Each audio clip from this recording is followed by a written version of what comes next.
majority, and to you one and all I say, hello friends, the green screen, the green screen, the green screen. Oh, it's gonna fall over. Are we good? Are we good? Oh, we're good. Hello friends, welcome, welcome, welcome. My shirt's too bright, but whatever's happening. How was your weekend? How are you doing? What is up in Viewerville? You see the Wikipedia page, it's all falling apart. What a disaster. You see nothing. You see nothing. Good day. Anyway, hope we're having a good one out there in Viewerville. Hope things are going for you in positive directions, I hope. Hello, D26Vex, missed your wisdom.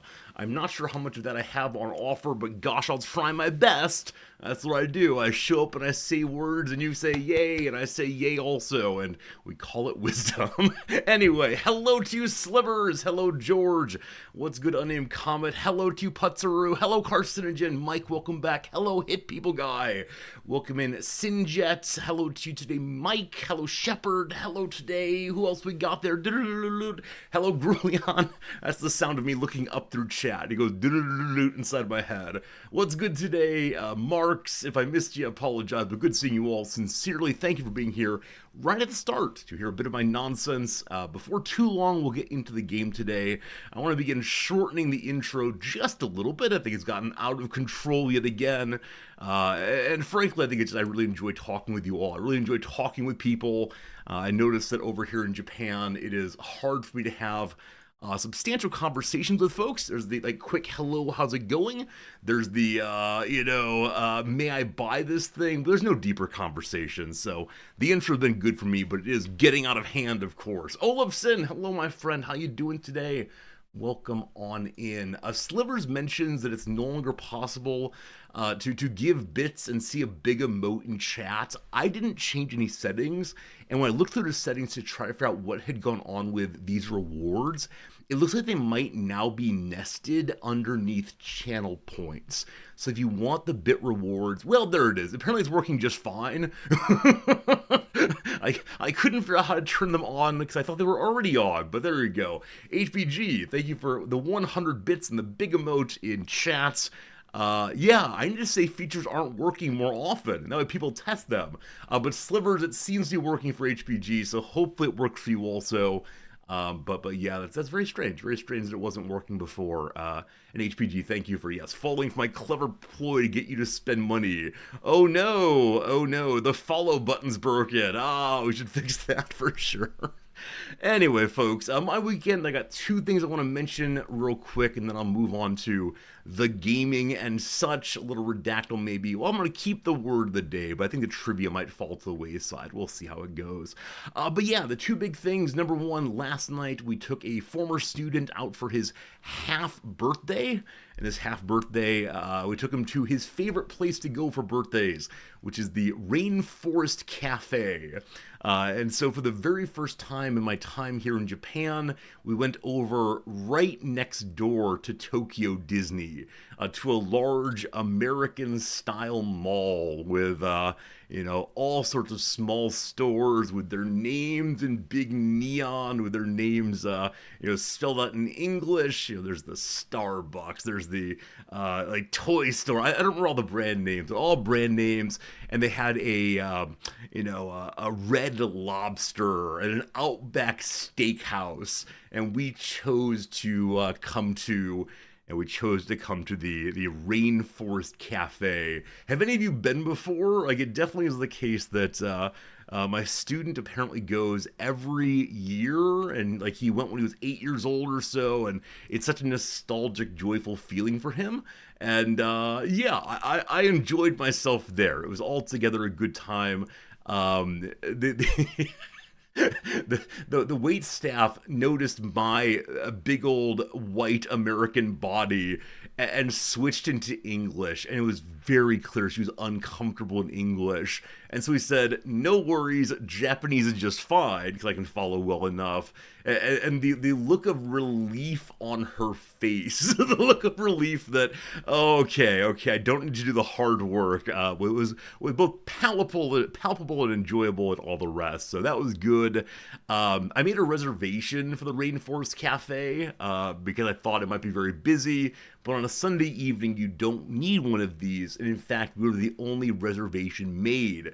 And so because of that, we were put in the big old exciting with a big old exciting animatronic zone right in front of a giant elephant's trunk flapping up and down. And it was a little distracting, but it was cool to see the animatronics, and it's a lovely green space and all the rest. More than a moment. Hello, Aspire. You asked about Civ. I like the Civ games just fine. I've enjoyed them when I've played them. I tend to play the somewhat like more complex strategy games, paradox games, but it is the case that Civ is a fine game too. I play it sometimes on stream. And Aspire, you're mentioning I'm always off on Sundays. Yes, I live in the future. It's a Monday here. Ooh, spooky time zones. But yeah, I'm always off on Sundays, my time. What else can I say about Rainforest Cafe? Oh, every 20 or so minutes, the rainforest has a rainstorm, and so the elephants begin to panic, and there are angry baboons in the corner going ooh ooh ah ah.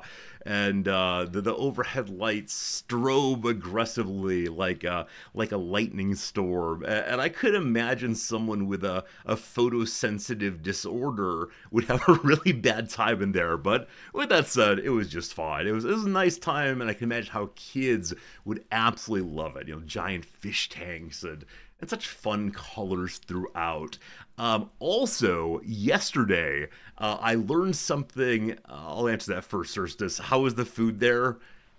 I'm going to say that it was the first less than good meal I've had in Japan. Like, it was the first time we had food that was obviously from an industrial kitchen. It was obviously pre-prepared, probably frozen. It was fine. I don't complain about food that much as long as it's edible. My wife and the student were both a little bit less than impressed, but I mean, going to the big name American chains, what you gonna do, of course? What you gonna do? Slivers, thank you for the giant cat in channel. Thank you for big old Fritz matching my tie today. Thank you very much indeed. Had to clear your cache. Your cache of bits you're hoarding. Love it. Thank you. But yesterday we took part in an experience that we'd never done before, which is Japanese birthday celebration at large restaurants.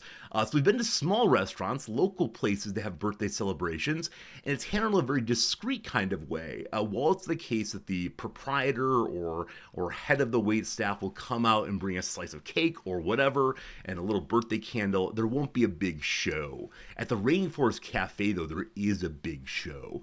They bring out your volcano. It's this giant, like, chocolate encrusted monstrosity of sugar with sparklers on top of it. Sparklers, I'm telling you. And like 3 or 4 waitstaff come out with this and sing a version of the Happy Birthday song. Now, with that said, the phrase Happy Birthday is not easy for Japanese speakers. I felt pretty bad about that. But everyone in the restaurant joins in. Not with the singing, but with the clapping.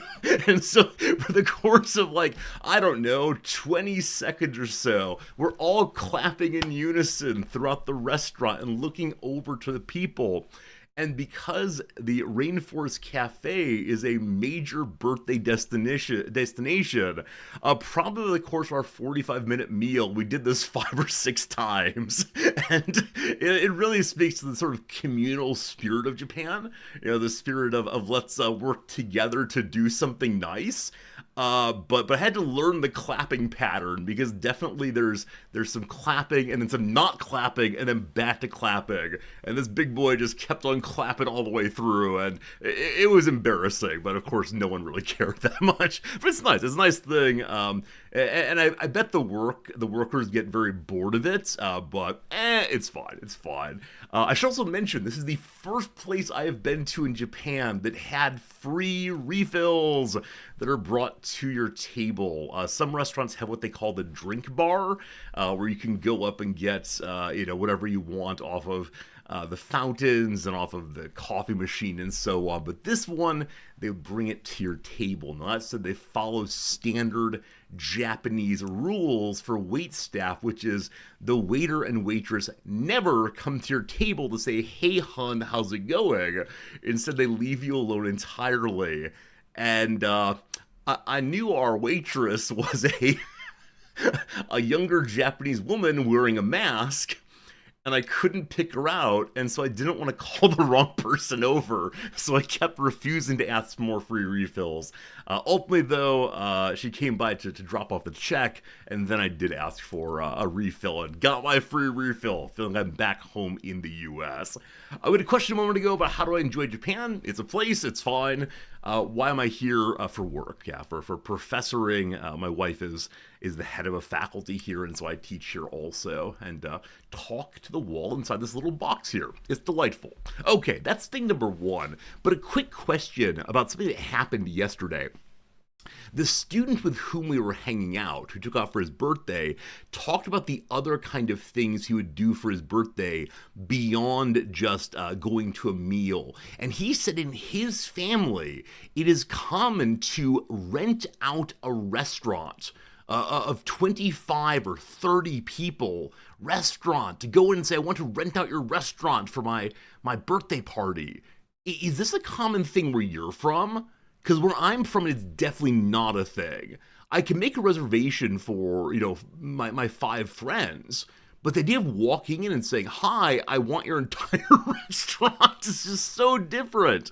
And I can't decide if this is a wealthier person thing, if it's a cultural thing, or if it's a I have a lot of friends things. I'm not sure which one though. No. It's not a special room. He was very insistent. It was not just like the back private room. It would be the entire restaurant. So I don't know. Ricky Borges, thank you much indeed for your generous Prime subscription. I'm glad you're enjoying hanging out, and thank you for helping me keep the little ship that is the stream going. So sometimes it is done there as a medium-sized place. Okay, I know that I've seen restaurants close for private functions before, but I've always assumed that meant a corporate function, right? Some sort of like we're having our whole team together for a big celebration. But I can't imagine for an individual person's birthday. I also can't imagine how the conversation goes. Like, does one send an email? "Hi, I want to buy you." How big a celebration? So he said between 30 and 50 people he will rent out the restaurant for. His family will do so. And as a Midwestern kind of person, this seems so strange to me. Like, I know about renting out venues for weddings, for example, or maybe big anniversaries, but they're usually locations that are like especially for that, right? Like a hotel ballroom maybe. But this might be a class thing. It might be an area of growing up kind of thing. It was just when he said that, like, whoa, what did you say? This sounds like something in a fantasy book, obviously. But regardless, very interesting. I'm made for birthday parties or high school sports team end of year celebrations. I definitely get that. I definitely get like communal events where you need a place to get together. One thing I love about Japan is that almost every neighborhood has a community space that can be rented out for birthday parties, for game nights, for whatever else you want to do, and they're very inexpensive, only about $6 to $7 per hour, and there's such like explicit rules about you better clean it up or else, and there's no alcohol and so on. But it's such a nice thing to have a space where people can gather in a larger group without having to spend big money to do so. And part of that, of course, is that Japanese homes are in general so small that it's very hard to have more than a person or two over. But that's how it goes. Yeah, exactly. Things like local community organizations will often do that in the U.S., like the church basement maybe. You have community centers in England also. I'm not familiar with them in the U.S., at least where I grew up. Church halls very commonly, or like there's senior centers, so people who want to get together who are a little older can go there, but I don't know as much about more general accessibility. Regardless, Grange halls. Oh, the Grange, man! If you all don't know the history of the Grange, it's this absolutely fantastic movement. There's another similar movement, but it's in the 1800s. There's a sense that, man, we got to make sure that American culture, American higher culture, doesn't get stuck up in the Northeast. And so there's this movement of like, let's build little smaller auditoria throughout the whole country, especially in the Midwest, and let's have speakers go from place to place around the country and give talks on the affairs of the day and their special subjects, and yeah, major scientists, major thinkers, philosophers, Emerson, for example, Mark Twain, I think, would go place to place, and it would be, communal education. It's the kind of thing that a large portion of people would show up for, both as a community gathering as well as a gathering of minds. And yeah, I think the Grange movement is so cool, and it's one of these moments that's been lost in some ways. The moment of how does one put it? Yeah, the moment of gathering physically as opposed to staying in one's home privately. But that's how it goes. Blood Cloud's very strange. Hello, though. Good to have you here with us, as always. So that's topic number one, birthdays and such. Topic number two, as you might be aware, on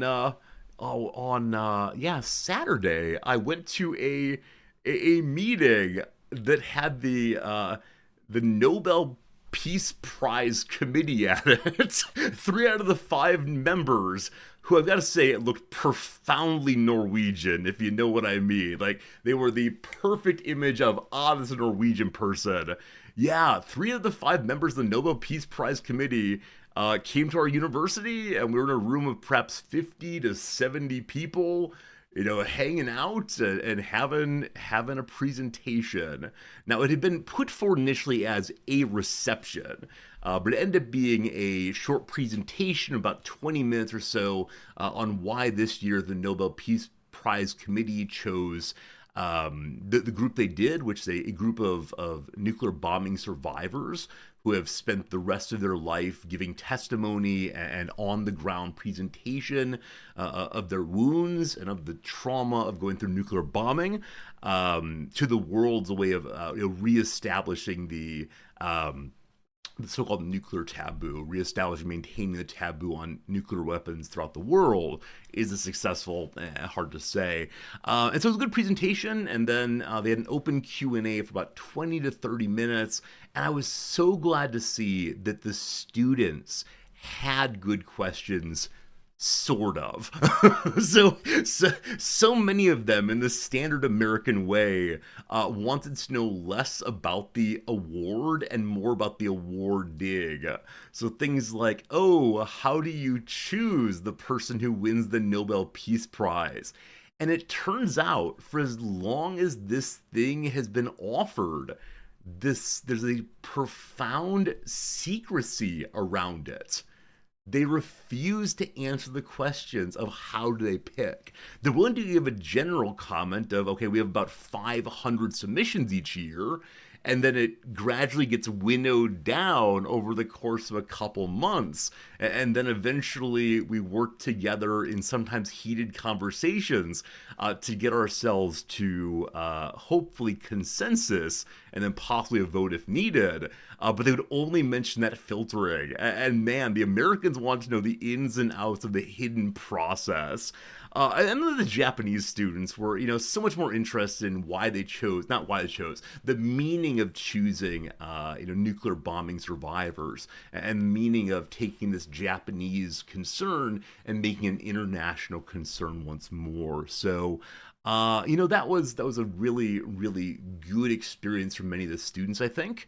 That said, we have one German student named Yula, and she's an absolute delight. Very hard worker, very engaged student. And she did the thing that I think occasionally Germans do and was so direct in her question and said, okay, you won't tell us the process, but how did it personally affect you to look at this and to think about this kind of thing. And boy, howdy, did they not like that question. I think it was one of these moments of, on the whole, Scandinavians are a bit more guarded about their personal experiences and personal life than other people in the world are. And beloved Eula was just straight ahead, and they gave an answer that I think was honest but revealed very, very little. And that was fine. It was fine. So this thing had been labeled as a reception that we'd have the opportunity to chit chat with this sort of thing. We'd spend time talking with them, but this was not true. This was not true. The Nobel Committee was ushered out after the Q&A, and there's an opportunity for chit-chatting and engaging, for attempting to get some meaning out of the conversation and presentation among ourselves, which is a little unfortunate because I think that there were other people, for example, me, who had questions that they were unable to ask or gave ground for the students. And so the question I wanted to ask is, hi, I'm an American, and many of the people in the classroom are Americans also. How should we think about the awarding of this Peace Prize to people who were the victims of an action that we took, whether justified or otherwise? Many of the Peace Prizes are given to people who resisted governments that no longer exist, resisted horrible moments that history has said, no, that's not okay, off you go. Where the American government and society sees itself as the direct successor of this thing that the Norwegians are saying is a horrible thing that should not have been done. Where my students are taught often this story where it had to be done. Of course it was a good thing from some perspective. It gave us peace, actually. And I didn't have a chance to ask this question, which was somewhat more cynical or, I don't know, challenging maybe than other questions they received. And so no chance to do that one. And I ended up emailing the committee instead. I found the email address for two of the three members and sent it over just saying, hi, I'm a professor. Would you mind thinking about this with me? And as one of their people is a professor also, I expect I'll get a response on it. So there you go. The things I wonder about, always, always, always. How it goes. I don't know. I think it's an important question. It's very, very easy. It's very, very easy to say, of course, like victims should be listened to. Of course, the case that those who are like 87 years old, I think the average age of these survivors is 85 now. It's very easy to say, yes, you had a horrible thing happen to you, but what's it mean for me per se as an American? So who knows? Someone asked a bit ago, what do I teach? I teach philosophy. How's my Japanese going? We're trying. We're much better at listening than speaking. We're much better at writing than speaking. We're much better at reading than any of the rest of us, if it's not in kanji. So, yeah, it's a slow-going process that I would like very much to do more with, but there's so many other things to do too, notably hanging out with you fine folks. Alright, I've been live now for about 30 minutes. I'd like to go ahead and pivot over to the word of the day and such.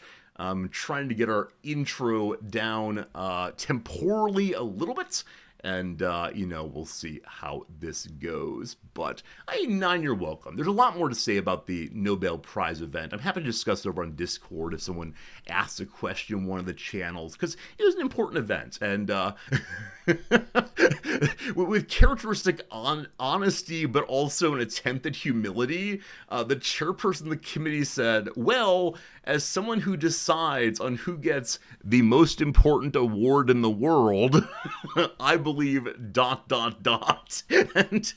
I mean, the Nobel Peace Prize is this moment of a lot of people in the world take note of it.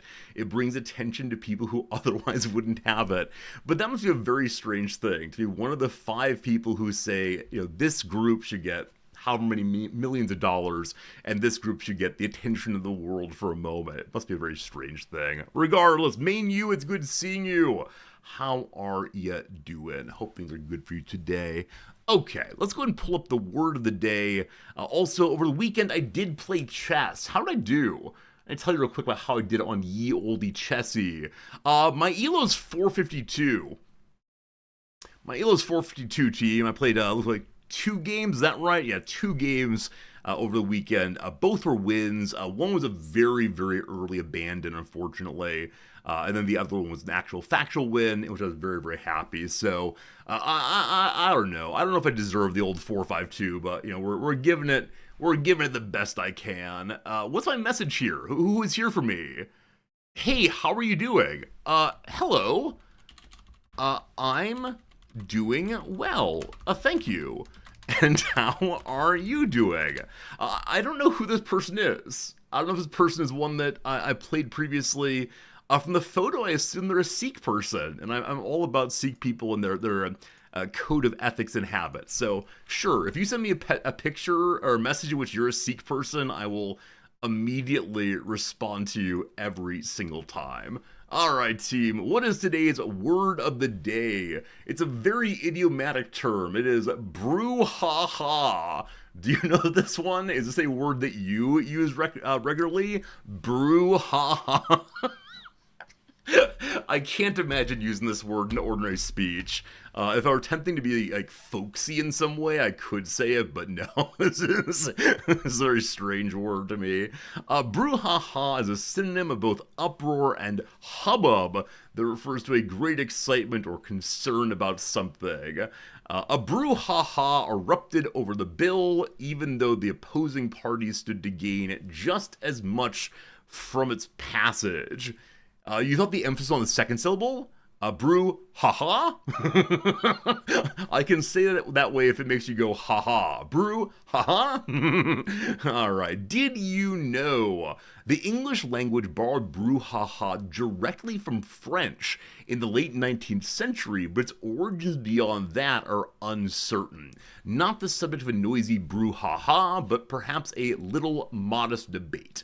What's less arguable is that brouhaha is fun to say, as there are many synonyms, including hubbub, willy-wah, hullabaloo, bobbery, and kerfuffle. Many of these, like brouhaha, tend to suggest a certain judgment that the reason for all the foo-fa-raw is a bit silly, or at least not what we're getting all worked up about. A dad joke, for example, might cause a brouhaha, even though it's really no reason for an uproar to brew. Ha-ha! I think some of you are native French speakers. Is this true? Is this true that you use the word brouhaha in French also? And how on earth do you pronounce it? Brouhaha. The idea of French people just saying brouhaha delights me so much indeed. All right, good word. I'll try to use it during stream today. 100 resorty bucks for every time the word's used in chat. Good luck to you all. Name that synonym. What 5-letter word beginning with an F and ending with R can refer to a brouhaha, but also to an angry fit or a fashion craze? Okay, the first word to come to mind is not correct. Give me another 1 second or so. I don't know. You all got the furor. There we go. I came up with fervor, which is close by, but it's a little too long, unfortunately. Second word of the day is furor. There you go. Not furor, don't worry. Furor. Good. Angry or maniacal fit. Where does one come from? Do we know? From Latin to rage. There we go. Like fury, I suppose. Excellent. We're not playing Thrice anymore. I really enjoy it, but it goes on a bit long. It gives me things to talk about, but I want to go and cut that for now. Instead, though, I want to play a little game called The Redactyl. I'm not going to put you in slow mode. We'll see how that goes. Please put a word in chat that you would like to see me type on the screen to discover together the meaning of this puzzle right here. So give me what you got, and I'll put it in, and maybe we'll discover the answer together. We'll see. How about the word brouhaha? Unfortunately not. First, two of those. Philosophy, there's one of those. How about the word system? There's 6 of those. World, there are 3. He, only 2 today. Not a person, probably. The word south gets no hits at all. How about the Yokozuna? I doubt it. Unfortunately, there's none. Is philosophy here? We've done philosophy already. We already did brouhaha. America, there are none of those. Intrinsic. There are none of those, unfortunately. Is it in chemistry? No chemistry. All right, first 11 hits, very limited in responses so far, unfortunately. Is Latin here? There are 2 Latins. How about religion? None of those. Modern, one of those. Good job. Oh, did I miss modern earlier? I did, I'm sorry. Mathematics, none of those. How about Yakuza? Probably not. No Yakuza. How about a science? A science is a good word. No science. How about the word? There are 2 words and word to that guess. That was weird. Machinery. I'm going to just do machine first. Machine. There's 7 machines. Machinery, there are none of those. How about language? Is language with 7 languages today? There's 7 books also. Wow. Machine 7, language 7, book 7.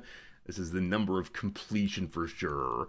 Greek, there's 1. Pigeon, none at all. How about a period? None of those. Hey, how's it going, Mayo? No, unfortunately, there is no word today. Come. There are 2 come, and probably comes with that also. Make sure, indeed it does. So we have nothing going so far. We have language done before. History, we have one of those now. Philosophical. If philosophy is not part of that, I'm doubting philosophical is. Wow, there actually are 2 Greek philosophical references. But the word philosophy, wasn't it actually? Wait, was it? I'm sorry, there's 1 philosophy. So this opening section has some philosophy going, apparently. Good guess on that one, Shadow. I appreciate your sticking with the philosophy thread. How about a pantheon? No panthea? Pantheons? I'm not sure. Era, there are none. Process, there are 4. How about the word derive? 2 derived. So the word we're looking for, its etymology, has to do with Latin thought and Greek philosophy. Modern, we did before. Etymology, I like it very much. 1 etymology, the header here of the second full section. Statement, 0 statements. Leader, there's none of those. How about governments? No governments today. Self, there are 3 selves. Well done. Statement, we have no statements today, or we did it before at least. How about religion? Did that one earlier. Myth, there's none. Thoughts, there's 10 thoughts and thinkings and so on. Is an economic concern? It is not. How about some democracy? I typed demonocracy in initially. Has anyone ever written a book about demonocracy? Be right back with you. Demonocracy. There we go. There's actually a website. Demonocracy is the 3rd studio album by American death metal band Job for a Cowboy. They're very clever people. I enjoyed that very much. Back to it, sorry. Linked, or just link in general, 1 link somewhere. Introspection. Introspection, we got none of those. How about knowledge? Knowledge, there are 10 knowledges. Human, there are 26. Evidence, there's no evidence today. How about monetary? We're pulling in many directions right now. Monetary, none. How about contemplation? I like it, none of those. Positive. Positively 2. Invent, there's none. How about narcissism? I like that, but no, unfortunately not. How about the word ages? 1 of those, very good. Self we did before. Sentience. There's no sentience, unfortunately. Brian Eno. No Brian Enos. Brian Eno actually writes a lot of philosophical dialogues, or has at various times. Deeply inspired by Richard Rorty, after whom the stream is named. French, there's none. Awareness. There are 2. The word verb, there's 1 verb. Hello, Harry, how's it going? Learn, there's 14. Entomology. Unfortunately, not this time. How about social? There are 10. Esteem, there's 0. Time, we have 3. The word reason, there are 8 of those. How about the word proto? None of those. Classic, I like. None of those. How about middle? One of those. How about proprioception? The knowledge of where one's body is even when you can't see it. I'm currently holding my big toe up. I can't see it, but I know it's happening. Often called the sixth sense. As many of you know, there's a claim that we have many more senses than only the five, but the five are primary in some way. Pedagogy. Pedagogy. None of those, unfortunately. Speaking of pedagogy, article in the New York Times today about a new kind of elementary school coming out of Texas, in which the students have 2 hours of book learning a day, which is carried out by an AI LLM teacher. And they do it individually as a way of making sure that, in their words, the other students don't hold back your student. If your student's very good at math, shouldn't they get the individualized bump up while the average kids stay behind? Hyper individualistic, definitely what the Americans tend to do in all cases. But interesting to see challenges to how we think about education. New York Times earlier today. Doctrine. There's no doctrines. Intelligence. Dr. Possible. Pulling it off. Dr. Possible, well done to you. Took us 70 guesses in total. That's A-okay. The average is 44, and there's some poor people out here in the probably never got it. Over 200 guesses. It took us a while to get going on that one. That was a slowly developing one. We got into the thinking verse and then a little rough after that. Good job already. Intelligence has been defined in many ways. The capacity for abstraction, logic, understanding, self-awareness, learning, emotional knowledge, reasoning, planning, creativity, critical thinking, and problem solving. It can be described as the ability to perceive or infer information and to retain it as knowledge to be applied to adaptive behaviors within an environment or context. The term rose to prominence during the early 1900s. Most psychologists believe that intelligence can be divided into various domains or competencies, what Kant called faculties. Intelligence has been long studied in humans and across numerous disciplines. It's also been observed in the cognition of non-human animals. Some researchers have suggested that plants exhibit forms of intelligence, though this remains controversial. Definitely comes from nous, the spirited knowledge part of yourself. Delightful. Incidentally, do we still get, what is it called? Kinesthetic intelligence? Or, This is a term that wounded me as a boy.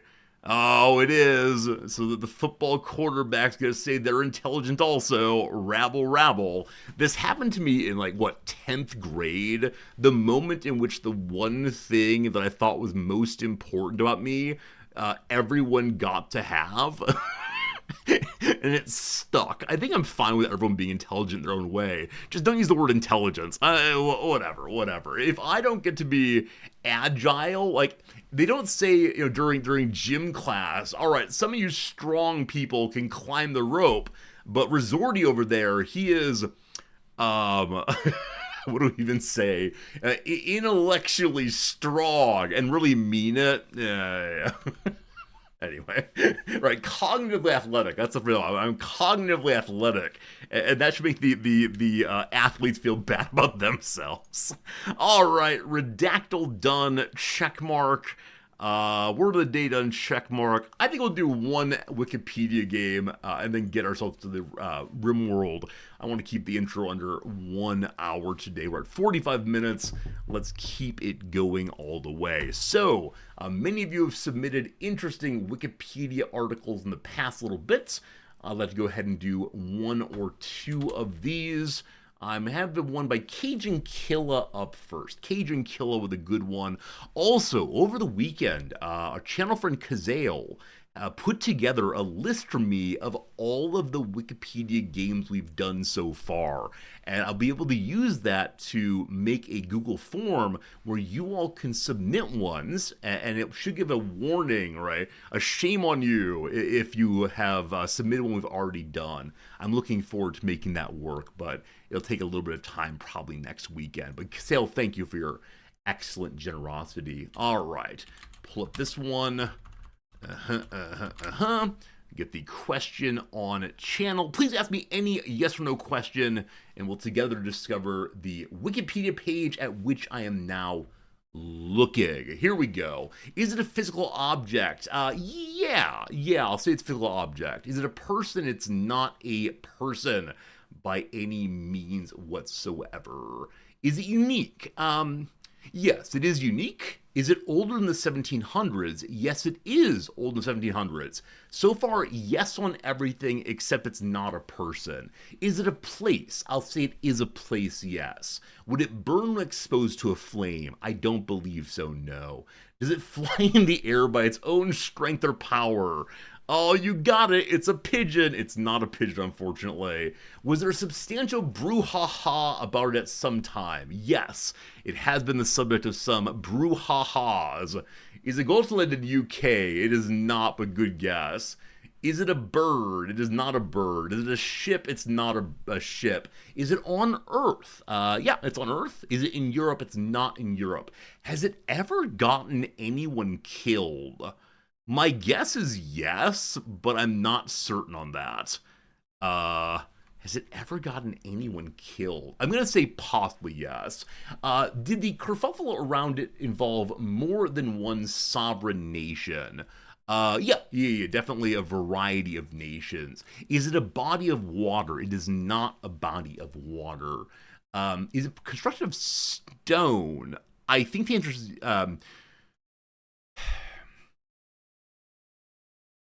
Is it constructed, what's the phrase? Say primarily constructed of stone. Yes, it's primarily constructed of stone, question mark, question mark, question mark. Did a funeral around this happen in Asia? Yeah, in part. Is it a building? No. Is it a landmark? Yes. Is it a North American thing? No. Is it expensive? Yeah, it costs enough that Carmen Sandiego would try to steal it. But yes, to acquire this would be very, very expensive indeed. Is it in Israel? It's not in Israel, no. But good guess, we're narrowing it down. Is it in France? No. Is it in Asia? No. Is it natural? Yes. Yes, it is not a man-made sort of thing. Oh boy, you're getting there. Step by step. Nightbot just made a message. I thought he was guessing. I mean, Nightbot's first message says, enjoying the community. Yes, Nightbot, I am enjoying the community. Is it a mountain? No. Is it in Africa? No. Is it a cave stem? No. Victoria Falls? No.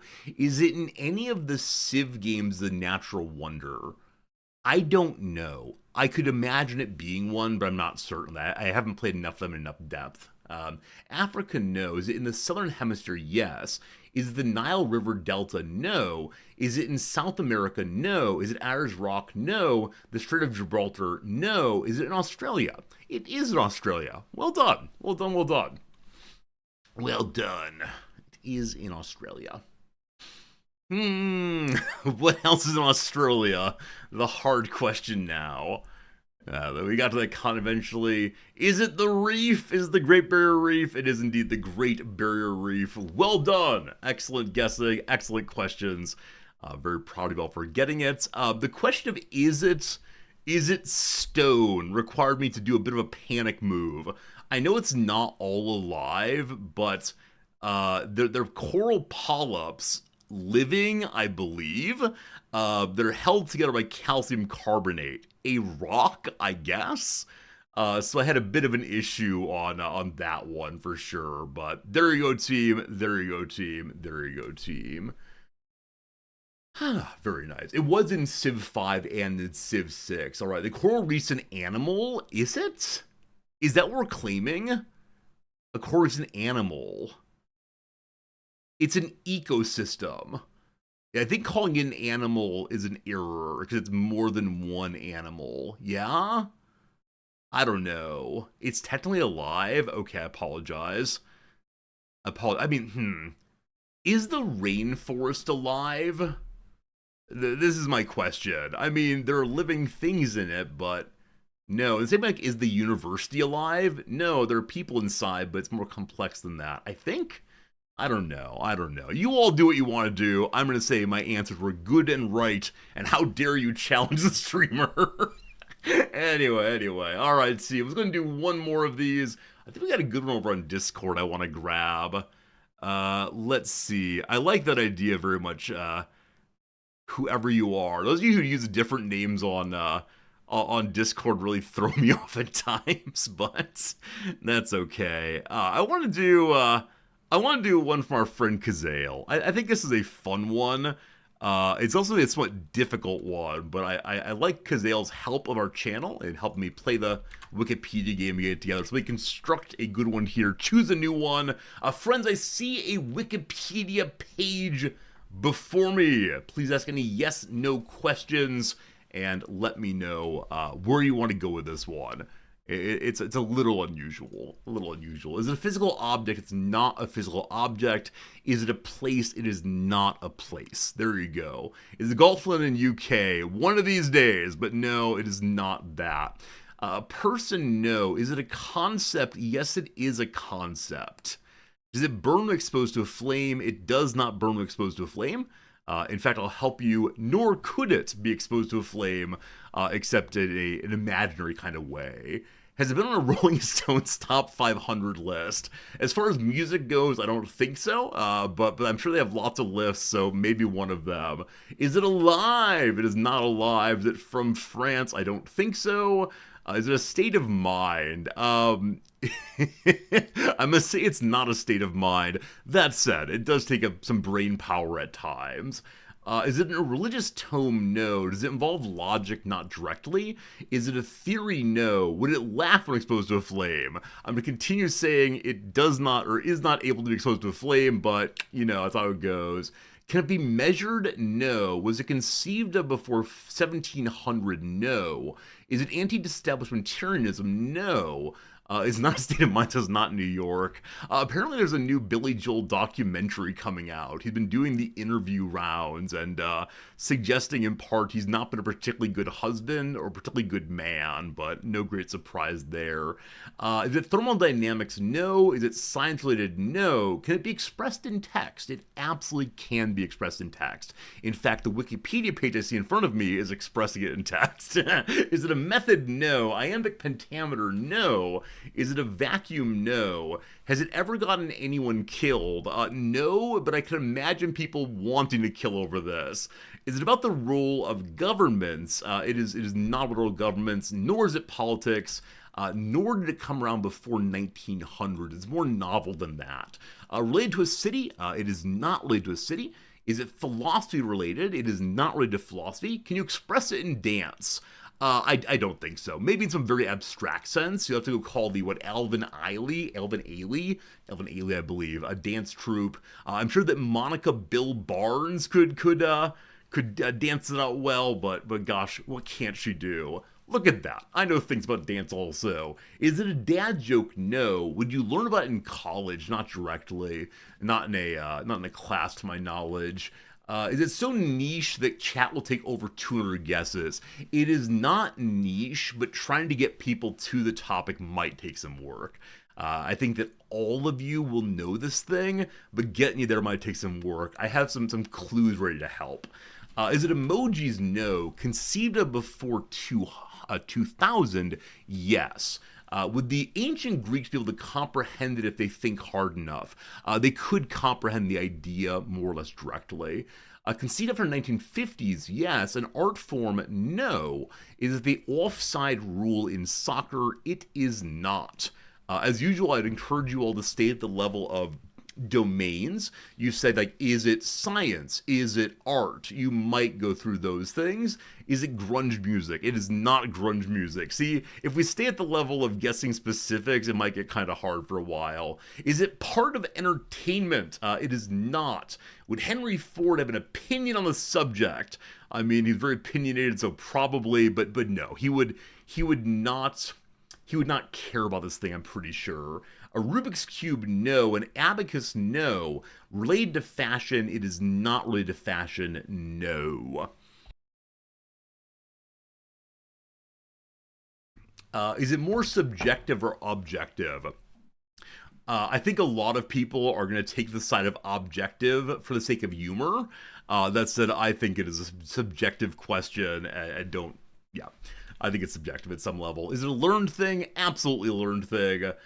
Is it exclusively linked to a particular region? I don't think so. No, I think it's a more than that. Is it part of the social sciences? It is not part of social sciences by any means. Did it originate in Europe? It did not originate in Europe. No.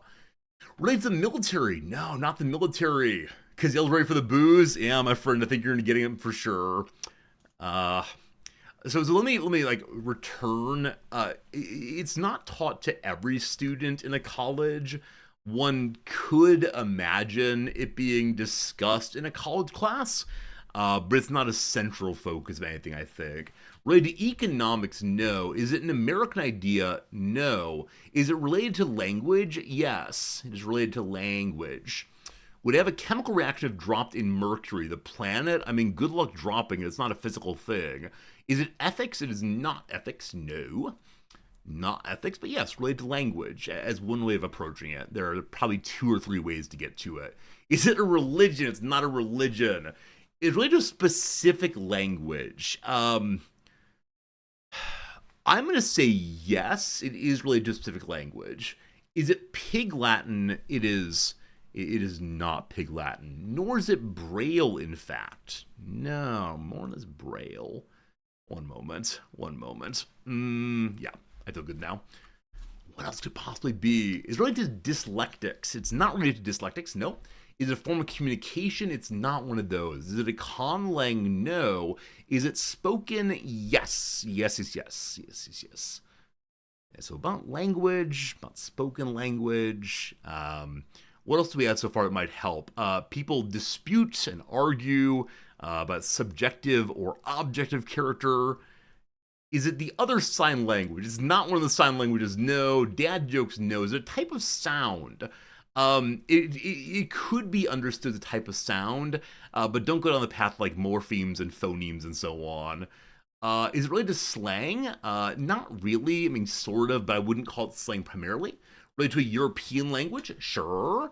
Related to cacophony? No. The pronunciation of a word? Yes. It relates to pronunciation of a word. Is it about dialects? Not really. Is it a programming language? It's not a programming language. No. No, it is not a programming language. Is it throat singing? I want to do that to amuse you, but no, it's not throat singing, nor poetry. Is it accentuation? No. Is it a spoonerism? No. Is it an accent mark? No. Is it the Berenstein controversy? It's not. Is it an idiolect? It's not. Does it deal with accents? Not really. I mean, I don't know what an accent means in this context. I'm saying no, though. Is it found in CK3? No, much newer than that one. Is it related to French? It is not related to French. No. No.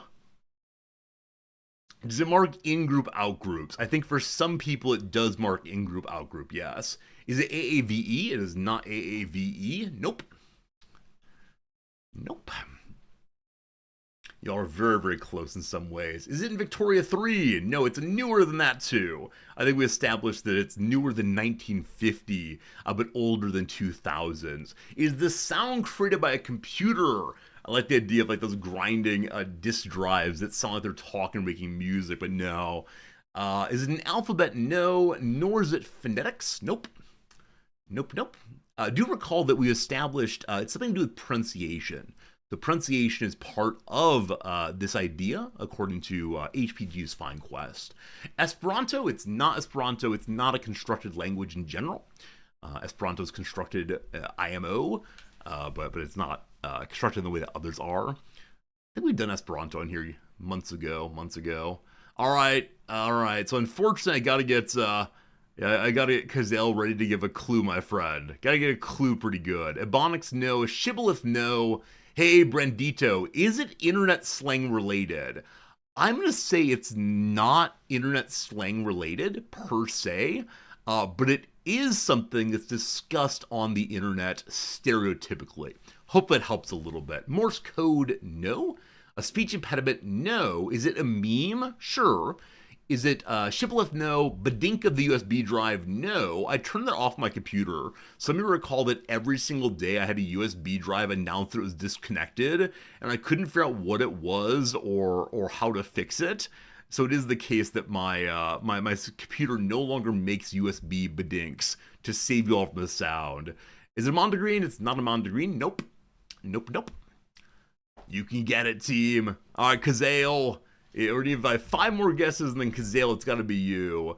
Related to a comic or webcomic, I can imagine that some webcomic includes this, but it's not from a webcomic, I don't believe. Is it an eggcorn? It's not an eggcorn. All these wonderful ways of responding to this. Is it a dialect? No. Leet speak? No. No.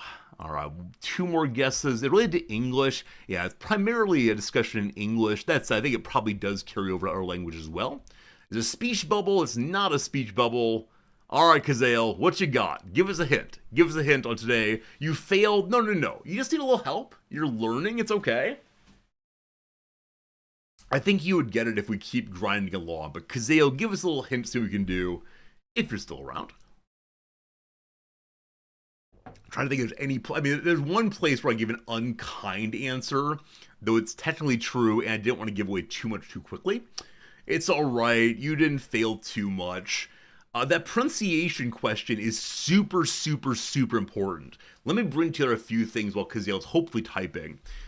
It's something to do with pronunciation. It's a meme-y kind of discussion.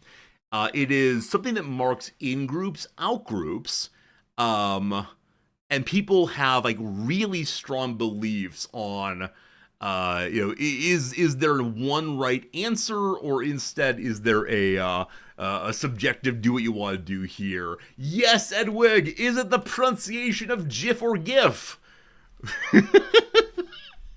What do you think? What do you think? Is this a good one? Do you want to boo, or do you like this one? I think it's delightful. I think it's an absolutely delightful one. And you all were so close. I'm actually so surprised you didn't get it. Once we said it was something to do with pronunciation and memes, first thing, it's a boo for you, a little booing. It was great though. I think Kazale will take the boos. Again, HPG, when you asked, is it pronunciation, I thought you had it, my friend, absolutely. But very good, very fun, and thank you for playing the game with me.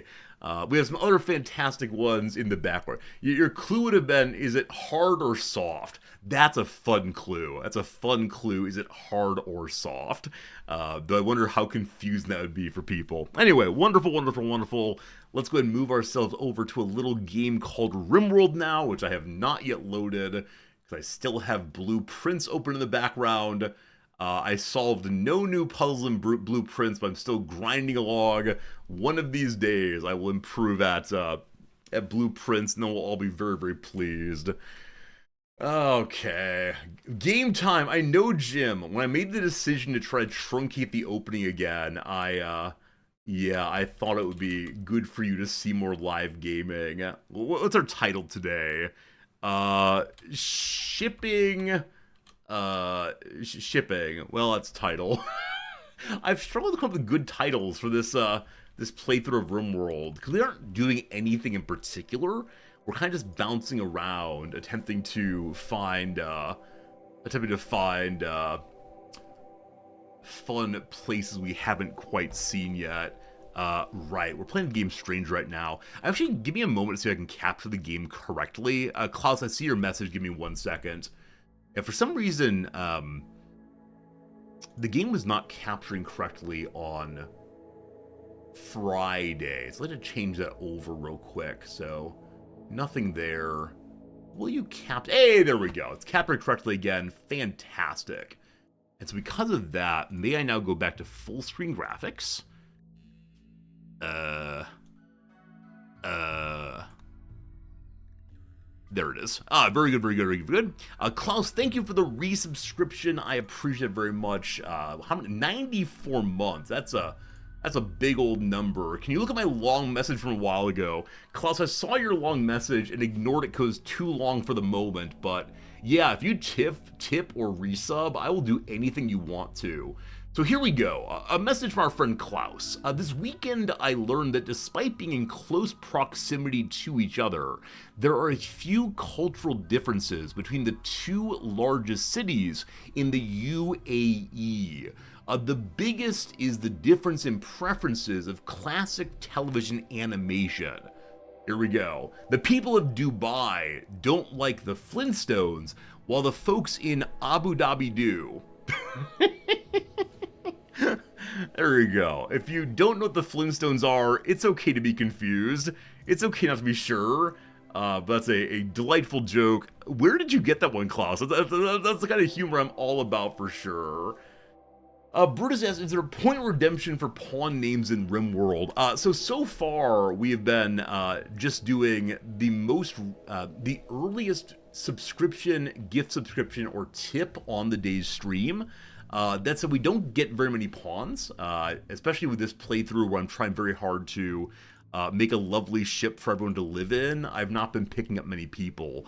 We could consider moving over to, you know, when people, when I get a new character, we do a random giveaway, or, you know, the next person to tip or sub. I don't know. There's no particularly fair way to do it, Brutus.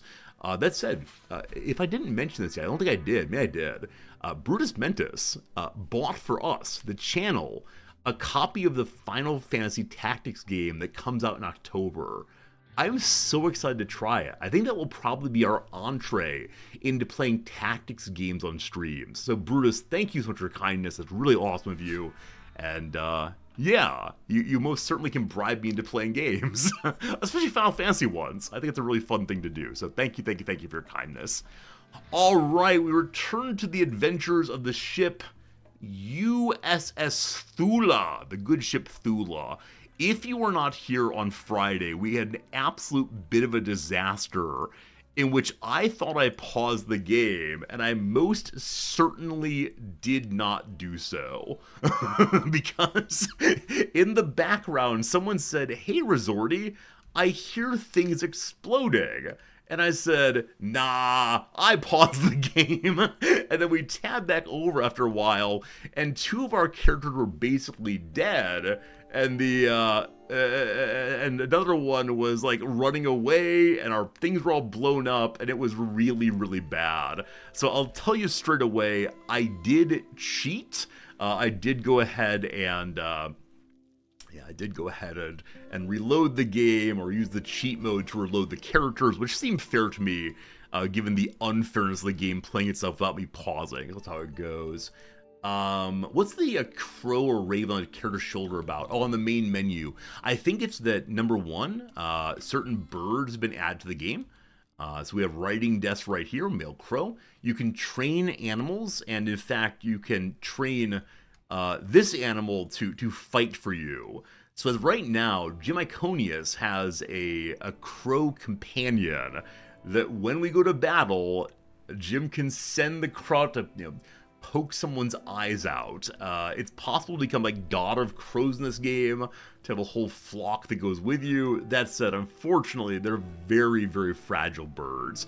And so if you use a crow army, you have to accept that they're going to die regularly. But it's fun, of course, to have that kind of animal on your team. So maybe in the future we'll do more of that, but, you know, no great promises there. Last time we finished exploring our way through this, this warehouse, we found for ourselves some, number one, a mega screen television. So we've upgraded the crew's recreation lounge, also where the art gets made, unfortunately. So that is nicely upgraded. Other than that, we found, you know, various piles of medicine, of food, things like that, a few components, and I believe that's about all. We did not find the, we did not find any special unique weapons or items. I've been told they're in the game somewhere, but so far no luck. I want to continue exploring though. So as of right now, I'm actually not quite sure what I want to be doing. Having explored this, we're basically ready to head on to a new place and continue our archaeological work, I guess, going through these old ruins and seeing what's what. We can blast off right now if we want to. I noticed that I'm either out of or very low on components. So I want to remedy if possible. We could also wait until we have a full harvest of some things here, or at least an early harvest, because we did plant. But let me go and check the walls and see what kind of minerals are left. Yeah, lots of steel down here. I talked before about possibly trying to expand the ship some more. Oh, right. We actually have done so a little bit. So back here is my intention to make a platform for mortar bombardments. I want to have a door in the middle, most likely, that leads out to my mortar stacks so we can bombard other enemies. Do mortars work in space? Gosh, I hope so. Don't mortars work via, explosive ignition going up and then gravity bringing it back down? I assume so. So mortars in space feel like a bit of a disaster possibly, but it's a video game. We'll have fun. And then we'll go complain about it on the Ludion forum. Dear Tynan, I spend real money to make sure I have a realistic video game. How dare you not have blah, blah, blah, blah, blah. Oh no, Cyriarch has been hitting on Jim. Jim says no, feels bad man on that one. But, Cyriarch's still doing his thing. He did the one with the most unstable of moods throughout. And I believe he's a pessimist. Actually, yeah, he's a pessimist. And also has creepy breathing. So it is the case, unfortunately, that, beloved Cyriarch here is having trouble making friendships. And so there's an argument for putting Cyriarch on the night shift, so he stops upsetting other people so much. It is the case that he likes people. He wants to have friendship, but other people are just not quite down with that. Why is that? Because he's disfigured and breathes creepily. So your disfigurement's what exactly? A scratch on the eye. This person's your father-in-law, and you can't get over a slight physical difference. Shame on you, for sure. I don't know. I shouldn't shame people, should I? Is shame a useful mechanic in this game? There's no button for it exactly, and yet it's my deepest desire to shame the people who are mean to Cyriarch.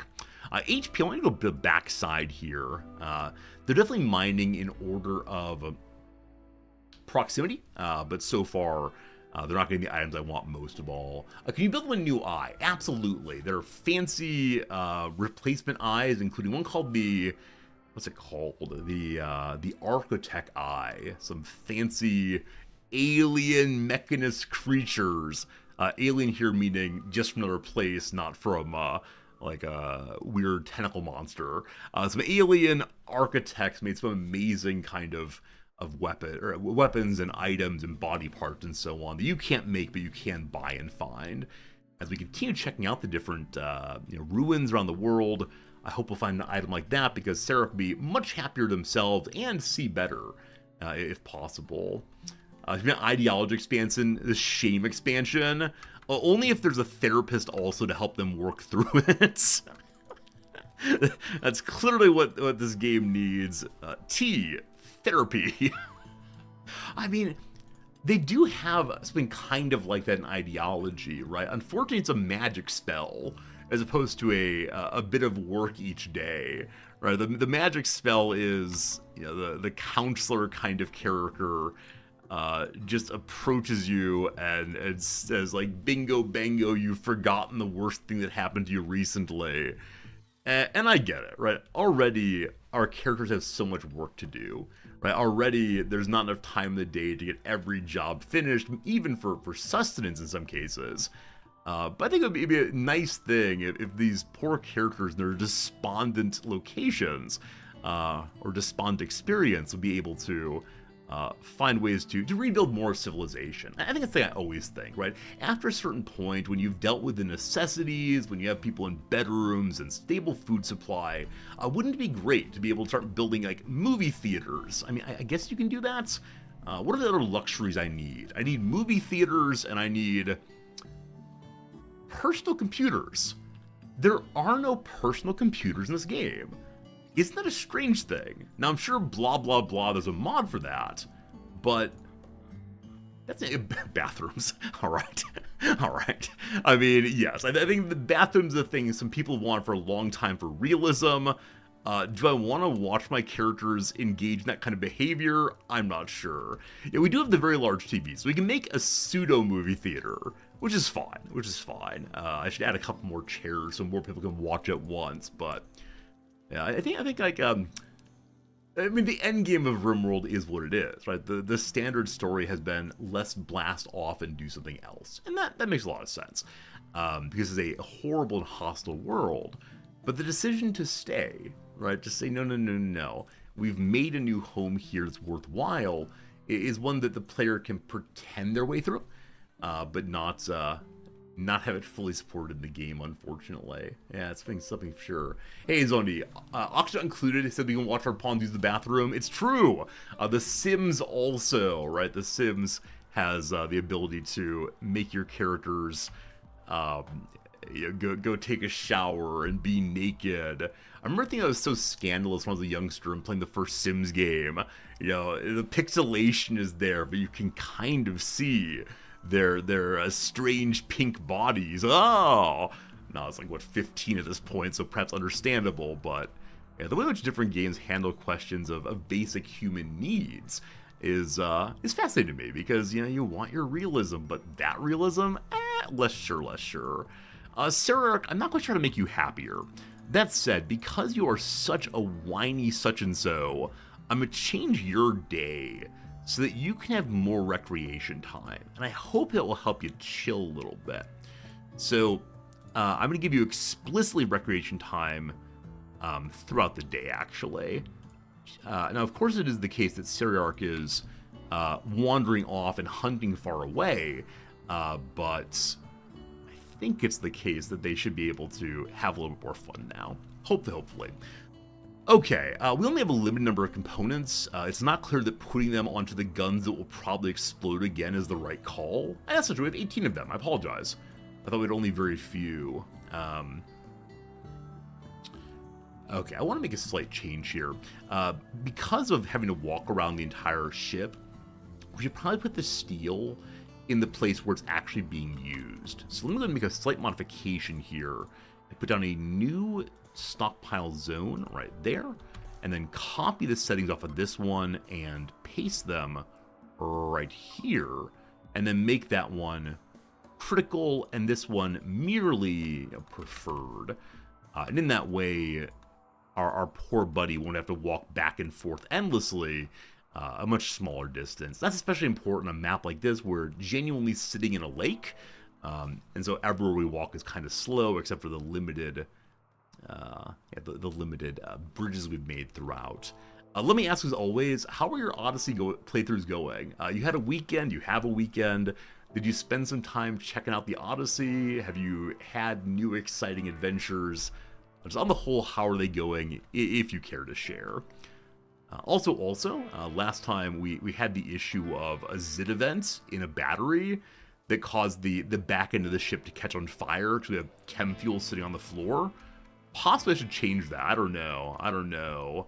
It's going well. You had a baby. Wait, you had a baby have her head cut off by a mega spider. I mean, the first time I had a kid die in Rimworld, it was horrible. Like, the hope of the colony fell on that child's shoulders. Wow, that's not good. Rimworld's a cruel game, isn't it? What's less cruel, here we go, is that Oda Toda made an inspired item here. An inspired item called Oda Toda's Poem. The work is shaped like Oda Toda being disabled with cold efficiency. Oda Toda looks distant. The work seems to represent anarchy. Provocatively, the subjects are in front of an iguana. Portrayal refers to the harming of Oda Toda on the 11th of December of 5500. No idea why. Whichever way, Oda Toda! Thank you for making our very first work of art. It should make everyone a little happier. That'd be good. You built the ship? Nice, awesome. Have you researched fire foam poppers? I have. We did it just after the fire, but I forgot to place any of them. A liege lion. Thank you for the good reminder that I wanted to do that. Now, Is there a place to put it where it covers everything? No. Yes. When I say no, what I mean is yes. Thank you very much. Good to good. Alright, so it is unfortunately the autumn, and so our growing is going to be going down. It gets colder and colder again. So I've said previously that I'd like to be hopping more and more to the south, and yet I keep getting attracted by things that are more and more to the north. This person here, we have 17 hours to go and save. We know they're a plank cutter. Does that mean good in growing, good in crafting? I actually don't know all the jobs, unfortunately. Can we make it there in 17 hours? I actually don't know how long it takes the ship to fly places. My guess is yes, we can. But I don't exactly want to take another person on right now, so I'm a little less than certain of what I ought to do in this moment. Oh, it's construction? Okay. Having a second constructor wouldn't be half bad, but in Star Trek, often people who needed help and were in terrible situations would be brought on the ship for a while, but they were always dropped off at a space station somewhere, and so you never had the obligation of taking care of them forever.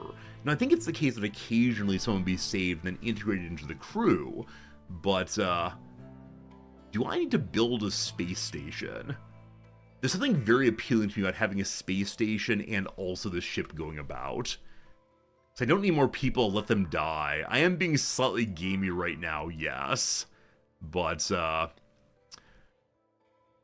we have to abandon all of our growing. We have quite a bit of food for right now. And unfortunately, it's piled up in a place that's going to spoil. So let me go ahead and change the order of things here and say you instead are super ultra important, and you are merely a little important for now. There we go. Hades, need to shift things around, please. The message is garbled. We heard that we have 17 years to go save them. Unfortunately, it ends up being only 17 hours. Math is confusing, etc., etc. And other lies we tell. The plants are all dying, so yeah, it is time for us to leave this map. Not because we can't survive through it, but simply because I'd prefer to, head other places. So I'm going to turn off all of the mining except for the special items. We don't need more steel right now. We have enough steel sitting outside of our base right now that we can, components, that we can haul inside and bring to the next location if need be. What is time even? I believe it was taught as a flat circle. I'm trying to convince my wife to watch the first season of True Detective with me. Over the weekend, she watched There'll Be Blood with me, and she said that she was glad that she watched it, which makes me very happy. It's a somewhat long movie and plotting in places, but yeah, I like There'll Be Blood a lot. If you don't know, it's a film that's based on an Upton Sinclair book called Oil! Exclamation mark. And it's a delightful character study in two incredibly greedy people and the way in which they live their lives and come into contact. And man, as usual, it's a Daniel Day-Lewis movie, so what do you need to say about that other than his acting is out of the world good? And I don't want to ever overstate matters, but I think it's for me always a joy when I get to watch Daniel Day-Lewis films. So cool. Intention right now is to leave within 2 or 3 days. The toques are on, the jackets are on. I do still want to dye jackets in the colors of my various characters. So we have some space here right now. Let's go ahead and get that loaded in. Yeah, but now I'm starting to like a fairly striking film. Paul Thomas Anderson has some really nice moments of his pure artistry, independently of the explicit content and the words that are said. There's instead a fair amount of, just the presentation of themes and ideas through setting as opposed to through words. I like that a lot. Where the heck is the let's change our clothes color bench? I know we have it somewhere. Team? I don't see it in furniture. Isn't it called like dyeing station or something? Drug Lab. Chat? Chat, save me. Is it it's not recreation. Is it a DLC thing? I don't have the DLCs installed right now. It's in ideology. No! No! Okay. Thank you for letting me know, Brasia. Yeah, my desire not to use other DLCs is now made my game impossible to make where I want to be. So I'm considering turning on ideology and then refusing to have an ideology the whole way through. Staying as like true neutral buddies. I think ideology can load up without harming the playthrough.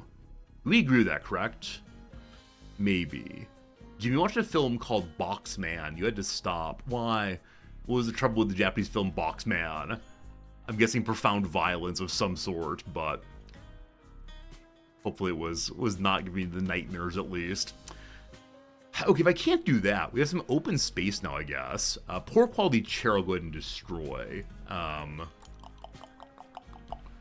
So what goes here then? I mean, a bookshelf would be kind of nice. Though I'm guessing I should put the bookshelf inside of our recreation room. I put a little chair here as a nook for reading.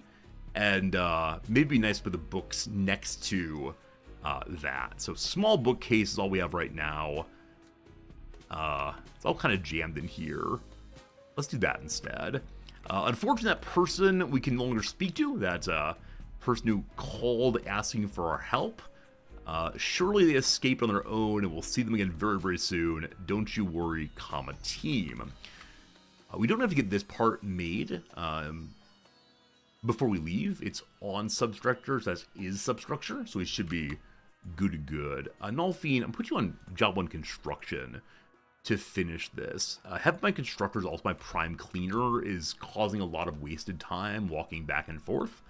I wish it were the case that one could say, once a room is X amount of dirty, clean it, as opposed to like the character being omniscient to the question of how dirty is everything. Now, I'm sure at least one of you is typing, friends, there is a DLC for that. Resorty, just use the DLC. Come on, Resorty, DLC.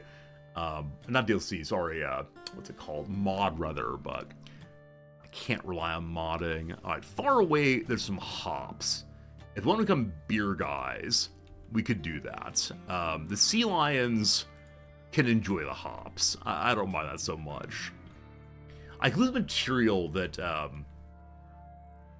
could use material, or lose material for these ones. It's possible. Yeah, I think you're right, because these are not yet substructures.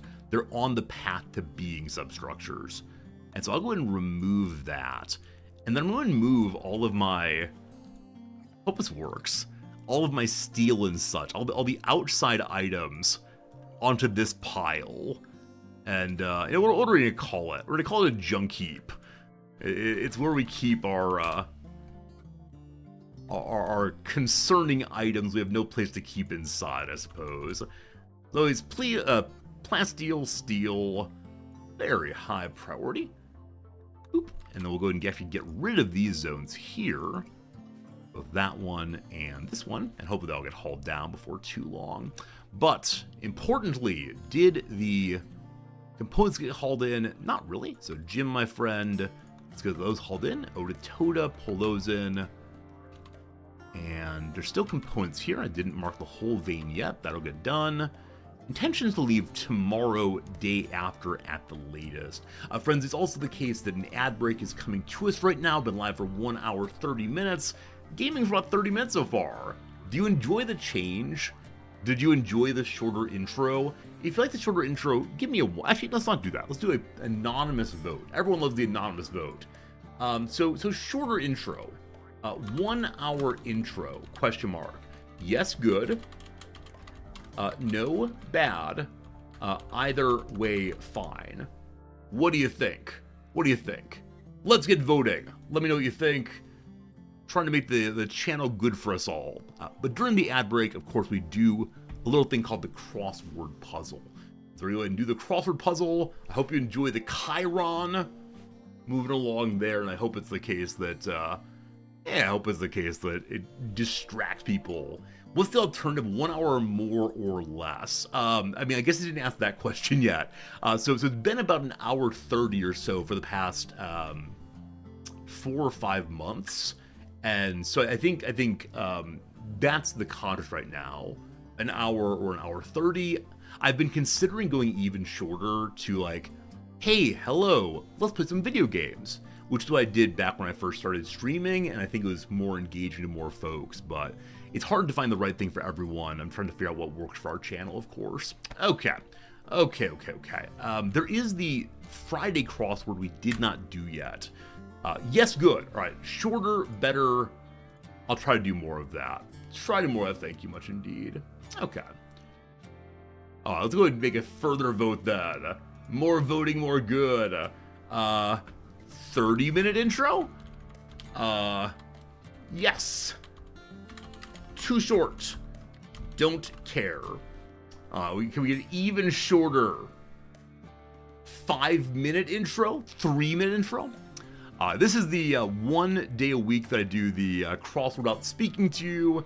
We're gonna go for a new record of 9 seconds to do it. Let's see how this go, team. See how it goes. I mistyped. That feels bad.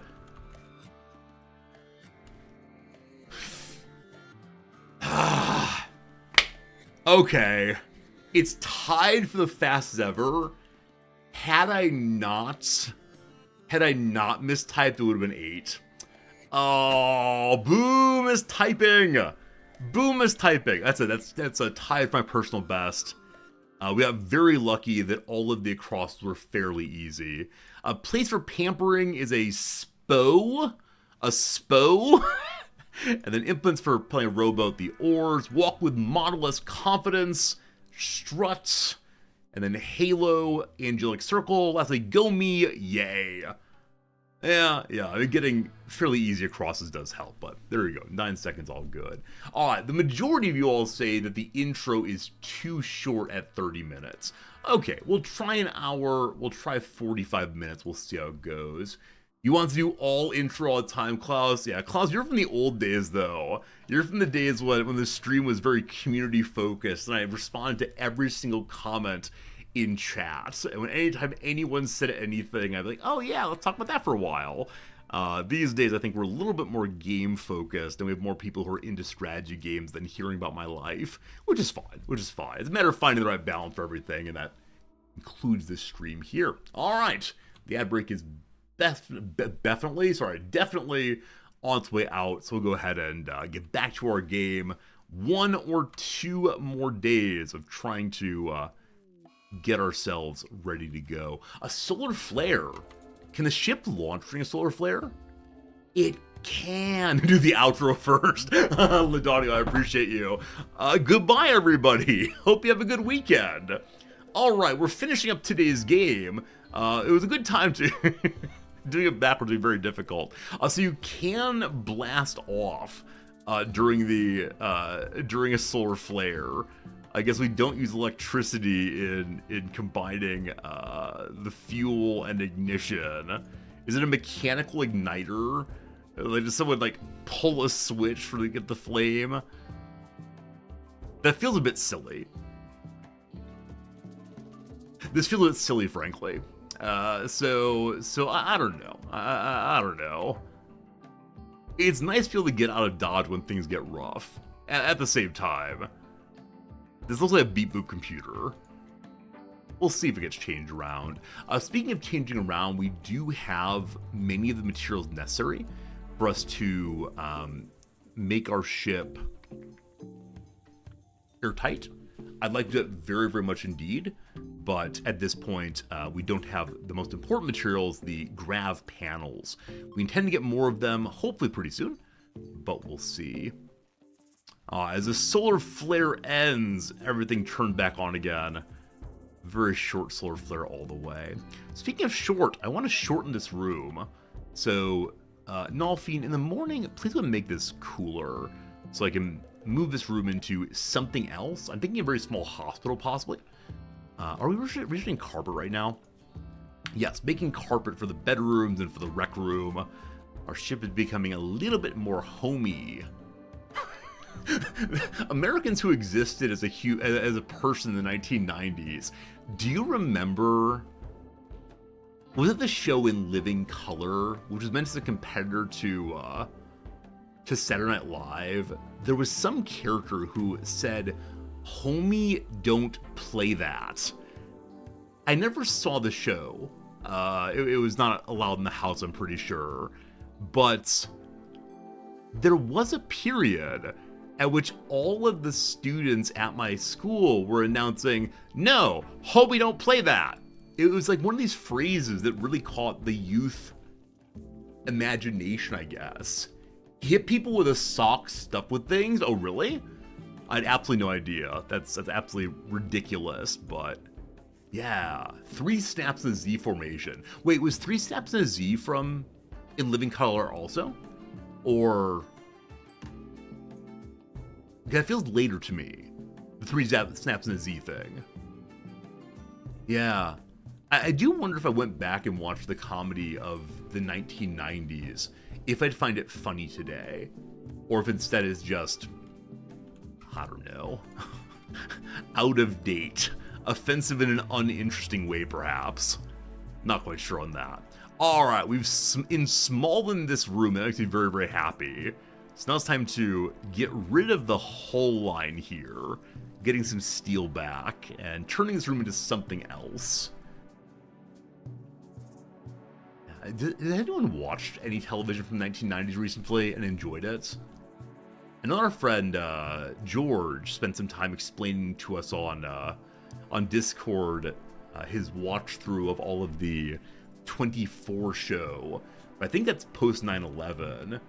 But you enjoy 90s cartoons, Babylon 5. What 90s cartoons do you enjoy, at least Lion? Are you thinking like The Simpsons and the adult cartoons? Or are you thinking cartoons that are for a wider audience, possibly? Last time you watched TV at all was in the 90s? See, this is the thing. I say things like watch television or see a TV show when I'm referring to streaming videos. And I don't know why I do that exactly, other than I grew up with the idea of watching the TV. In the same way, like, if you want to make the sound of... if you're impersonating that someone is calling you, right? You have a phone call coming in. What is the noise it makes? I think I still say ring, ring. Ring, ring, ring, ring. Or I suspect if I ask the kiddos what sound the cell phone or the telephone makes, they make a cell phone noise. Or perhaps I always keep it on silent. Yeah, the ring, ring is a powerful thing to me. Furthermore, we don't hear dial tones anymore, do we? Yeah, the idea of picking up a phone and hearing a sound is something so unusual now, because we pick it up and we push the ring button or the call button as opposed to the dial tone. Not that this matters in any sense, right? Not in any sense this is an important thing to lose or gain. It just feels very strange to me that that's a part of culture that my students will not be able to understand. And again, it doesn't matter. It doesn't matter. Like, it's not an important thing that they understand this by any means. It's just weird that they don't. So, yeah, exactly. Someone has called me. I wish to speak with them. I stick my fingers out to indicate the receiver. It's called receiver, I think. And, put my head like this because you need the mouth part and the ear part. So instead of, I guess if I were to ask my students to mime answering the phone, they'd probably just go like this, or make a claw sort of thing to get the phone to their head. I don't know. And then some of my students use this, like, suction cup thing, I think, on the back of their phone, and they slide their fingers in and hold it like this instead, which is just so different. Just so different indeed. So strange, yeah. And this, of course, what happens to everyone as they get older, right? The knowledge that, oh, things are different. That is strange. But, of course, the case that it's just how life goes. Things change. Components have been fetched from the north so far. I think there's some over here also. Yeah, we missed one so far. There's also steel, but I'm not going to grab that. There's some jade. I probably don't need the jade, but it could be nice to make a little statue at some point. Okay. Hello, Vex. Who's my favorite Greek philosopher? I mean, the answer I always give is Plato, because he gave me the questions I needed, but not the answers I wanted. Yeah, I think that Plato invited me to think in a way I'd never thought before, asking some very basic questions about ethics, about epistemology, about what we know, what's real. I don't think his answers are good, but man, as a what was I then? Probably like a late high schooler. You know, the idea of it being possible to ask these questions in any way other than I already have the answers, I've been taught the truth, was so powerful to me. And so, yeah, I mean, I read Plato first, so probably that. And yeah, I mean, of course, I like the ideas of many other philosophers. I think Heraclitus's claims about everything changing and flowing is beautiful and important. I think ethical stoicism matters a lot. It's later Greek, but yeah, there you go. I don't want to steal the pool table. It's real big, and so I mean, I guess I could bring it on board in a it's like stored fashion, but yeah, yeah. I'll bring one along to ameliorate and give hope for the future for these folks. Maybe. What's the most profound question I've dealt with over my years of philosophy? I mean, it changes. You know, I think my philosophical interests modify based on my life situation. You know, when I was young, the question of God's existence and the question of, you know, what does it mean not to have a lawbringer who sets the objective law for all of us? Like, that was a hugely important thing for me because of, you know, concerns I had and beliefs I had when I was a youngster. You know, the question I think that matters most to me right now, that, you know, I deal with my students regularly, is the question, as, you know, Scanlon put it, of what do we owe each other? And I think, unfortunately, some of my students are going to say literally nothing, right? The idea of communal obligation that comes from, you know, living together and being together is really a joke. It's absolutely nothing. And trying to convince my students to care about other people, to give them a reason why they ought to care, and if they do not care about others, something has gone wrong rationally, is what I care about most right now. Now, is that a profound question? No, but it's an important question, I think. Yeah, there's a lot more to say. I mean, I've been doing the philosophy game for a very, very long time right now, and so the concerns do change over time, but that's how it goes. Favorite pre-20th century philosopher? Augustine matters a lot to me. Yeah, St. Augustine matters a lot for me because he struggles with what it is to be moral, and struggles what it is to have a place in the world that is not totally your choosing, but you gotta deal with it. And then the question of relationship between the ideal and the real. What is it to live in a world and society that you know is not good and you cannot fix it, but man, you're striving? I think those are very important questions also. So, I mean, I think for me, like, totally honestly, any question I haven't thought of before and I don't have a clear answer to makes me very, very happy. I love the experience and effort in trying to understand new questions, to see different ways we could go with them, and then to try to act on them. Yeah, hugely important to me. So there are some words. Oh no! Oh no, our bird is starving. The grass is all gone in this area. I'm gonna let y'all run free for a moment. I didn't get much hay grass, unfortunately, in this place. Hello, Daigle. Intense talk on your arrival. We did it for you. Also, yes, good call. The boom rat in here is not something I want. So, I don't know of a way to usher the boom rat out, unfortunately. It's a wild animal that snuck in, and I don't quite know how. We have a breach in our ship here. The door was held open, but the inner door is closed. So, hello, boom rat. It could walk out on its own if we open the doors. Just let it outside, but short of that, I can't force it out. And it might be trying to eat my food. Hey, there it goes, thank goodness. Thank goodness. I was ready to beat the dickens out of it inside of the ship, but, yeah, I didn't have to escape. New pet? I don't want an explodey pet. I know kind of like the meta of Odyssey has been to keep boomalopes on your ship, to, you know, milk them regularly for fuel. This feels a little gross to me. Like, I get it. I get that, like, the desire to play as well as possible requires occasionally doing things that seem silly on the face of it. But no, I prefer making our own fuel as opposed to just think about it. Like, if when you wanted to drive your car, you had to go to a farm, a petting zoo, and pull on some udders, pull on some udders to make your car go, would that feel weird? Because I think that would feel weird.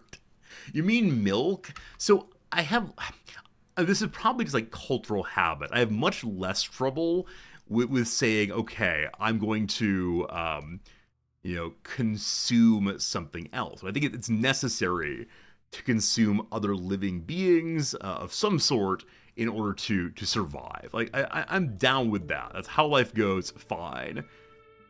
And I realized that at one point, the oil was creepy dinosaur bones and such, or I guess dinosaur flesh, whatever. But I think the physical milking just feels weird to me. Being milked for fuels their life's purpose, they enjoy it. Yeah, if we can make it so their highest satisfaction is being milked to fuel our cars, I'll feel better about it. I don't know. Is it like the immediate connection of the organic and the mechanical that me feels weird? Like speaking frankly, I don't drink milk that often, but when I do, I want to imagine the farmer out there doing the squeezing. I think when it becomes mechanized, it just feels very strange to me. Like, gross, in fact. And I get that's how the world works. But it still feels gross. I'm not sure. I'm not sure how I feel about these things. But, yeah, it is very, very strange. You never thought about where boomlopes have teats? Yeah, I don't know how they're milked. Right, do they squeeze out these things? Right, do they squeeze out the, like, pores? Okay, you almost got a Dear Ty and Sylvester email moment, but I decided that's contrary to the goal of the stream. No Dear Tynan today, my friends. This is gonna be our medical room. Excited to make it for sure. They do have sacs in their body. There are multiple sacs there. But do they have like secreting glands? Do the glands face outward? If so, why? Like, what is the role of the chem fuel for them? Right, because with cows and other mammals, it's feeding the young, fine. But yeah, why do they have chem fuel? I don't know. You poke a hole and it all shoots out. Did you like spray it in people's eyes? I've definitely seen on TV shows and documentaries about life on the farm that people will use a teat as a weapon. I don't know if this is entirely true, but still. I put everyone on mining for a while, and that means no one's actually doing cleaning as their main job. I need to remedy that straight away. So, Jim, you're a grower. Otatoda, you are number one cleaning. Good. It's a defensive mechanism, but they don't have a way of lighting on fire, right? I'd accept it's a defensive mechanism if they could, like, spew the gas and then somehow have a lighter, possibly. That would do it for me. Has anyone speculated? This might be the first time I've ever had these thoughts, though. And I realize that when it's marked as milk, that means something. But why don't they secrete other than when they're milked? So I know if cows aren't milked, they'll something not feel good. Is that because of how they're treated on farms? Like they're given certain hormones or something to continue blah blah blah producing milk? And so is it the case that like they're desperate to be milked? I don't know, team. I don't know, team. I don't know enough about this world. This strange world in which we live. And I apologize for bringing it up, frankly. As long as they're milk, they keep producing milk. Okay, so it's not the case that hormones are used to encourage the milkiness of it all. I'm gonna make this my airlock, actually. I want to change the shelf settings. What's it called if an animal, a mammal, isn't expressing milk, and they need to do so? Is it? I'm sure the medical term, but I just don't know. I'll look it up if need be. Lactose something possibly? I don't know. What am I doing here? I am saying, right, only my vac suits live here. Vac stone blocks. Haven't seen that one yet. Helmet, vac suit, highest priority to live there. Now, these shelves used to do the same thing. I'm actually saying this could be for lots of other stuff instead. I don't think there's a way to like push a button and have it return to its normal settings, unfortunately. I can copy off of some other shelf, though, and paste them. Oh, if we don't know this word, I'm going to have to look it up, unfortunately. Yeah, this is something that we're never going to stop doing on stream. Okay, so I'm looking for, gosh, how to do this safely. Term used for mammal not milked disorder? Agalactia is not producing milk and a male is to be lactating. That's not what I'm looking for. Mastitis is not it either. It's called engorgement leads to mastitis. Ellisville, thank you for being here and thank you for knowing that. Engorgement. That makes sense. It becomes engorged with milk. Fascinating, fascinating. I wish to discuss the function and structure of the mammary glands. They're fascinating. I'll leave it for another time, but if you've never looked into how breasts work, such fascinating stuff. Because when I was a kid, I thought it was just like a bladder in there. You know, the same way the Canadians keep their milk in bags. It was the exact same thing, but no, it's a lot more complex and striking the way in which the breast works, but another time perhaps. Animals are starving. All right. Bird is the word. Run free. Squirrel 1. Right, we had a squirrel. We have a squirrel, friends, that we did not name. I was planning to kill it immediately. It survived overnight. So I'm going to call you Survivor. Is that a Beyonce song? Survivor? Like, I'm a survivor. I'm going to boo-boo-boo. My little bird is down. My little bird is down because of malnutrition, unfortunately. All right. Must save this bird here. Animal sleeping spots. It'll go in the brand new hospital and veterinary office, I suppose. I want the shelves to be much the same. I might put weapons here also. We'll see eventually. What was I gonna do? Right, I need to have someone. HP, I think you're fine. When you're done with that job, please go save the bird. Excellent. Did Survivor sing Eye of the Tiger? I actually don't know the name of the band that's saying Eye of the Tiger. I will not be singing that one right now, but thank you for your attempt to make the Resorty Jukebox work once more. Yeah, I think the Resorty Jukebox is an important part of the stream. Bird as the word has died. Malnutrition caused the word to crumple feebly. This, of course, is going to be a metaphor for the Christian narrative. The word became flesh, and then the flesh was killed in great suffering. And now, in a ritual, we're going to consume the flesh of the word. Good. Very, very good. Sorry, bird. Sorry, bird. Okay. How does this corner work in a way where it does not take up too much space? And the importance of maintaining hallway space keeps getting me. Does this look better? I guess it looks better. Okay. We'll have a little golden door. We still have not picked out the appropriate color for the inside of our ship, unfortunately. All right, 81 hay remains. Muffalo, are you dying? You're a Muffalo, correct? You are still half full of food. You're carrying quite a bit around, but... Okay, does this place allow vac suits and such? I still need to stop that also. It does, it does. Okay, so clear that entirely. Nothing allowed there anymore. We'll then take this setting, copy it, and paste it here, and here also. Good. Good, good, good, good.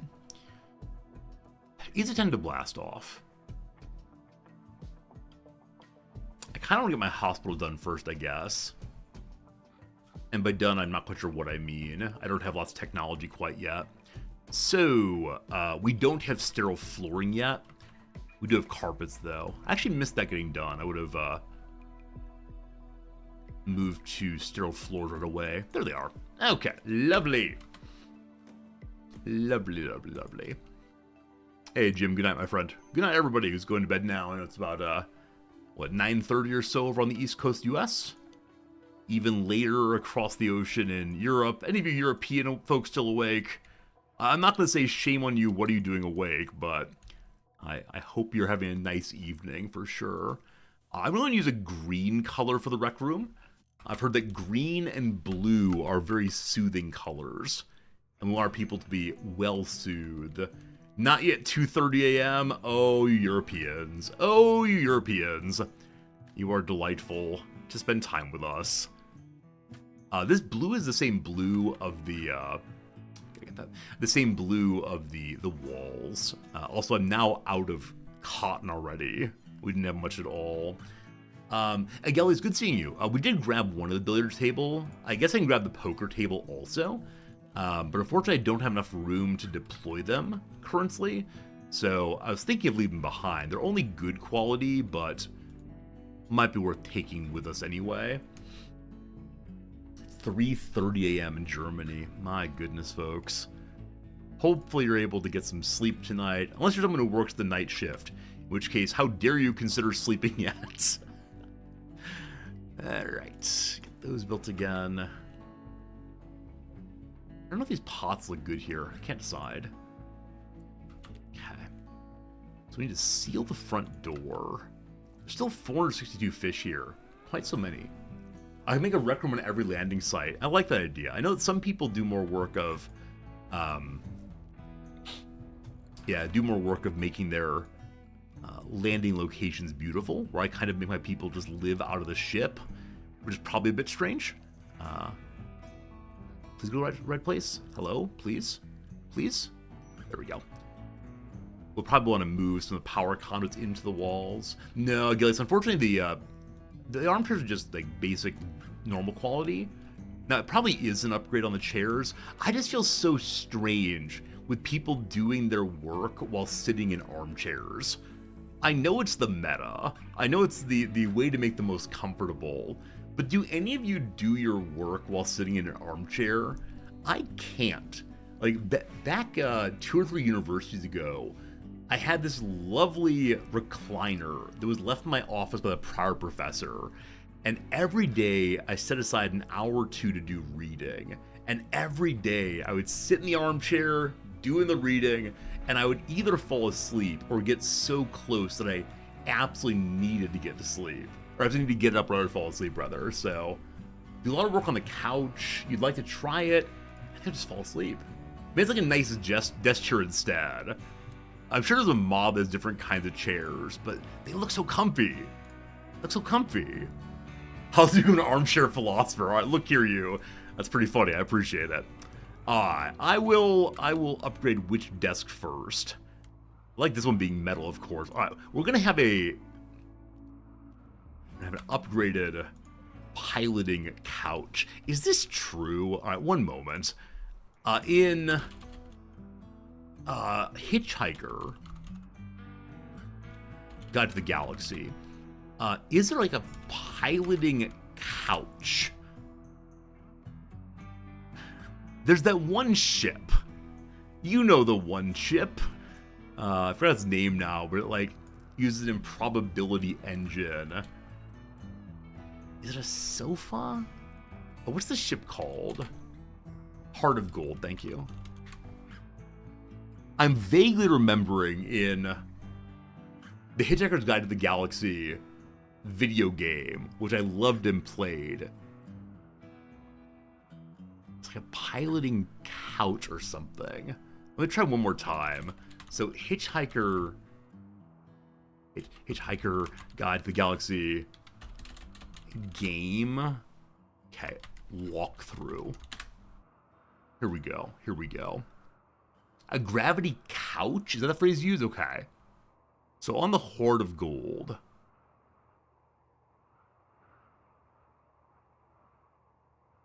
Huh. This is how to walk through very quickly without, like, sitting down at all, looks like. Try one more time. Okay. Heart of Gold couch.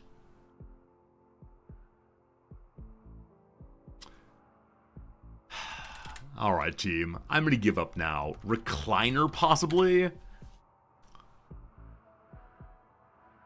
Is this game available to play? What would it be called? Like, abandonware? Is that the phrase? Okay, if we want to, we can play this game right now. And I can have the itch scratched. Unfortunately, it's probably about like 30 minutes into the game, so let's not do. Maybe one of these days we'll play a bunch of text adventures, endless reading by old Resorty, and going east over and over thing. Am I talking about the Zork-like thing? Yes, it is the Zork-like game. That's the one, but how it goes. Killdrick's good seeing you! I don't want my pawn to be too comfortable working. It's true. I'm a cruel taskmaster. I'm not a good person towards my workers. But I think chat kindly wants me to do better and more. And so I will do better and more today. And everyone will clap. That's be the phrase of the day for sure. Okay. So with that uninstalled, I will now borrow one of you forever. Killdrick's good seeing you though. How's your world been recently? Friends, they don't know Killdrick's another streamer. Plays games similar to ones we play. Has a good voice, has a kind community. We like Killdrick's quite a bit. Often a lurker here, hanging out and tolerate my nonsense. All very good. Right, it is the case that my Muffalo is trying to return to nature. We cannot have that at all. Rimworld amazing, love the new DLC. Yeah, absolutely for me also. Definitely my favorite of the DLCs in a way that I can't even explain.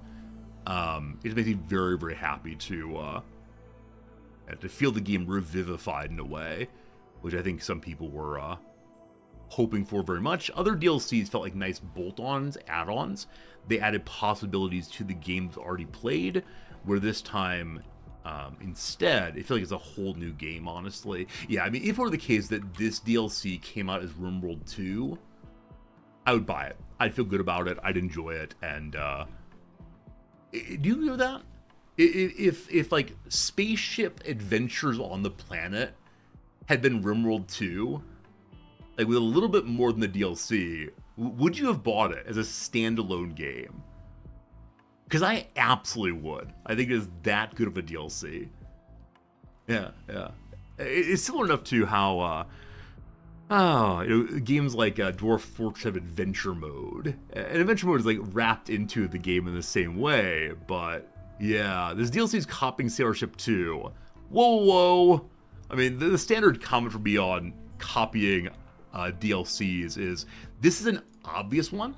Like, there's some DLCs that do weird and goofy stuff.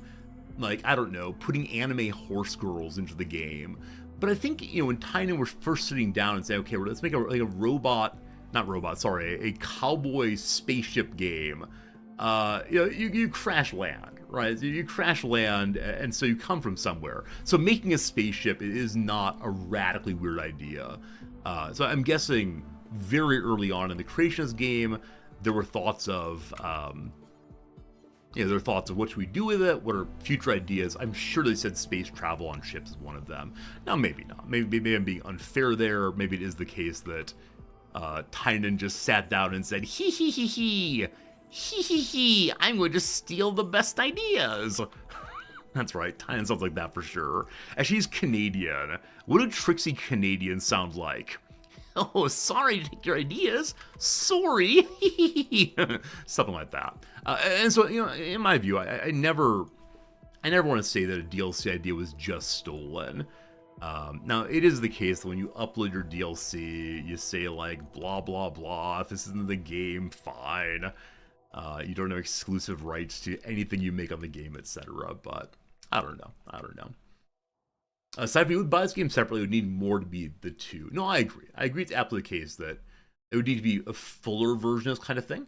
Like more space stations. Maybe you can fly to another planet. This kind of thing. I don't know. But it's possible I'm overly a Tynan booster, but I think he's done such a great job with the game for years and years and years, and been a real like custodian of the thing that many of us enjoy so much, and that makes me happy. It makes me very happy that there's this game I get to play that is well supported, years on now, and it's never felt to me like a money grab. It's never felt to me like Tynan is trying to abuse his player base. Every release is real work, and that is awesome, I think. Otatoda's doing nothing.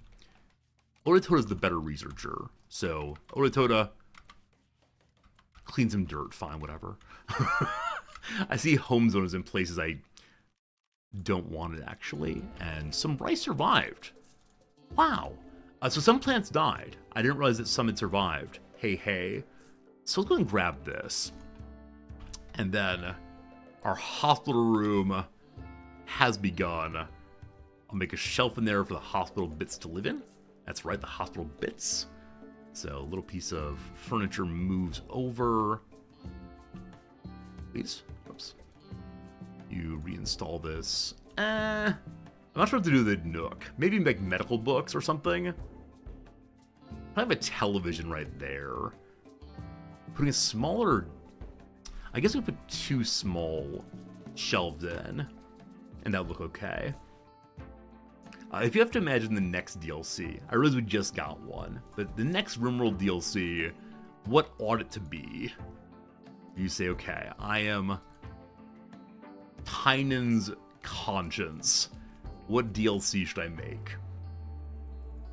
It's hard for me to think. Like, I could ideology gave so many different styles of play that could be filled out more, I suppose. But what else is there? I'm trying to think back to the times I've made like my grand list of things I want to see in Rimworld. I think it's the case the majority of them really have been met. I don't know. Towers and pyramids. Okay, so we've gone down into the underground. Can we go up now? That's a possibility. So Z levels don't exist, but maybe we could do like Mario and put we could do Mario and put the this is the wrong color. I'm sorry, I'm distracted by being the wrong color.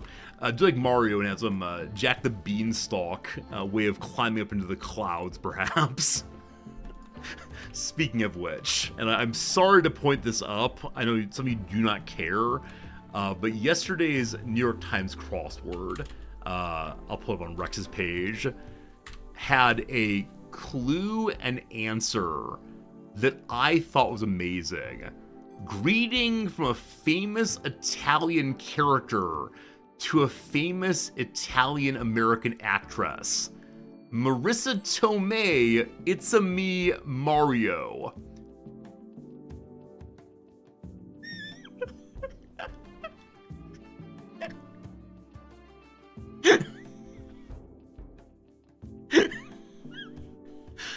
When Noms and I figured this one out, we had to put down the iPad because we thought it was so hilarious.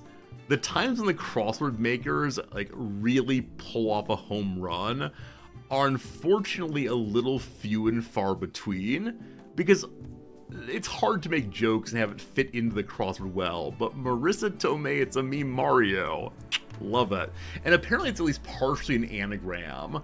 The first and last parts are anagram of one another here, so you can find the anagrams throughout. And yeah, I don't know. Very, very good. Made us happy, and so delighted to share it with you all as always. Okay, Jim, you got the rice there. Is any of the dye close? Not really. So I think it's time to load up rawhide. Something like that. All right, this shelf is where the medicine is going to live. We'll put on this shelf the more commonly used medicine, and then Glitter World will live on the secret shelf over there in case things get absolutely dire. Put that at the highest level of priority. My next intended build out, I think, is going to be storage rooms probably. And I do want rear end gunning also. The mortar platform will have some turrets on it also, but not sure how it's going to go. Oh, I noticed I put wood floors down in some of the bedrooms. I should continue the same thing. They don't need to be carpet, though carpet would look nice. We have lots of wood going around, so I love that. I love that. And Nams and I last night or night before hit 1,700 crosswords in a row. And as I always say, for me, that's less a sign of like being big old nerds and more a sign of we take time for each other every night. And there have been a couple of nights when one person had to do it because everyone's busy with something. But 1,700 nights is a lot of nights in a row doing this one habit. It's been very good for us. The mech hives have found me once again. They're sending a massive mechanoid force to kill me. They get here in 10 days. Don't you worry, I'll be gone well before that, thank you. Okay. We have these lamps. Where else needs light? I guess I want the medical room to be as bright as possible. And then you are just and only the Glitter World medicine. Yeah, a lot of the sci-fi tropes I can imagine that haven't been done yet are ones that you can like hammer into the other DLCs. So I don't know, like some person among your crew looks like you, but is truly a horror monster. You know, like the alien growing inside. Anomaly has that to a certain level already. So I don't know. Mad guinea pigs are coming! How many guinea pigs are on the way, and do I want to deal with them, frankly? Only 4 of them. We can do this. Any idea when I'm going to stop running and turn to fight the mechs? So, I don't know how strong the mech raid is. I've been told it is ridiculous. It's not the kind of thing that one actually fights off, at least not anytime soon. Does that match what you all have seen and known? Like, please don't spoil exactly how it's going to be, but if you give me a sense of, you know, is it a mid-game fight? Is it an end-game fight when you stay and fight the mechs as opposed to going on? It's quite strong, it's really crazy, yeah, that's my sense. So, you know, once the ship is bigger and stronger and I have better shooters and I don't know. I think it's like the sort of thing that's mentioned in episode 1, and then we eventually get to it in season 7. It's a no-win fight, okay. They experienced a mech raid last time. No, I mean, we had a standard mech raid. You know, 4 or 5 mechs showed up. But no, the mech raid of those who are actively chasing you is a huge force, it says. Why can't I attack you? Oh, it's actually dead. It had a 1 mote pop-up of, hey, I'm still alive. And ultimately, no. Alright, we got 4 guinea pigs. Haul them on in, team. And then it's time to go away. Goody good. I guess this is the first time I've ever thought of Rimworld as a game that's played in seasons. In the same way that, you know, X-Files, for example, begins with... yeah, it begins like big old spooky monsters, and then eventually adds in the lore-based shows, I guess. I don't know. I haven't really watched much X-Files. I feel like I didn't explain that terribly well, but hey, have a good night. Yeah, I'm definitely looking forward to fighting the mechs eventually, but for now, running forever. Royalty could be expanded on a bit. Yeah, I mean, there's always so many more kinds of techs, kinds of, you know, what are they called? Like magic spells, we'll call them. Even though they're not quite magic spells. But, you know, magic spells that one can use, and I don't know. I don't know. It's hard to know what kind of additions to the game will be in the spirit of the game, and thus enjoyable. And we have to trust Tynan to do that for us, I think. And it seems like Tynan still has a really clear sense of what exactly they want to, what exactly he wants to do with it, and it's being satisfactory to most of us at least. That's pretty cool. Pretty cool indeed. If I know Zap Brannigan is from Futurama, he uses those tactics in a fight. Oh, send in more and more and more, until the bodies stack up in front of the enemy, and then win because you can use the bodies as cover or something. And some of you will die, etc. Yeah, I know we can go to a mech hive and stop the mechs eventually, but all right, Squirrel, I need you to get into the house also. So I'm gonna change the settings of the animal pen for right now to put the squirrel in also. Can squirrels not be penned? The survivor's not gonna be trapped? Apparently so. Alright, go a deck. All animals, go a deck, go a deck. And then it is time to blast off. So, Nulfine, please begin by destroying this door. And then we'll replace it with a proper wall once more. And we will get out of here. No time for fun. Build, build, build. So last time we took off, we left behind the front wall, I believe. This time I'm glad to see it's attached, hopefully. And I think there's a way to see where substructure is and where it isn't, but I don't quite know how that works. So we're going to hope it's all attached. I can't leave anything behind or I'll be very, very sad indeed. I don't think we need that corner anymore. All right, team, gather up all of you. Let's go somewhere new. Right-click on the grav core. Okay. Oh, just click on the grav core. All right, nothing is red right now, so it's all going to come along, and thank goodness. Where to next? Are there any meaningful quests? These are colored. Why are these colored? I don't recall these being colored. Anyway, historical. This is, I was on the wrong page. Historical is like, did you do them or whatever. Active is what I need. Mattel the Felon lives up in the sky, I believe. So I can't deal with that yet. A loss-infested settlement. You can loot the structure of valuable resources. 1 star in difficulty. Or a cave entrance. Frozen terraformer, very cold there. A mechanoid relay. I don't know, team. I don't know. Heavily defended by mechanoids. Yeah, not that yet. Let's go visit the lost infested settlement, or maybe let's take off and see, what's nearby. So, let's get ready to go. I'm not putting on our vac suits because we're only going to be in the sky for a moment. We're staying suborbital, etc. The cave entrance is the Hive Queen. Hey, good to know. It's only 1 star. I'm guessing developed beyond 1 star as you spend your time there. Yep, everything is gone. Thank you for taking care of us, map. We'll see. So there's things here like, what are you? A lake. Here, an ancient smoke vent.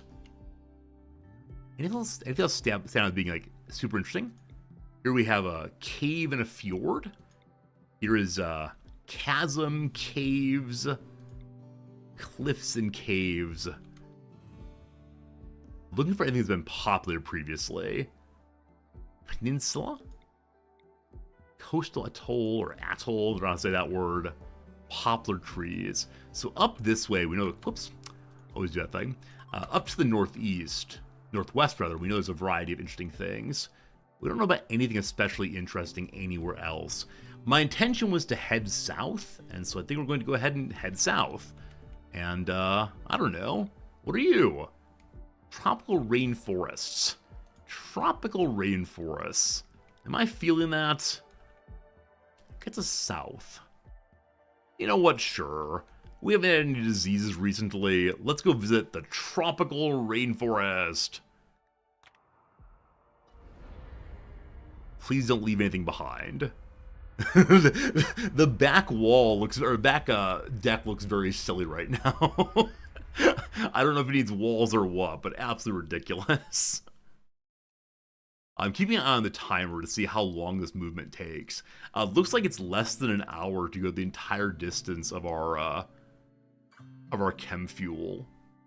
That's a little ridiculous. That's a little ridiculous indeed. So now I know in the future we can go other places within our chem fuel range without wasting huge amounts of time. So wonderful, wonderful. Okay. Welcome to our new place, our new home. What do we see that's interesting? Little tree there, like a tree. What's this thing here? A lotus. A lotus, an aquatic plant known for fragrant flowers. Oh, speaking of flowers, I haven't put any or hardly any potted plants in so far. More of those would look nice and remind us of non-mechanical things. All right, steel up that way. Tons and tons of trees. The noble, are you a turkey or peacock? A lovely peacock. Wow. Looking for the ancient danger, if there is indeed one. Not seeing it immediately. Could be buried somewhere, or could be right here. Is it time for our very first ancient danger exploration? We'd need to do some work for that. But I think yes. So I think we're going to set up here. Make use of the fertile soil. Be protected from one side already. That could be cool. Is spaceships start basically caravanning out caravanning? Blooming, I think that's a fair way of putting it. Yeah. It's caravanning out caravanning. And you have the opportunity to just set up bases more easily because you bring your base along with you. And I'm a fan of that. The International Space Station has an external platform called the Terrace. I don't mean to be rude, but I bet it looks ridiculous on that too. But I do kind of like the idea. Alright friends, we're rotating the base again. Because I want to have my guns facing the open areas. Which I realize is a little bit ridiculous, but I think it's some good strategery here. I'll be blocking off the back end. Oh, interesting, there's a little spot here too. So I'm not sure which one of these is the ancient danger. Yes, but our guns are pointing the direction where enemies will have to come from once we've built them a bit more. Welcome everyone! Welcome, welcome, welcome. It's time for us to move the animals outside once more. Can't have meat on my food. I swear I will begin planting hay grass almost immediately, because one of these days we intend to spend quite a bit of time in space, and if the animals die, I know some of you will have an absolute conniption. Is that a fair word? A conniption? Or does the phrase conniption fit? I honestly don't know. Have a conniption. Have a conniption fit. I think conniption fits the more common usage. Okay. Other animals, you may run free. Cool. Conniption.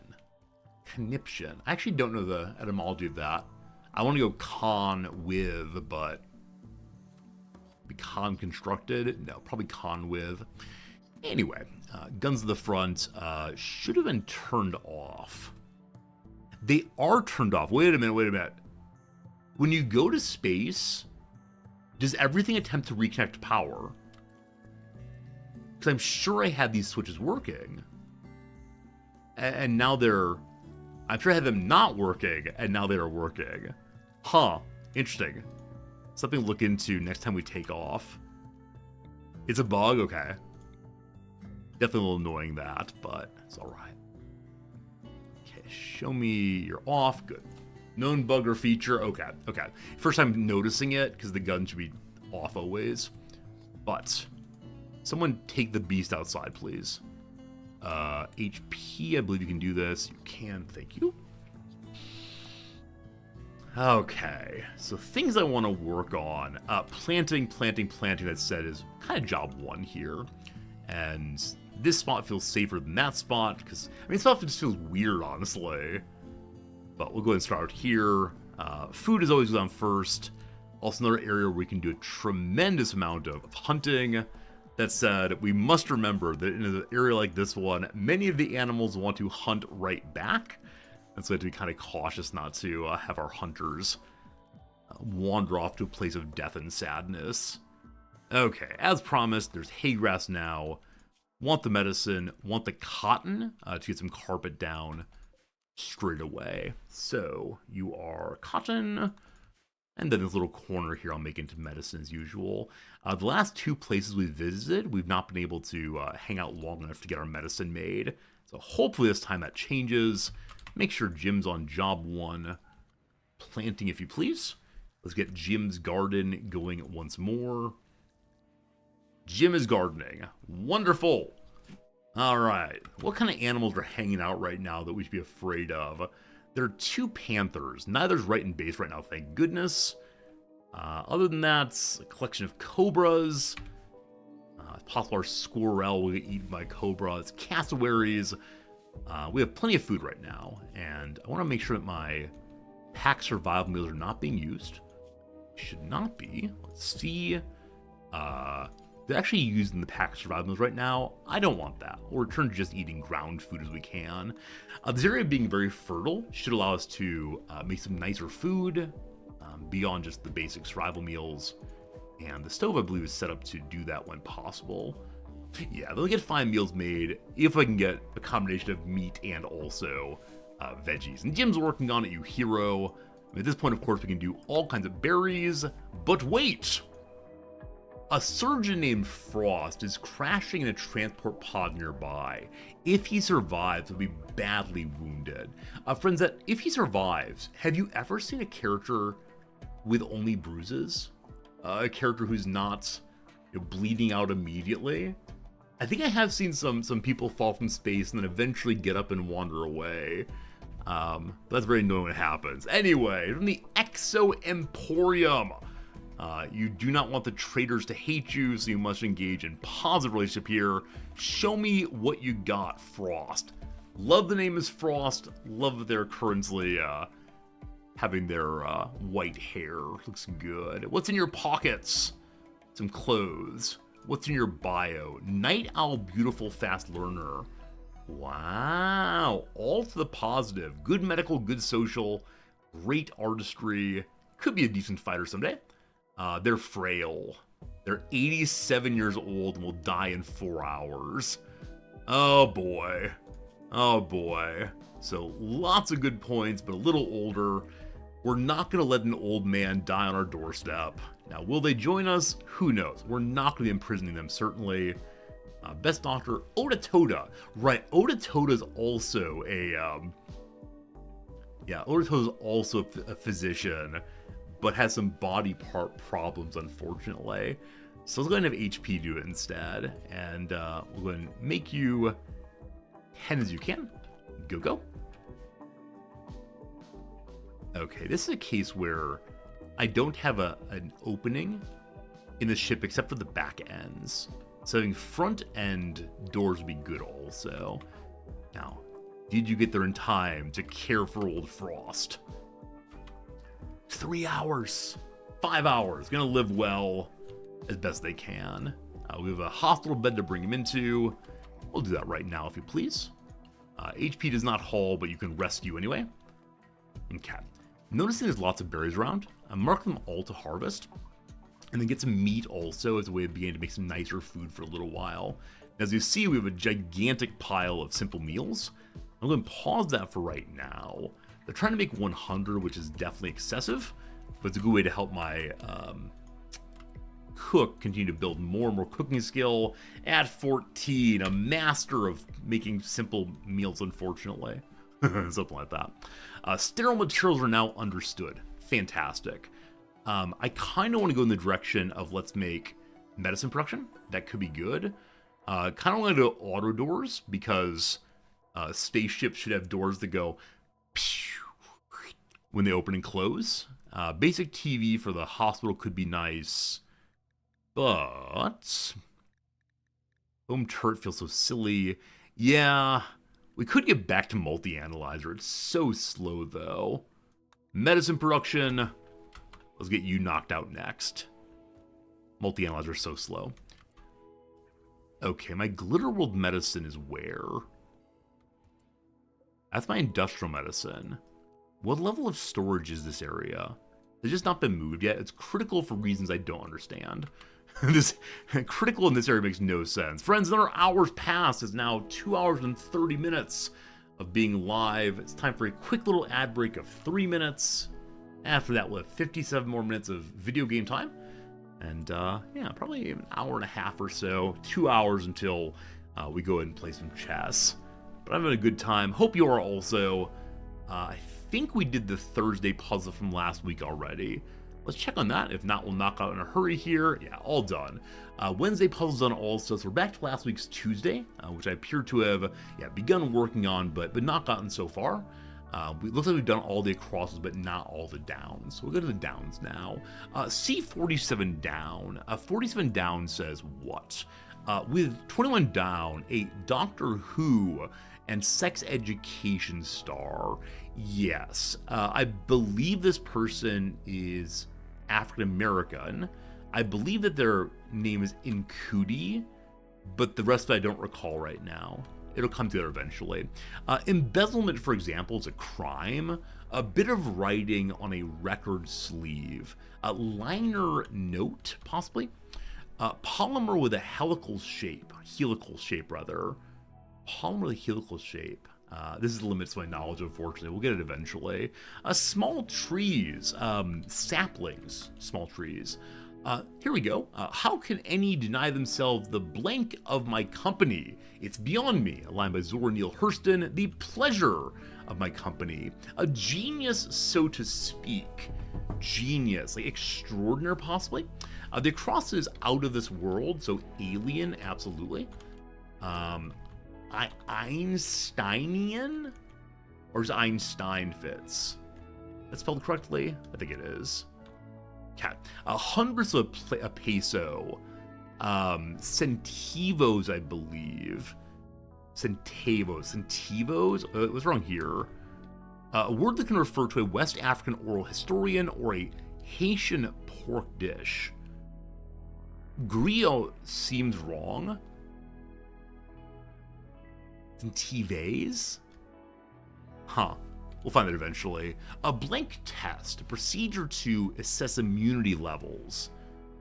I do not know. I have absolutely no idea. Flop. Flop is something that goes poorly. Author is penned. Flop. Skier's final attempt's last run. Flop. Do poorly. No idea. Mysterious to all but a few. Arcane means secret knowledge. A mathematical array written in square brackets. It's a... Oh, I should remember this one. One second. It's a set. It's a... Nope, don't recall. Spotted wildcat. Spotted wildcat. I mean, the cheetah, but I'm pretty sure it's always right. A coupe alternative are sedans. Said good. Okay. Cookie Mogul Wally is Amos. Minima, possibly? No. Huh. The Ocelot is the Spotted Wildcat. Where'd you learn the word ocelots? For me, Metal Gear games. Alright. Yeah, that's pretty good for our downs. There's one more, I apologize.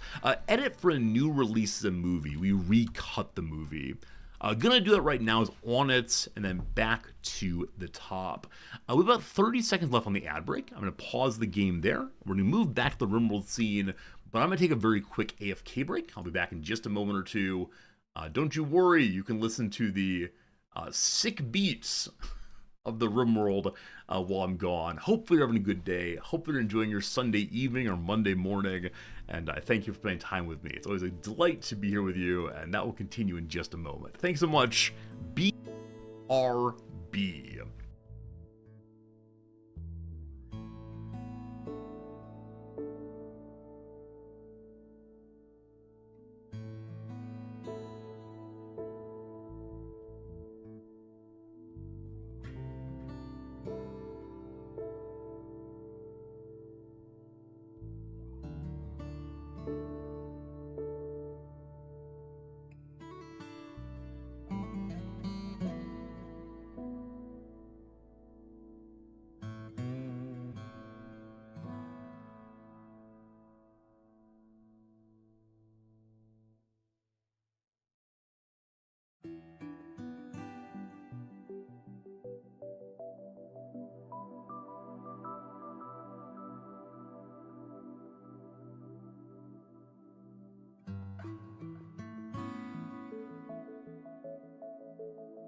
Okay, hello again, team. Hope you're doing well. Sorry for disappearing for a little bit, but I appreciate you hanging out with me while I was gone. No more breaks. Locked in for the rest of the stream. Maybe. We'll see. I don't want to deceive you, but that's the intention at least. I've mentioned before I have a philosophy professor back in undergrad who would lead every sentence off with, "I believe it is the case that," even for things he darn well knew. He was a bit of a skeptic, a bit of a jerk actually, but he would often say, "I believe I know that," or I believe it's the case that your other professors in his office, even though he'd just been there, had a conversation. I believe it's the case that. Bit of a pretentious so-and-so, but regardless, I believe it's the case that I'll try my best to be here for the rest of the stream, but I've been trying to take AFK breaks a little more often. I know for a while there was a big concern that streamers didn't stretch enough, and so chatter would insist it's now time for a stretch break, or concern that streamers didn't, I don't know, didn't do the thing, like hydration became a thing for a while there. I just found that very, very strange. Very, very strange to have people like, I mean, I guess it comes from a place of care, right? It comes from a place of care that someone would want to ensure that their beloved streamer doesn't lose their voice or, I don't know, have bad skin or something. But it always felt strange when people were telling me, "Rizordi, it is now time for you to drink some water. Rizordi, it is now time for you to stand up from your chair and move around." I don't know. Or die. No streamer is going to die from not drinking water for a couple hours. And if they are, they deserve it. I don't know. For me, it always felt like a very strange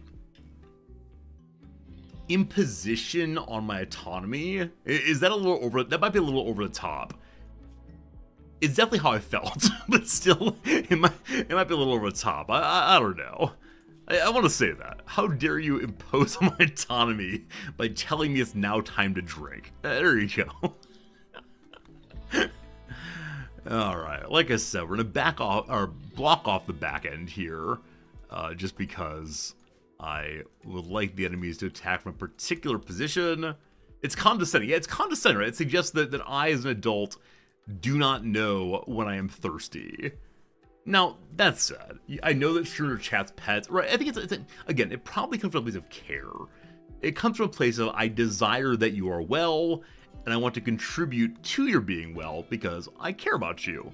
I enjoy spending time with you each day, but I don't know. I think I don't do well with that vibe. I think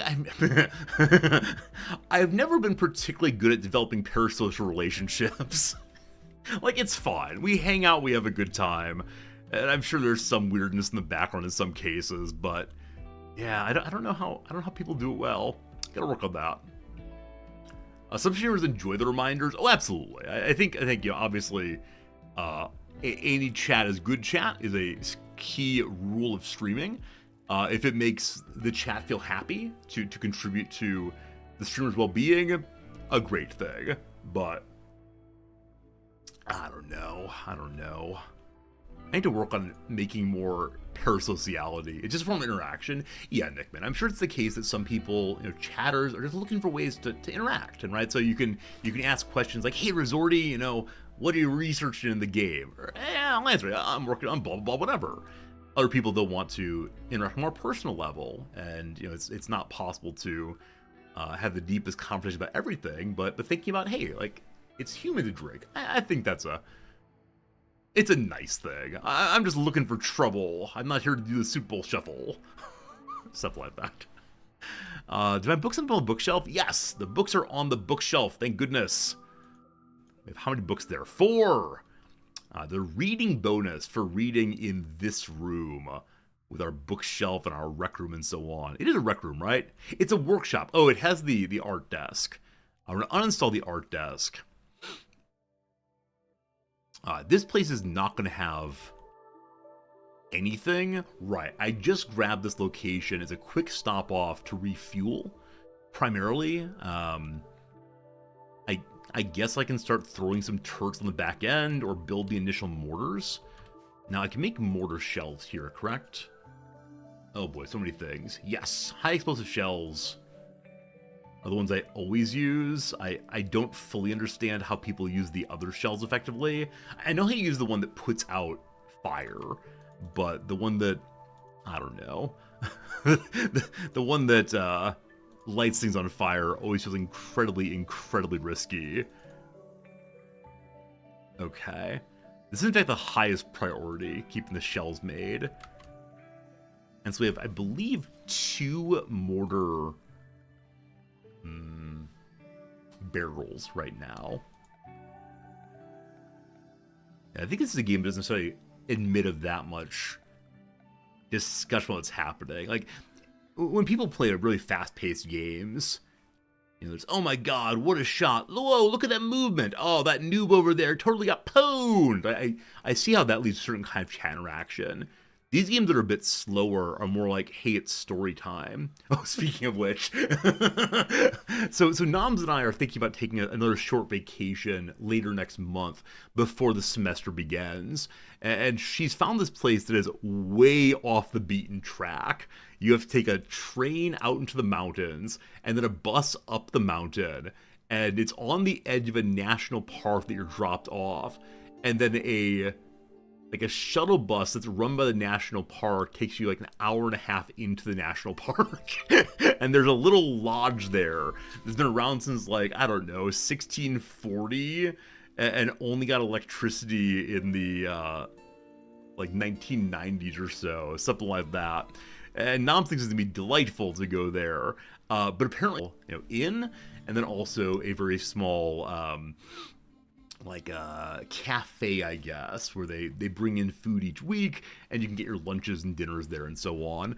But apparently, part of the shtick, part of the place has, because there's nothing out there, they want you to go to hikes and meditate and do whatever you want to do, but they recognize you might get bored, and so in the evening, they have a guide. So throughout the day, the guide works, you know, helping you find places to go and so on. But in the evening, the guide will make food for you and then read you stories that she's written on your visit and what you've brought to the camp and what she's been doing all day.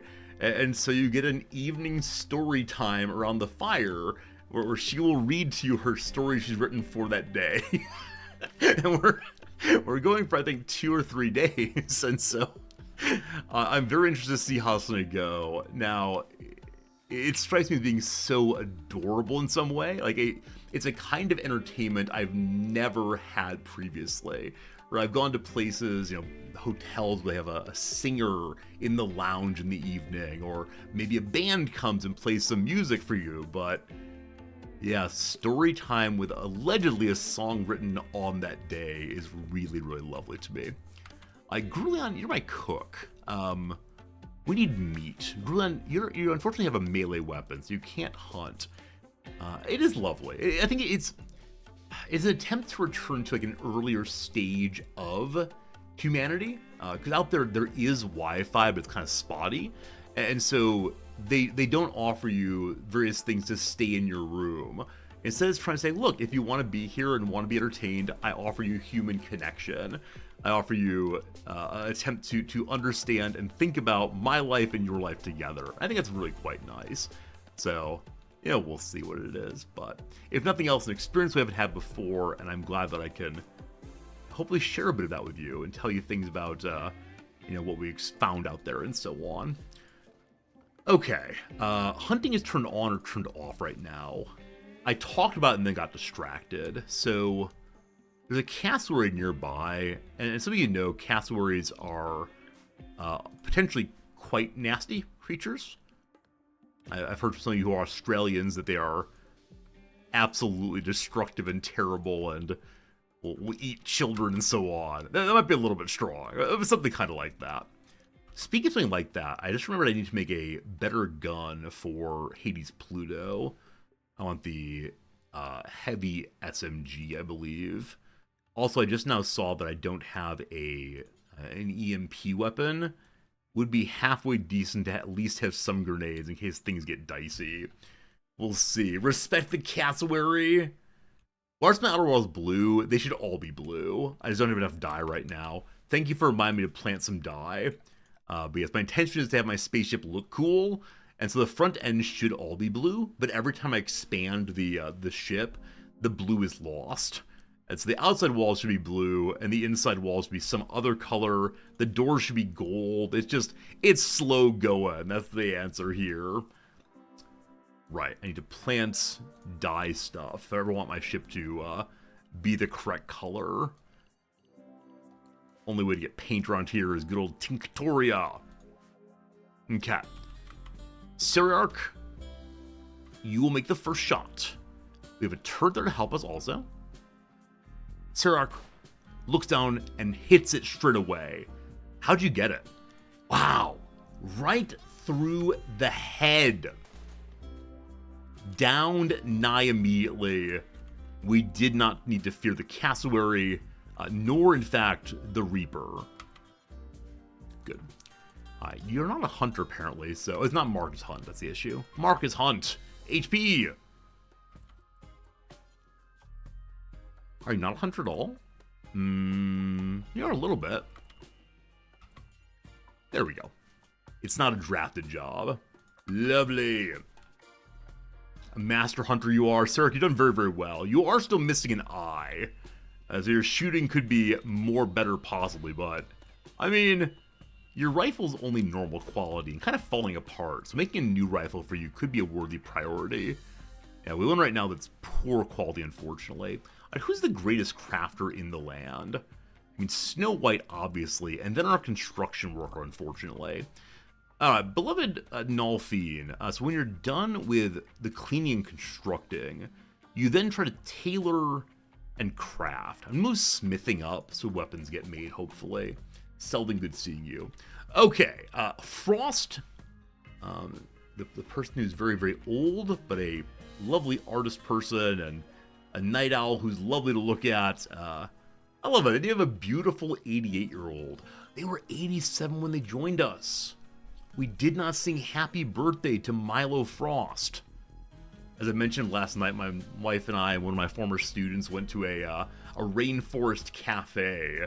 And as part of the birthday routine in large Japanese restaurants, when they wait staff bring out their giant volcano, it's called. One second. I need a picture to tell this story. It's worth 1,000 words. Rainforest cafe volcano cake. Yeah, this is their birthday cake. Yeah, this kind of thing.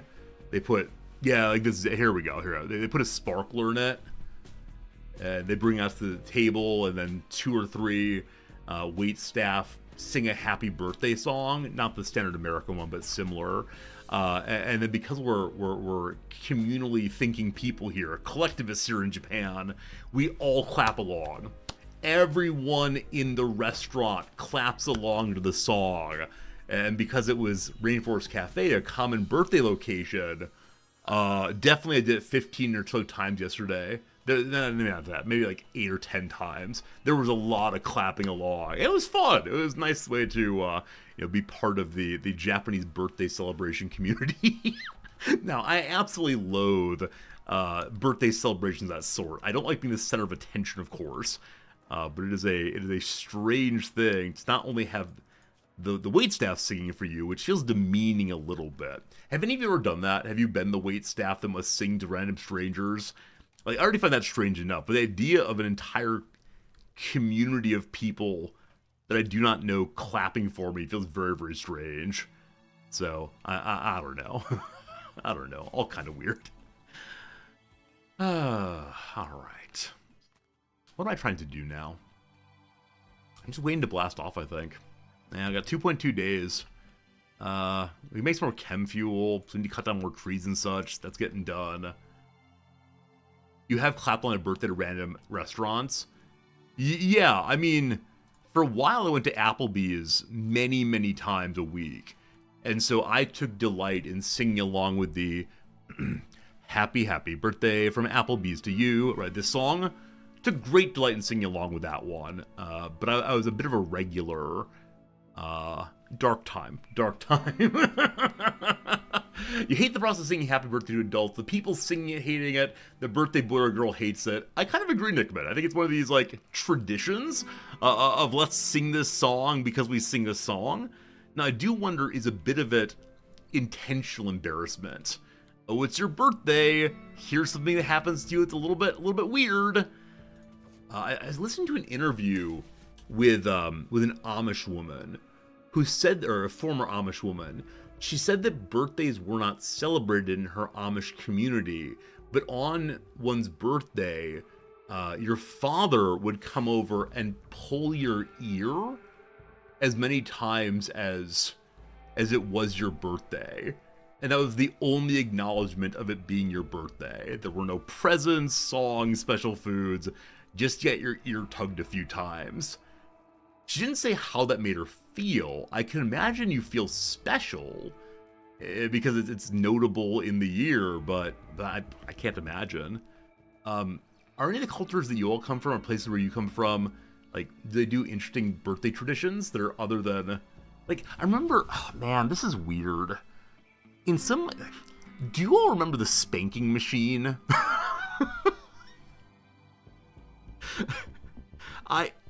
I vaguely remember a birthday tradition of, like, people standing in a line with their legs spread wide and the birthday child climbing through the tunnel of people's legs and receiving smacks on the rear end. Is this a thing? Is this a thing? None of you said you heard this thing. This might be a dream. It's possible. Oh no, my bird died. Oh no, a panther killed my bird. I realized I should go with this issue. Okay, team. This is a dangerous search. Birthday tradition spanking machine. Okay. So at least it's the case that other people have seen this before. Apparently the 1970s tradition. I was born in the 80s. Apparently there's like hangover on this thing. It's super inappropriate. You'd run between the other students on either side. They'd all spank you as you ran through. Here we go. We had the spanking machine in my elementary school. The rest of the class lined up with legs wide apart, and the birthday kid would crawl on the floor between all the legs, and each kid would spank the birthday kid on the way through. I remember I was so excited when my birthday, I got to go through the spanking machine. Yeah, in retrospect, this sounds horrifying, ridiculous, but I remember it being like a fun tradition. I don't know. I have not thought about that in years and years and years and years, but it's a real thing. I don't know if it's Midwestern. I don't know. Oh, I'd kill this panther. How dare you kill my crow, my raven? We got no warning at all. You must die immediately. We're not ready to fight this thing at all. The definition of tradition is something that's so ridiculous no one would do it if it's not a tradition. Yeah, I mean, I'm immediately reminded of, in some Asian cultures, Korean comes to mind first. I don't believe the Japanese do this, but there's a game that's played among boys, I believe, in which is an attempt to make like a hard stab into other people's perineum. Is that correct? And again, from the outside, this seems ridiculous, terrible, abusive, sexually abusive. But it's seen as just a silly game in the culture. Am I making this up? I think this is true. I think this is true. Where are my other people? I should not be fighting this thing with only 2 people, but I'm infuriated that they would dare attack my animal. Is 100 Years of Pain stuff? I don't know what that means. Could someone Google this? Concho, is that what it's called? Concho? Okay, maybe. Concho is something that could be a Japanese term. I'm pretty sure it's not Japanese. It might be, though. It might be. Okay, that went very well. Yeah, Lord Hades Pluto here, Lady Hades Pluto here, Hades Pluto. Actually, a very good job at shooting. As wild blasting works out occasionally. Decent shooting. They started as 6, so our characters have all leveled up pretty well. Go ahead and finish off Seriarch. You can do it. Say goodbye to it. Hey, well done. And we even get to bury our dead crow writing desk. There you go. Sorry, team. We have to Google this one also. Okay, so Asian children's game poking perennium, I believe. Yeah, it's called Concho. You clasp your hands together in the shape of a finger gun and poke an unsuspecting anus. It is common in Japan. I've not seen it happen here. Korea has it also, as does China. It's a slang adoption of the term enema. Yeah. It's a real thing. It's a dumb game played, especially by teenage boys, or probably like preteen boys. But it's a 100 Years of Pain. Okay, I don't know what that is. It was done in Naruto. Naruto? Wait, you say it began in an anime and then was adopted on? Huh. Fascinating. Like I've said, I sometimes struggle to think about that, because if I were born in a culture that just did that, I probably wouldn't think of it as abusive. It's just a thing that's done. Like we mentioned, the so-called spanking machine for one's birthday. It didn't seem even slightly abusive. It was just a thing that's done. Now again, things that are just done can indeed be abusive also. I'm not meaning to say it's not by any means, but yeah, that's a thing. The more you know. Oh, we love it. Yeah, similar thing to a kid. Daigle, you grew up in France, right? The French thing also. I'm not surprised. Oh, this is my first time seeing a peacocking game. Oh, they're beautiful. So I think the peacocks that I've seen previously have been a darker blue and then a brighter green, darker green. I'm not sure exactly. I'm not sure. Hopefully, though. It's called the olive in south of France. That kind of striking. Interesting. This reminds me that what Italian rude gesture, the equivalent of the middle finger, is the fig, so called. I wonder the relationship between food and childhood pranks. I mean, food being a central element of young people's lives and everyone's lives. Do they use that? I don't know. What I do know, though, I promised I'd put some potted plants in here. I didn't do so. Let me go ahead and do that.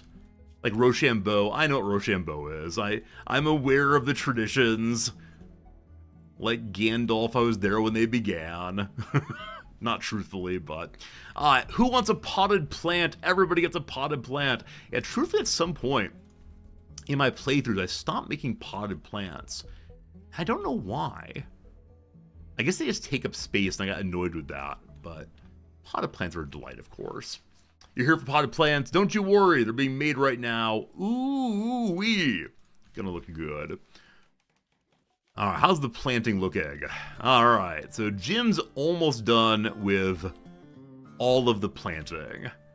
Do I want to stay here until this is all done? I guess so. Did I miss the start the Ancient Danger yet? No. I want to make some new weapons before that happens. And see if everyone's a flak vest. If we have that, I'll probably be fine. But I want to make it heavy SMG to upgrade HPG's weapon. Not APG, your HPG, sorry. HP's weapon. And then EMP grenade just in case. Because golly gosh, it would be terrible to have mechs and no EMP. How's steel and wood looking? I think we have a bunch more wood marked to cut. Yeah, steel's a little bit low, but we landed right by a steel deposit intentionally so we can mine that again, of course. The ship must still expand.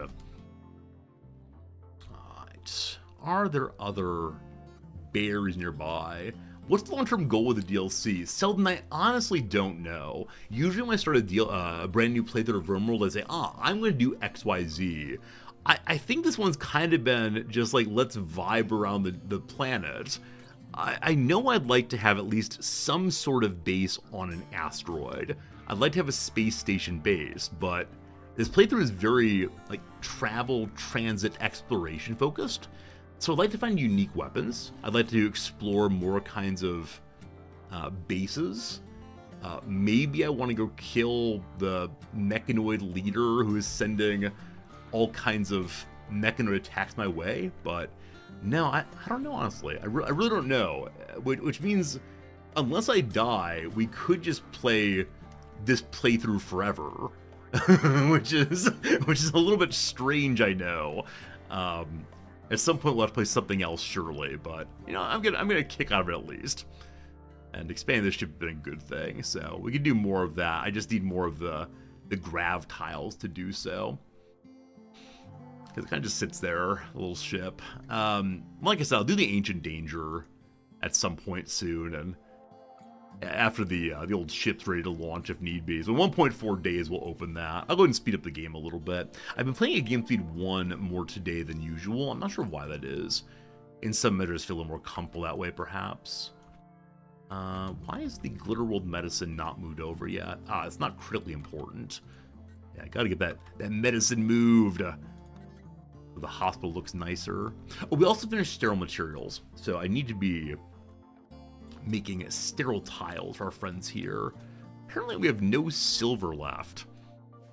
Apparently we've been shopping, so hopefully we can find someone with whom to trade at some point soon. I think that unfortunately, my Rimworld playthroughs, more than any other game, get so disconnected from goals. I know I can say things like, let's go and finish the endgame content that's new. But I think so often I just kind of build absent-mindedly while chit-chatting with you all, which is nice. I mean, I think the Rimworld vibe is very good for me as far as being a chatting kind of streamer, as opposed to a master game player. But managed to transition on that. Maybe what we really want to see is pure, cutting-edge MLG as a panda. Oh, I didn't see this previously. Tell us about the panda, please. A slow, lumbering herbivore. Pandas are admired by many for their clumsy charm, making them common pets on herb worlds. On the rim, pandas are rarely seen outside of captivity. Oh, buddy. Is this what we're gonna do? Should we attempt to have a panda mating project? Because of course it's the case that out here in the real world, we're running out of pandas. Because the panda apparently has stopped being interested in procreating. I wonder if it's modeled in this game also. They're able to fight if you want to. They also are emotionally supportive. Oh my goodness. Tankadelphia, what's up? Good seeing you, Falconor. Hopefully our base does not have problems like Imdars has recently. It's a great game though. Name it HPG, hit Panda Guy. I could potentially do that. Potentially hit Panda Guy. Alright. Best handler. We already have our Muffalo mascot, but a panda could be good for us also. HP will get on it pretty soon. Actually, I'm gonna stop you to go take care of it if I can. Do we have vegetables? We appear to have very few veggies right now, so I'm gonna mark any berries I see. They're already marked here. So, friend Jim, what you up to? You're already there harvesting berry bushes. You absolute hero. I need you to do at least some of them before bedtime, so we can get the lovely roly-poly animal in.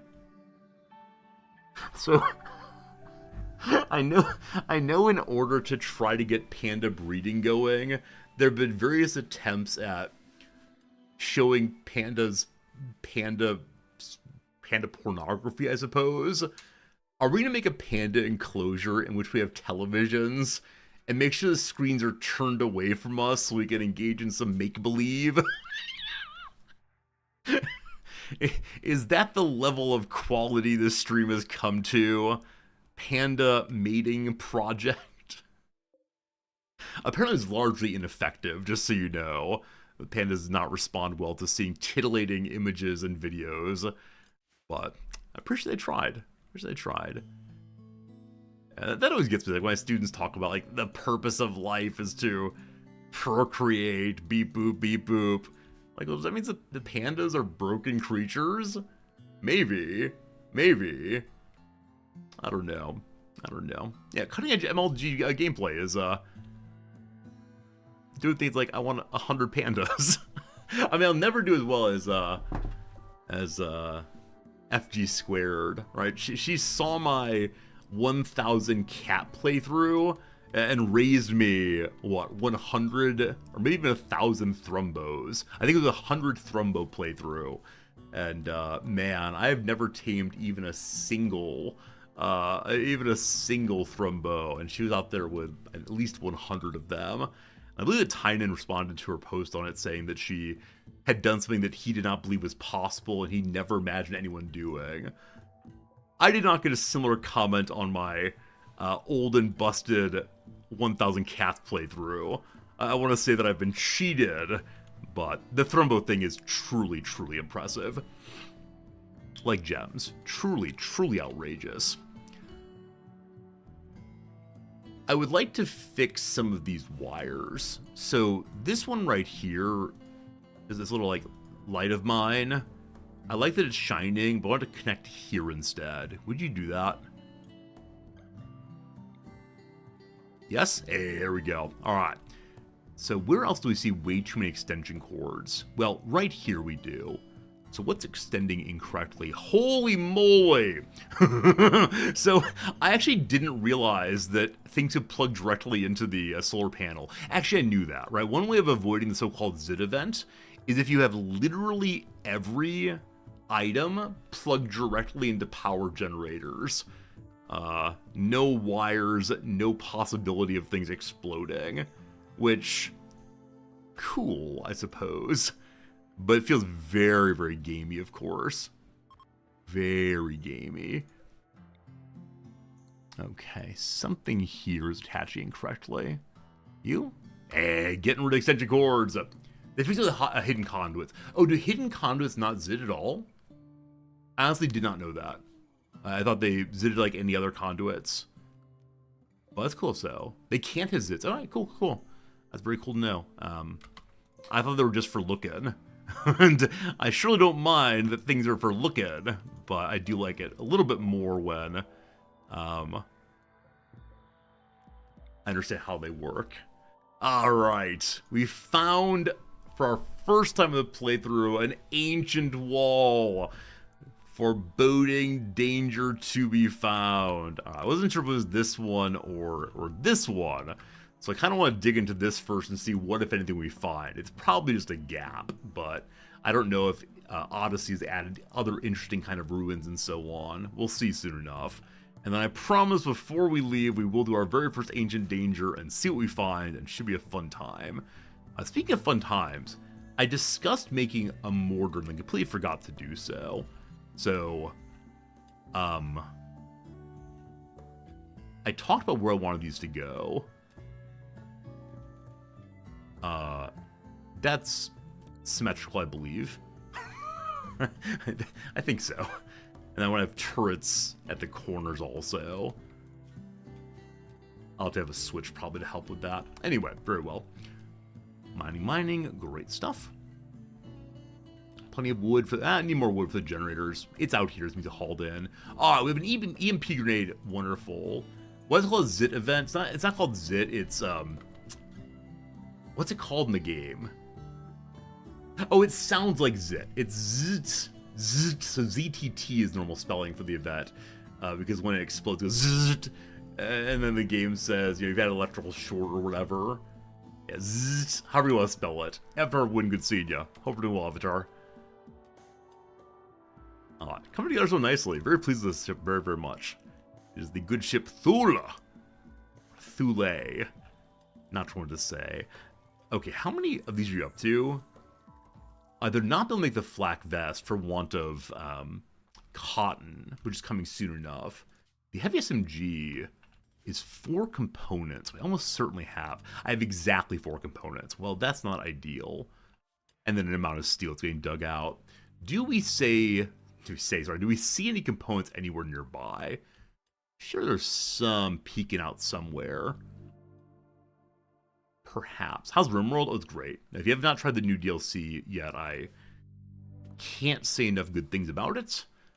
I've never received any money from the Rimworld company, though I know I've sold more than a few copies of the DLCs in the games, and this one I think is, if you're a Rimworld player or enjoy this kind of game, an absolute must-buy. It is an impressive beastie. It's very hard for me to compare DLCs between different games, but I'm trying to decide. There was a Rimworld DLC we played fairly recently that was very, very good.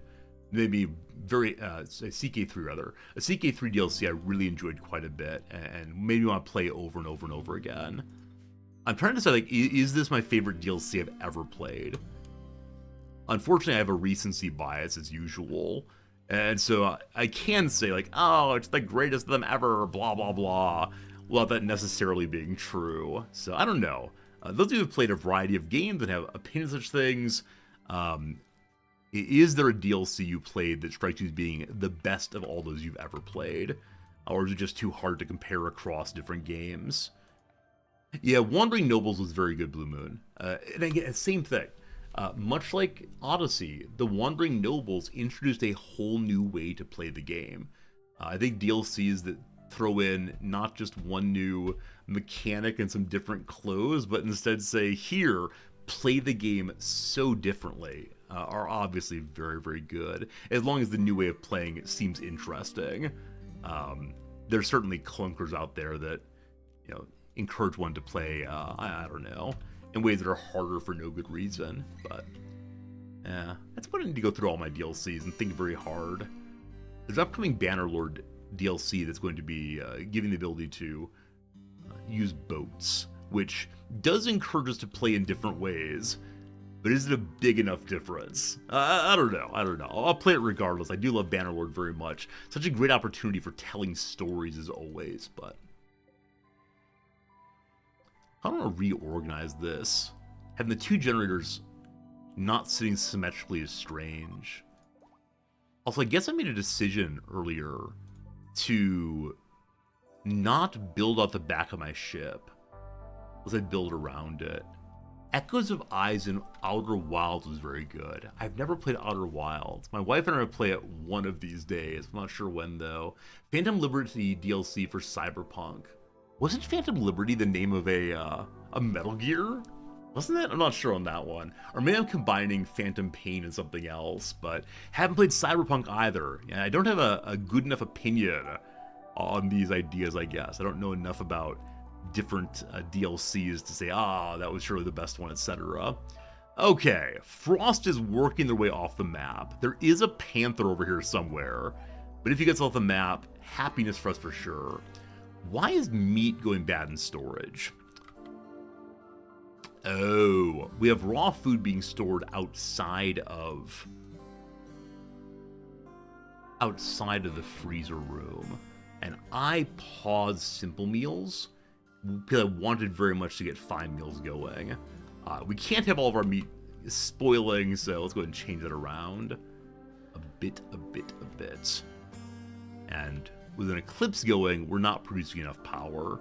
So I could throw down a geothermal vent. I've not researched that yet, but landing here makes it very easy, a whole bunch of power if I'd finished that research, but not yet. If I had more space, I could throw on a second research table. Now, yeah, Phantom Pain was Metal Gear 5. Yeah, I think there was a Sons of Liberty. I think Sons of Liberty and Phantom Pain became in my mind Phantom Liberty. Hey, our friend Frost left the map. He carries his beauty somewhere else, but that's okay. That's okay. Hopefully I can find someone eventually to buy my random furniture. I'm holding on to furniture I don't really care about that much, but hopefully someone wants it sooner or later. Love that I have a hospital going. Need the silver to keep that created. Am I right that there's a Cobra right here? Gotta deal with that. Am I right that the vac suit requires something I don't have access to right now? Plasteel I now have. components are a limitation, but I only need 6 vac suits, and I currently have how many? I have 6 helmets and 3 suits. So I'd like to make 3 more vac suits. And when that's ready, if we can also find one more place where we can get panels, so I can make our outer doors fully sealed, that'd be great. What does it take to make the oxygen producer?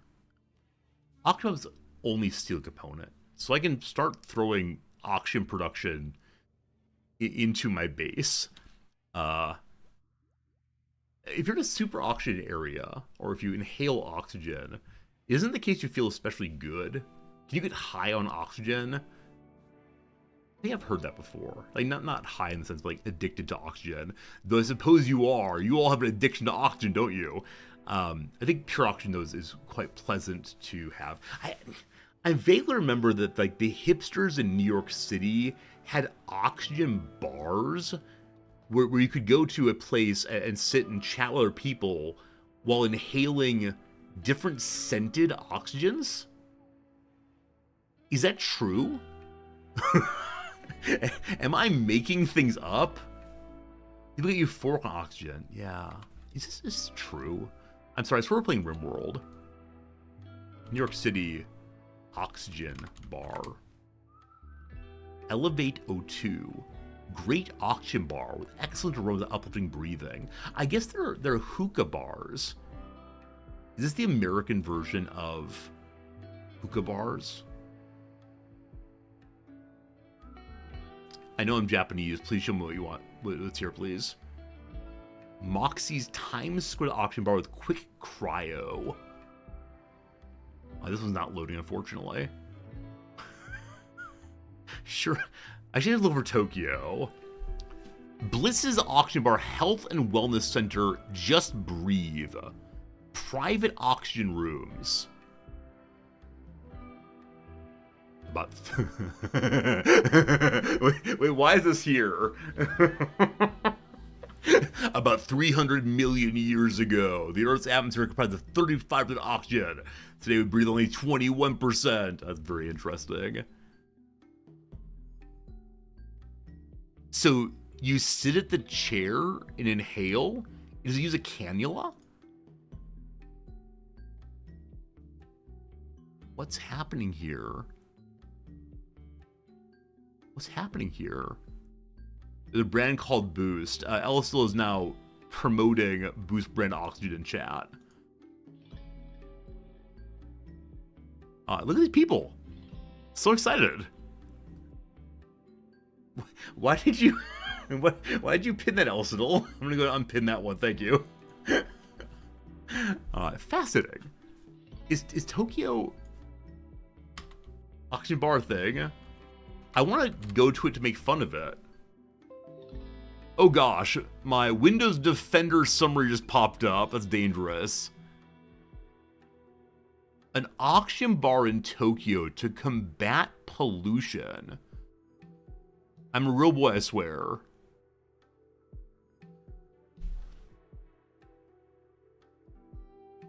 What in the world is this world? I mean, obviously it strikes me being strangely medical. The combination of the medical and the entertainment is very, very uncomfortable for me.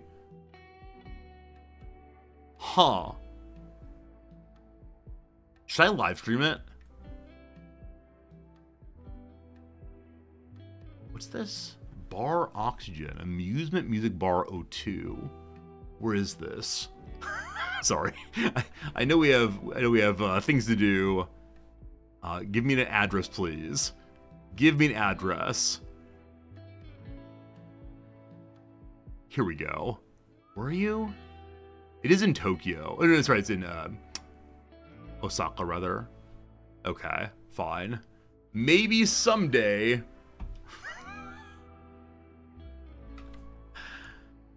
I don't know, team. I don't know. I don't know if my colleagues will be happy to be in an oxygenated environment. Also, I do appreciate the, like, let's ignore how science works element of this. The oxygen pump, I don't know, makes oxygen. How do you get the oxygen? Don't ask hard questions. By any means, we have fun date night. I mean, noms would do it as a novel thing. That said, I think we'd have to maintain a certain ironic distance from it. Or like a haha, hee, isn't it silly what we humans do? Which I think is fine. But yeah, I mean, I think anytime I come up with a novel thing for Noms to do, she's very, very pleased. That said, because this is obviously a kind of like pseudoscientific thing, she'd find that pretty uncomfortable, I think. And I can guarantee she will say, we can only do that if we're sure that no one we know will see us doing this. She does not want to be known as the kind of person who would go to an oxygen bar and pay to inhale oxygen. Though again, I mean, I think, like, oh shoot. A cobra's hunting my squirrel. I knew the cobra was here, oh no. Alright, team, must go save the squirrel. Over here. You... If I tell you to run inside, do you go to this door? Or the front door? Oh, we got problems. It's moving. Who's a good kid? Yes, you are. Okay. Don't shoot the squirrel, please. I believe in you that you won't. Does my chat count as people? No. Nom's always concerned about people from school, her subordinates seeing her do ridiculous things. Though they all know she's a person, they can't know what kind of person she is. That's not exactly true, but there's more truth than I like to admit. Alright, we dealt with the cobra. Very good, very good. Yeah, I don't really care what you all think about me as like my life choice. I care. I want you all to think I'm lovely streamer you enjoy watching, but by this point I've decided that basically anything I do y'all are on board with, as long as it's more and more content. So yes, if I go to an auction bar, I promise that I will report in with pictures and all the rest, and that'll be a fun thing. We do have a pile of plastic out here, not a ton, 130 or so, 110 so, that'd be good. Might be good to buy some canned oxygen, store it in case of emergency. Yeah, like if there's fallout going on, you can like chug your own oxygen. I wonder how hookah bars work. I mean, I've been to hookah bars, but I mean culturally speaking, because it is inhaling flavored air, hot flavored air, and described abstractly, it's a little ridiculous, isn't it? But if it makes you feel relaxed, and more importantly gives you a space to sit privately and talk with people, that's kind of cool. Have any of you done the hookah thing? Do any of you know the hookah thing? Back in my grad school town, there were a lot of international students, and so there were various setups for various international student kinds, and so one of them was a a Turkish hookah bar in the back end of a gas station, which was amazing, because you'd walk into the gas station and walk past all of these, you know, like beef jerky and chew containers and advertisements, and there would then be this door that was, you know, covered with spangly gold bead lines and beautiful fabric and all the rest. It was fun. The atmosphere wasn't your thing. I didn't really enjoy it either because it was so dark and smoky. But the person with whom I was hanging out was really into it, and so we went, I think, twice. I think that she found it to be, I don't know, kind of edgy in some sense, and enjoyed that, where for me, edginess is perhaps against the aim. Speaking of aiming, I just recognize we don't have our guns loaded yet, so we have to make our guns loaded to immediately fire. We do also want to have a place where we store the mortar shells closer by, and more importantly, a way to get to the mortars without having to go all the way out and around. So, as you'll probably not see a resorty hookah bar outing anytime soon. That said, I do owe you all karaoke night, and it's coming. It's coming. It's all coming. All coming.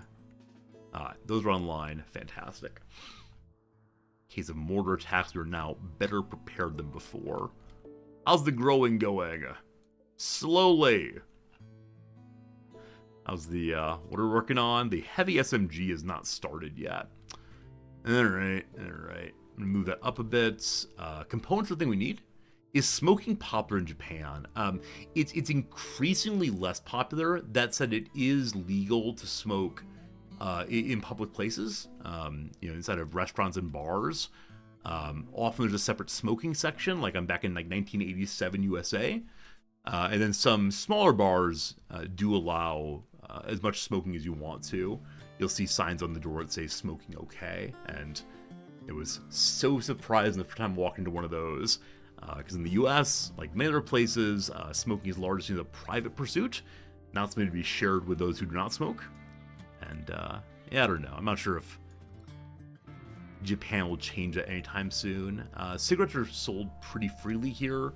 There's cigarette vending machines still, as well as most grocery stores have them behind the counter, partially because gas stations aren't nearly as much a thing here.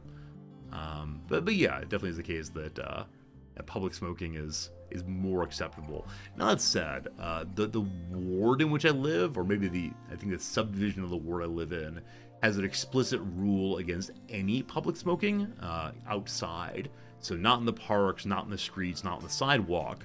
And so you will find people in alleyways kind of hiding and smoking and hoping not to be noticed. Oh, but they're police. I forgot to mention. Not police. They're not able to arrest you, but there's like a local brigade of older men who walk around with a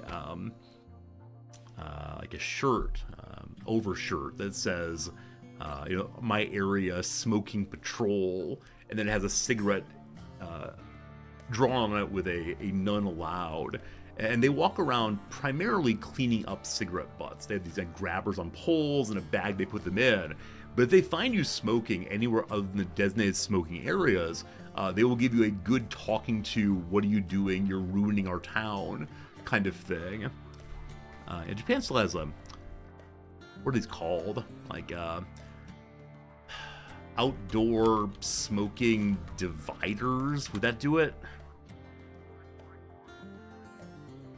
Yeah. I mean, they're sort of like these, but they're not clear. Yeah, they're usually like completely closed off. Put Japan, will that help? Yeah, this is the kind of thing I'm thinking of. Yeah, the kind of thing right here where you're expected to like jam on in. Where'd it go? Oh, come on. Yes, this thing right here. And indeed, this is in Ginza. So you jam yourself in there. You're not allowed to smoke in that very small area. Even though, in this case, the rest of Ginza does not permit public smoking. It tends to be the case that foreigner-facing or ritzy-facing areas of Tokyo don't allow public smoking, but others do. It's your shame to do. That said, one time I saw the anti-smoking brigade chastise a man who was standing just outside of it, which was striking because it was so full. And I believe their claim was, you must wait until it's your turn to go in to smoke. That's how it goes. Anyway, team, it's time for an ad break. We've been live now for 3.5 hours. 3 minutes of ads, and then another while, probably another half-hour Rimworld. But today's Rimworld has been a little bit more focused on other things than perhaps usual, but that's okay. Three of a kind in poker slang. Is it a trippo? I have no idea. Description of what happened. Uh-oh. Something might be wrong. Something might be wrong. Description of what happened. It matters to me. My IRA. Before being retired, they're frequently retired. Some kind of race car I like. No worries. So it's okay. So orate is incorrect. Give a talk. So it's okay will save us today. Give a talk. Speak. Okay. Trips probably for three of a kind. Description of what happened is a on tap activity that might include a music round. Trivia would have a music round, and thank goodness my wife plays on my trivia team, because boy howdy, I would never get trivia a music round other way. Rattle off. Recite probably. A recap, not a retap. Okay. So, retort to a doubter, I can so instead. How about vintage race cars, apparently? Sounds good. The Blank, a TV show with a Generation Q sequel. The... Contact in a way is indeed to email. A patio relative to terrace. Never mind then. I stand corrected. Celebrity Chef Hall is probably Carla. Word that can refer to West African oral historian or Haitian pork dish. I have no idea. Centavos? Centaves? Centavas? Griot? Griot? Griettes. It's a vowel, I don't know which one. Contacts in a way is texts. We have 2 boxes open. 3 boxes open, sorry. What's this one? A polymer with a helical shape. A DNA strand. Good. The L word. I've never seen that one. So last one is some vowel. Hundreds of a peso. Centavos. There we go. Hooray! Tuesday puzzle done now. Griot or griot or however it's said, I do not know at all. Vintage race cars are frequently retired. I don't think that's true. I guess race cars regularly retired. Like new tires go on. Delightful. Glad that one's done. We still have last Mondays to work on. I barely started it, so lots possibly there. Very good. Infinite Drek. It's good seeing you, Infinite Drek. How you doing, my friend? Thank you so much for the resubscription, tier 3. So thank you. And 14 months hanging out is all good. Hope it's been a nice time for you recently, despite the difficulties of work, we'll say. But thank you for being here sincerely. It's nice. All right, team, we got 30 minutes of game time left, and then the other game comes along. I promise by the end of today's stream, we'll have opened the Ancient Danger and possibly all died. Our ship is ready to launch right now. And when that happens, or when we open this, we'll be ready to run. Team, our cotton has a blight. I need more cotton, but unfortunately, all of it is unwell. And so it's time for us to slaughter the plants one after another. Yeah, it's all the cotton done. It's not going to jump to anything else, but Jim, go destroy the cotton, please. Unfortunate. Now, we need that cotton in order to make more armor, and then also make something else. I've forgotten what, though. We'll figure out eventually. Oh, the carpet. And the beautiful green carpet in my rec room. We can now make medicine. Fantastic. So, I kind of want to make hunter drones. The drones seem kind of hilarious. When they've run at me, I've always been so terrified because the hunter traps send out a little buddy who runs at you that explodes. I don't know how well the AI attackers, the opposition attackers, will avoid them, but it could be really useful if they clump up, of course. Or we can go for better rifles, sniper rifles, and so on. The ever-popular assault rifle, all good too. Or we can go back to the multi-analyzer and grind along forever. Let's go do precision rifling. Having assault rifles for my less great shooters would be very, very nice. My meleeers have what kind of weapons at this point? That's a steel mace for uranium. A steel longsword's fine. A steel breach axe. Not a real weapon. Also, it did jump. Stop the jump. Yeah, the starting breach axe is not a real weapon. It has certainly... Oh, he's replanting. That's the issue. It has certainly served us well bopping people, but we should get a real weapon for Jim at some point. Probably a proper mace.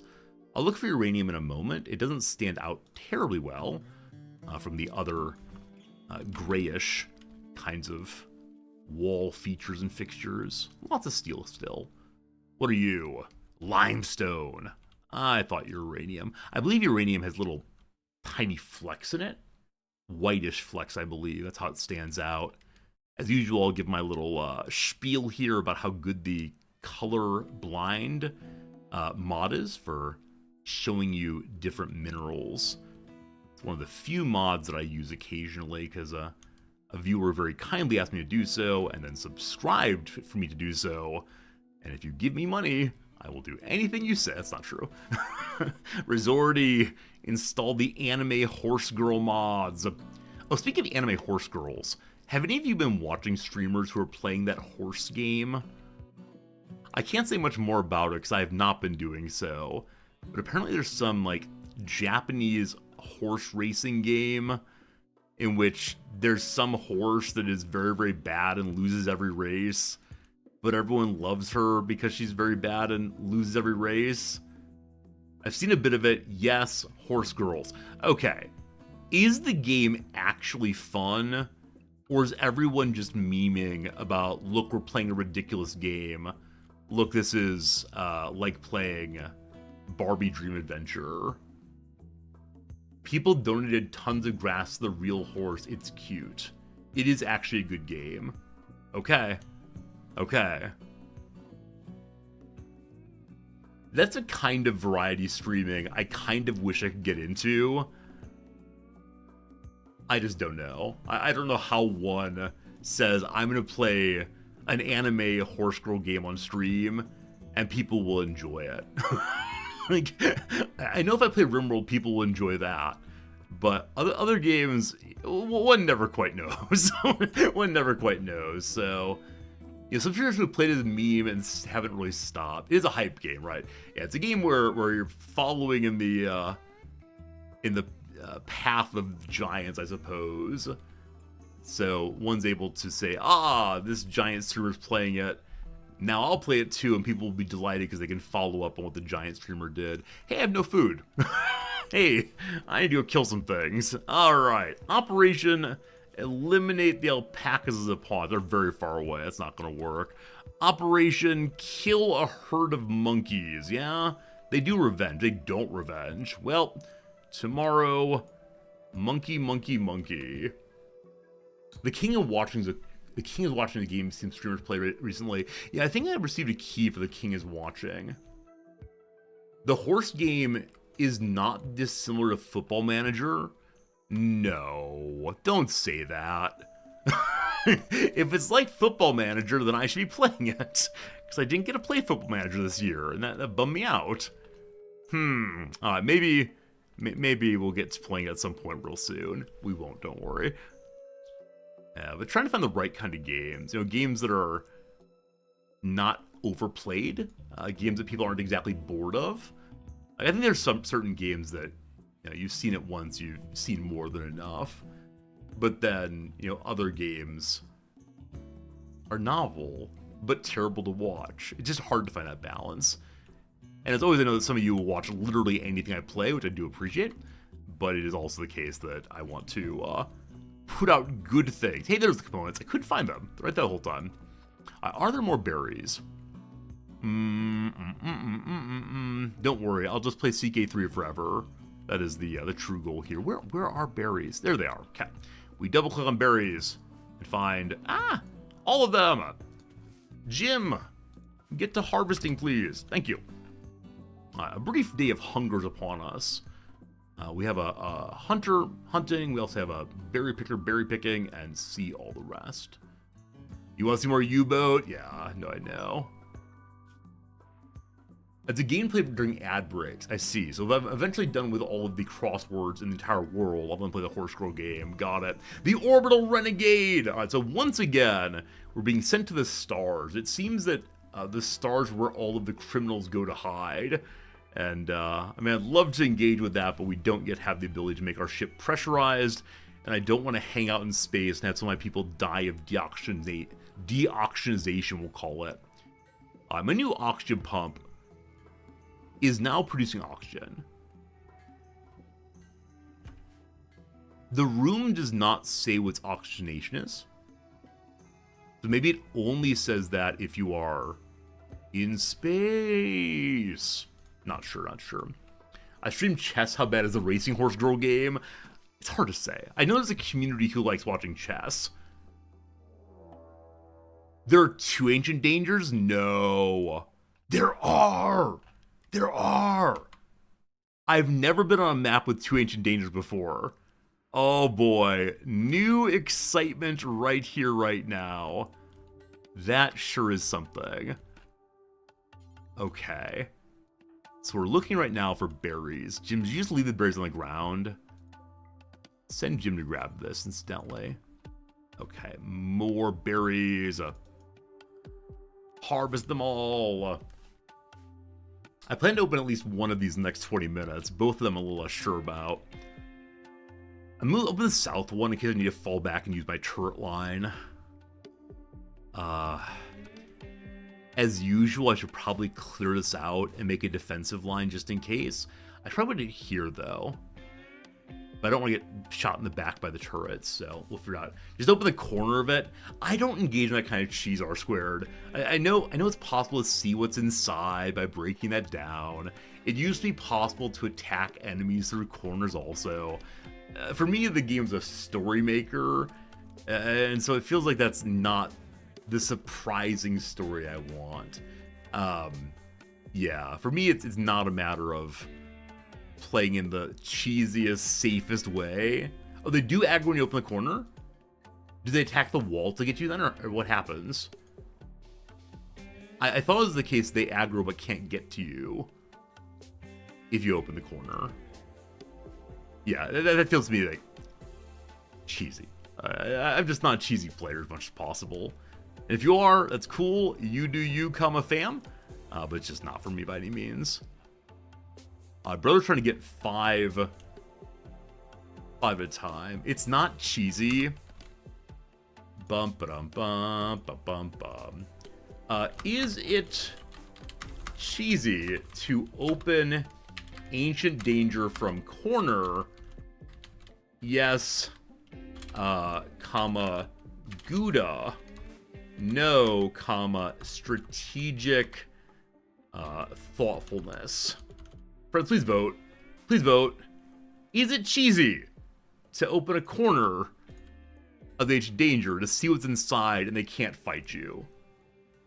You don't think it's cheesy either? You see me Adam do it? I think Adam is the king of cheese. I think if you want to play the game at the hardest possible difficulty without losing constantly, you have to cheese the game. And that's fine. If you want to do it, more power to you. But no, I would have to tell Adam that he's the king of cheese. I think it's absolutely true. And it's fine. I think his channel is based around let's do the hardest possible things as safely as possible. And that's cool. That's fine. It's profoundly cheesy. Like if opening the corner to see what's inside without being in danger is not cheesy, I don't know what is. Yeah, and I think it's like just different goals in the playthrough. That's fine. That's fine. You can't vote a mobile, but yes it is. Very good. Very good. Wow, okay, just over half of people say it's not cheesy. Alright, alright. Yeah, I don't know. I think it's cheesy. I think it's not the intended mechanic. And I think for me, anytime one uses the mechanic in a non-intended way that is taking advantage of like limitations of game design, it's cheesy. Let's see real quick. What is the definition of cheesiness in games? I have a sense of it, like what, pornography. I know it when I can see it. Let's see here. Hello to ChatGPT. Where are you? Hi, ChatGPT. I'm curious about a word's definition. It's a gamer word, but not that gamer word. Okay, good. All right, here we go. Can you spell out the word for me?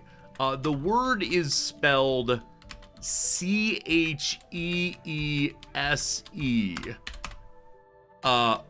What does this word mean in the context of playing video games?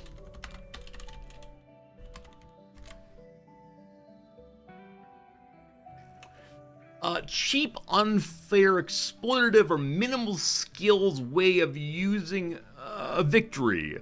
For example, exploiting game mechanics to gain an unfair advantage.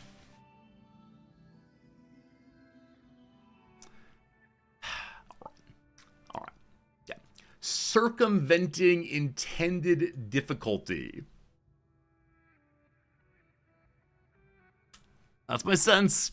That's my sense. Well, I know that they aggro, but I think being able to aggro them from the corner and getting more time is a little cheesy. A little cheesy. I don't know. What's fair on the rim? Right. I'm happy to say this is like, let's go a different way. Now, number one, this is my puritanical morality, whatever. Number two, as like a code of gamer ethics. Is there anything cheesy in Rimworld? Like, if this is not Rimworld cheese, is there anything Rimworld cheesy? Or is it say, it's a video game, I do whatever I want to do. And again, it's fine. If you like playing a hard difficulty and doing whatever you have to do to win, awesome. It's just not how I play the game. That's fine. That's fine.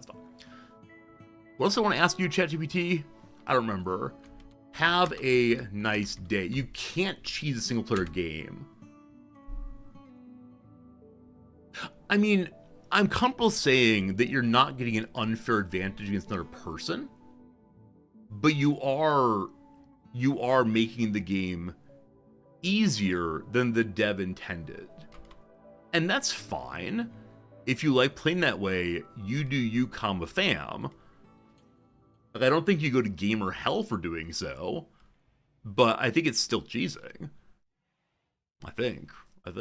Like, my students will often say, things like, if no one sees you, you're not really breaking the law. You're only breaking the law if you get caught. I think that's absurd. I think the violation and the enforcement are different things. So, I don't know. Maybe I'm wrong. And again, if you want to play the hardest difficulty without substantial trouble, do whatever you want to do. Not saying it's a bad thing to do, not saying you're a bad human. It's just, you're cheesing the game sometimes. Cheesing the game a little bit. And as we all know, cheese is delicious. Everybody loves cheese. Also, I notice we're getting food from very far away. I mean, this is set incorrectly. Please stop doing that, thank you. Please stop doing that. Okay, cool. No more running around the world to get some food. And I'll be inviting you to cook right away here. You doing already? Got a lot of veggies. Got a lot of meats. Alright. I need to cook before bedtime, unfortunately. We have none left. That said, another thing about it, R-Squared, you don't need to tattle on me. You don't need to go to other streamers and say, I think the things they do are cheesy. Like, this is why streamers set up the rule of I never say anything about another streamer. I have no opinions, beliefs, or habits about other streamers. Because I think occasionally the tone is lost. You'd find it funny it's not tattling. I don't know. Chat, it's time for democracy. No, I'm not going to make you play a democracy game. If you find that's funny, that's good. Again, it's descriptive. It's descriptive. That's all. It's fine. It's good. Adam's having a lot of success. I like him a lot. Good guy. It's just different. I trust you. I trust you. I think I trust you, but it's also a bit of a tattling. Both two. Both together. But no, I shouldn't say anything other than like the purely positive other streamers. Dolphin Chemist has nice hair. I like Kilodrix's voice. Rivals are good for numbers. Yeah, definitely. I need to start more drama to end up on live stream fails. How do I do this? How do I start good drama? That's what I need to do. People would come by and watch the emotional content every day. We could watch other people's clips and like, oh, you're gonna bust me on. Is that a phrase? Like speaking ill of someone? Don't create more conflict in the world. I won't actually. Do I have the thing here? Do I have the thing here? Is it this one? Have I lost my button? Hello? There's supposed to be a button that says this is a bit. I swear this is a bit. I just can't find the button for it. Is this it? Hey, there you go. That's for you, Dogberry. Don't you worry. Just a bit. No, I think that some people attempt to succeed on streaming by being quite nasty in various ways. But that's not for me, I promise. I promise.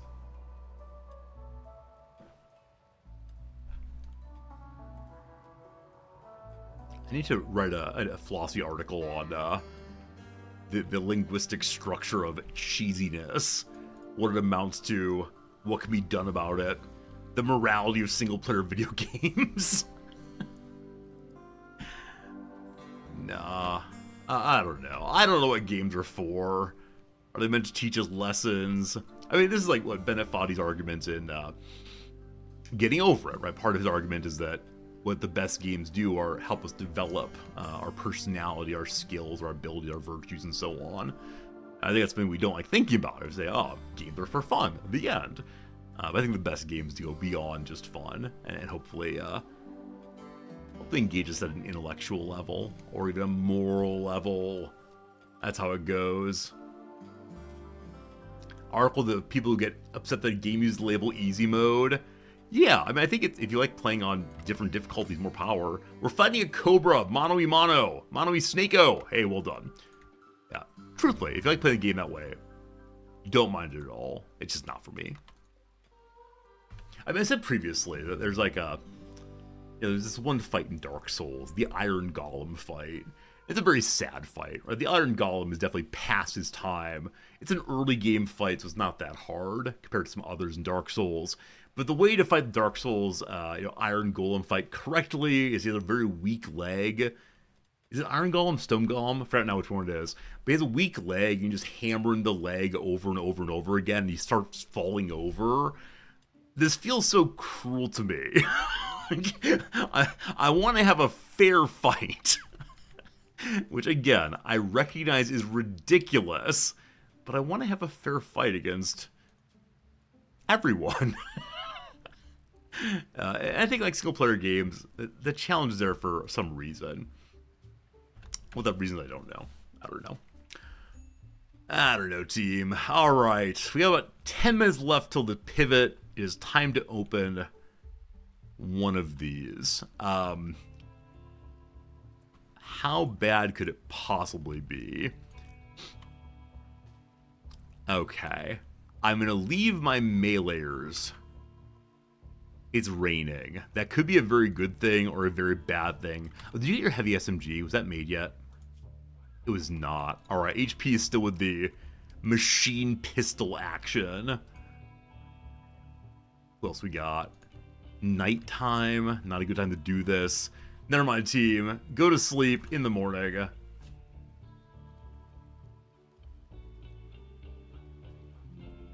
I worry that if I were in charge of the American Revolutionary War, I would refuse to use the guerrilla tactics. I would happily line up all of my troops immediately against the redcoats, standing out in a line in a field.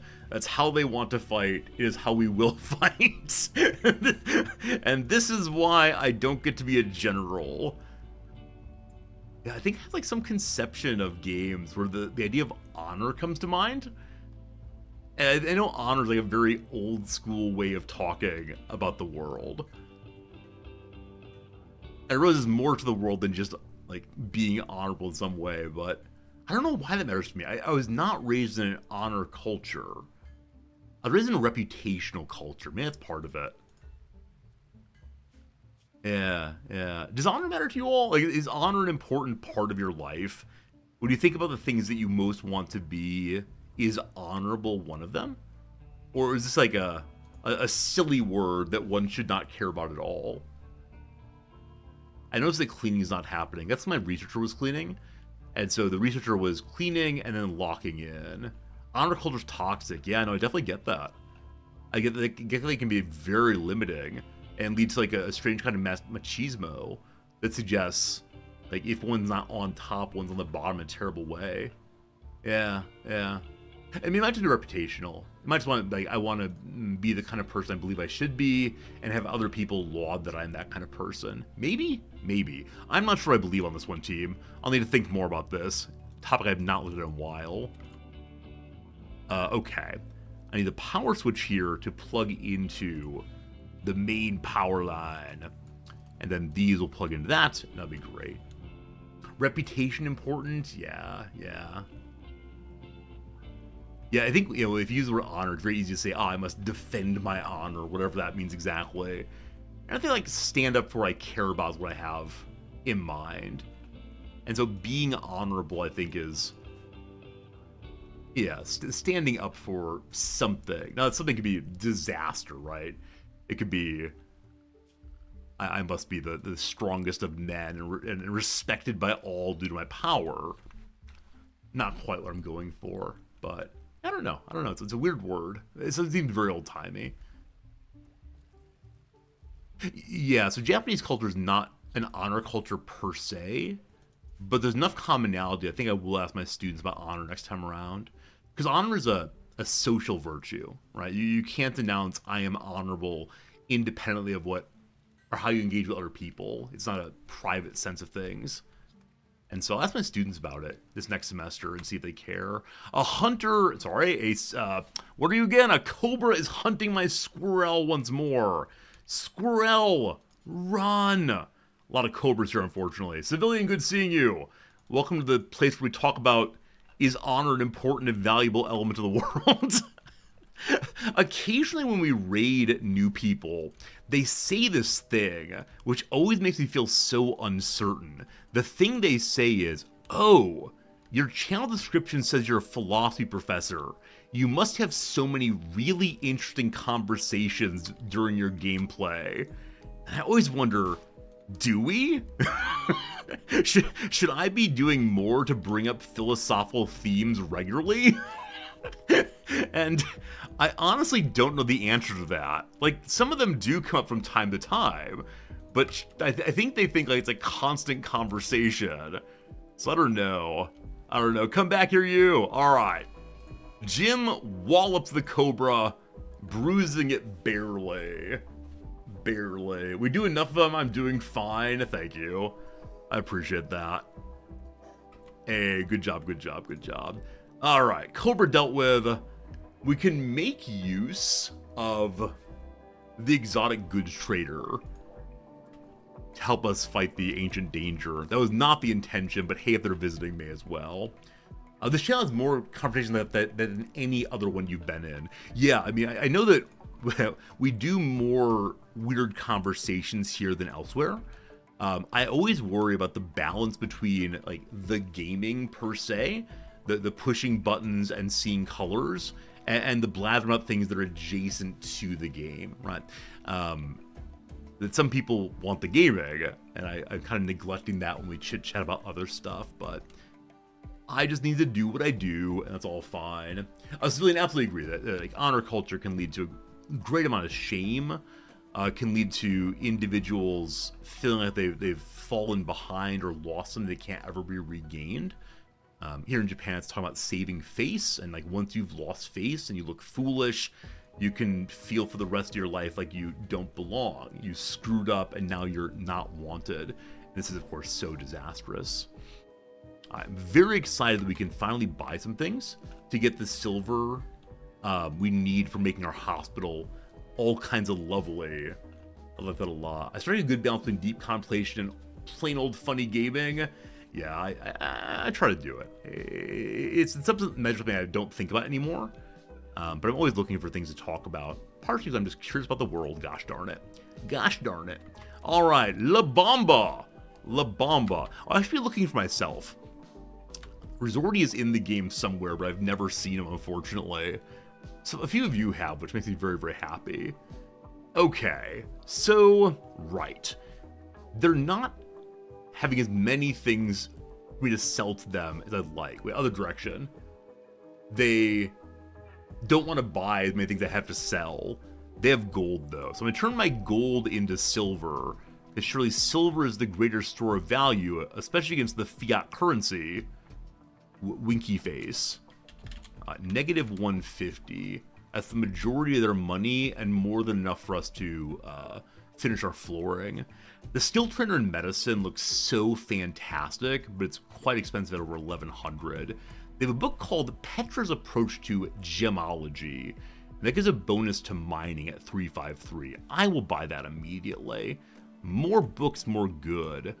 Petra and Peterson have written the books that we're using this time. It's great. Still pile that. And then they had a number of fancy body parts also, but I couldn't possibly afford them at all. Oh, there's a piloting assistant I missed. How expensive was it? How bad is it? Pilot assistant is 860 money. We could. Neural interface that connects a pilot's brain directly to the vehicle, enhance their control and reaction speed. Just don't think. Just don't think about crashing. Cool. Cool. Expensive though. Again, I need the money to make a floor. Oh, they have an eye thing also. What's it called? Good old eye thing. Telescope, that's the word I wanted. The eye to the sky thing. Hey, King Banhammer, how you doing, my friend? They want 515 for that, maybe soon. King Banhammer, thank you for the raid. How was your stream today? And Erebur, probably Brazilian. Hello, Brazilian friend, how you doing? Hope life's been good for you. I'm glad you like how my ship looks. I like it also. We need to get more Tinctoria. We're working on it. Very soon we can paint the rest of the ship. Gonna be great. Little Rune got a lot of guns. Yeah, I really enjoyed exploring and getting more and more fantastic items and more, really lovely new experiences in the game. For a while, it was kind of the same game over and over again, but now it's very different. Hey, Mecha Fanboy, math distracting. We do not do math on stream. When we do math on stream, it leads to nothing but pain and sadness and heartbreak and all the rest. Speaking of pain and sadness and heartbreak, I want the rain to stop, but it's not going to. We have a collection of friends here, so it is time for us to do the thing. Who has normal movement speed? Nolfiend, you have a gun. I want someone who has a melee weapon instead. Big Jim here. Big Jim, your movement speed is normal. Grulion, you're normal also. Grulion, you're going to do the thing. And we have, I believe, one trap, which I'm going to use to try to run away safely.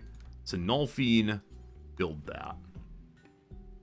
Flip a roof overhang so I'm not shooting in the rain. You're absolutely right. I totally forgot about that. It'll also assist my beloved turrets in hopefully shooting more betterly. Zone, please. Expand ye the roof. Over the walls there. Walls here. Okay. We must also turn on the guns.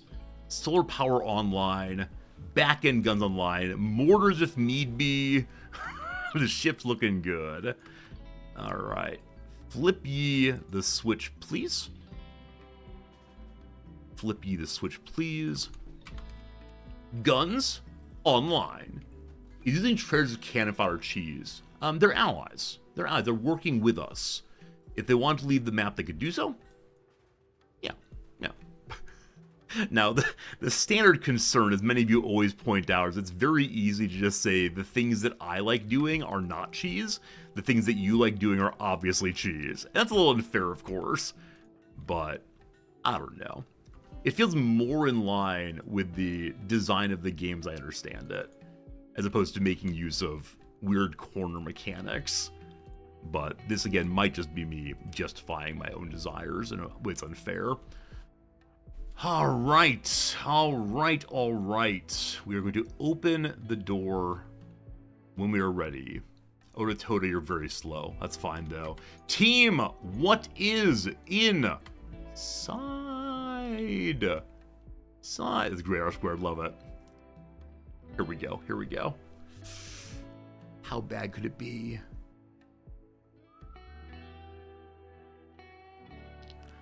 Anticipation is...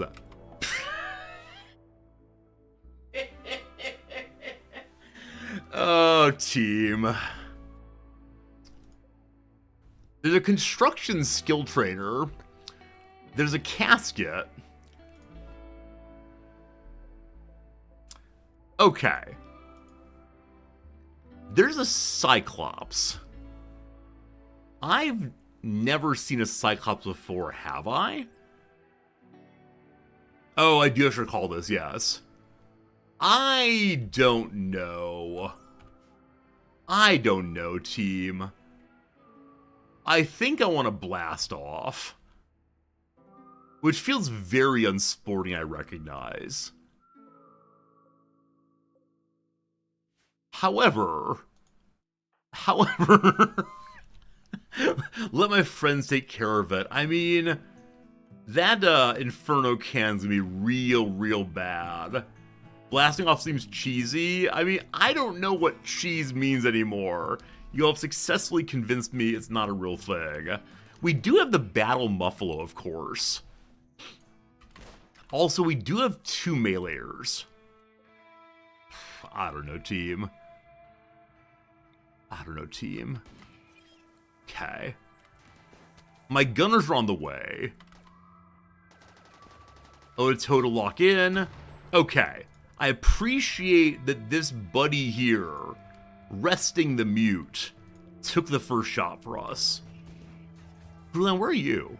Oh, you ran away after going in. Okay, your mission, if you choose to accept it, is to get in on those. Now, I want to draw them in closer because my shooters can't quite reach them. We can use the corner here safely, and then Grulion with your auto pistol, what a weapon, can come in too. Turrets are in range, great. Okay. So I only want to go in once I have someone for each of these. Also, they stop just behind the steel trap. That's a little raging. Okay. They've just fired. Jim. Okay, it's now melee. It's down, thank goodness. Okay. There are 3 power there, correct? A burner, a blaster, a gunner. I do have EMP grenades. I completely forgot we do have EMP grenades. I should have those equipped right now. I just didn't even think about it, honestly. The problem with... So if I get them into melee, I need to have my people attack from the south so they don't get friendly fired, at least not too much. So all 3 of you, around a long way.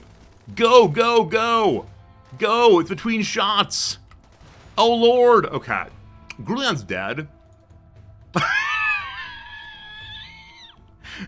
Grulion was waiting to go in. Grulion was shot through the heart. He had on a flak vest. That don't matter. Alright, well, that's unfortunate. Oda Toda is currently being targeted by the blaster. Okay, no longer is. Oh, Lord. Hey, those are on fire. Oda Toda is also dead. Man, trying to get them in melee is absolutely no joke. Jim, get out of the fire, please. Okay. Oh, Lord, it's all terrible. If I just got into melee a little faster, it would have been awesome. All right. HP, you should not be there. Another one's down. Good. Everything's great. Jim, you're on fire. Jim, you're on fire. Right. HP, peek out, please. Good. Jim, you're fine health, right? You're fine. Okay. HP, peek back in. We're all fine. All fine. Another one down. Jim, strike a blow for victory. Victory. Ha ha. There you go. There you go. That's what I meant to do the entire time. We were just a little slow in getting people in. My desire to attack from the south may have been an error. That's fine. Hey, it's a chain shotgun, but biocode. I can't use it, unfortunately. All right. So, 2 meleeers are dead. One straight through the brain. The other one straight through the heart. Very unkind, I gotta say. Very unkind, but that's okay. We've survived. We thrive. We lost our cook and our crafter? Our researcher. Very good. At least we got a skilled trainer for construction. Friends, tomorrow we'll deal with the aftermath of this right here.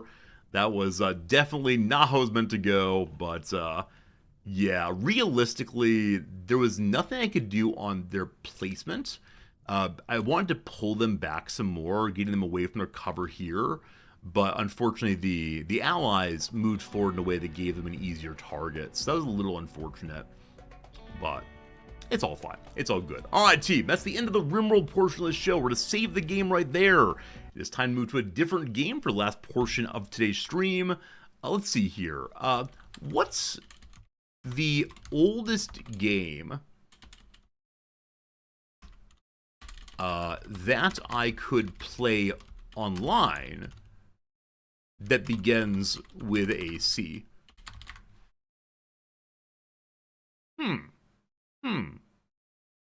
Counter-Strike, you idiot!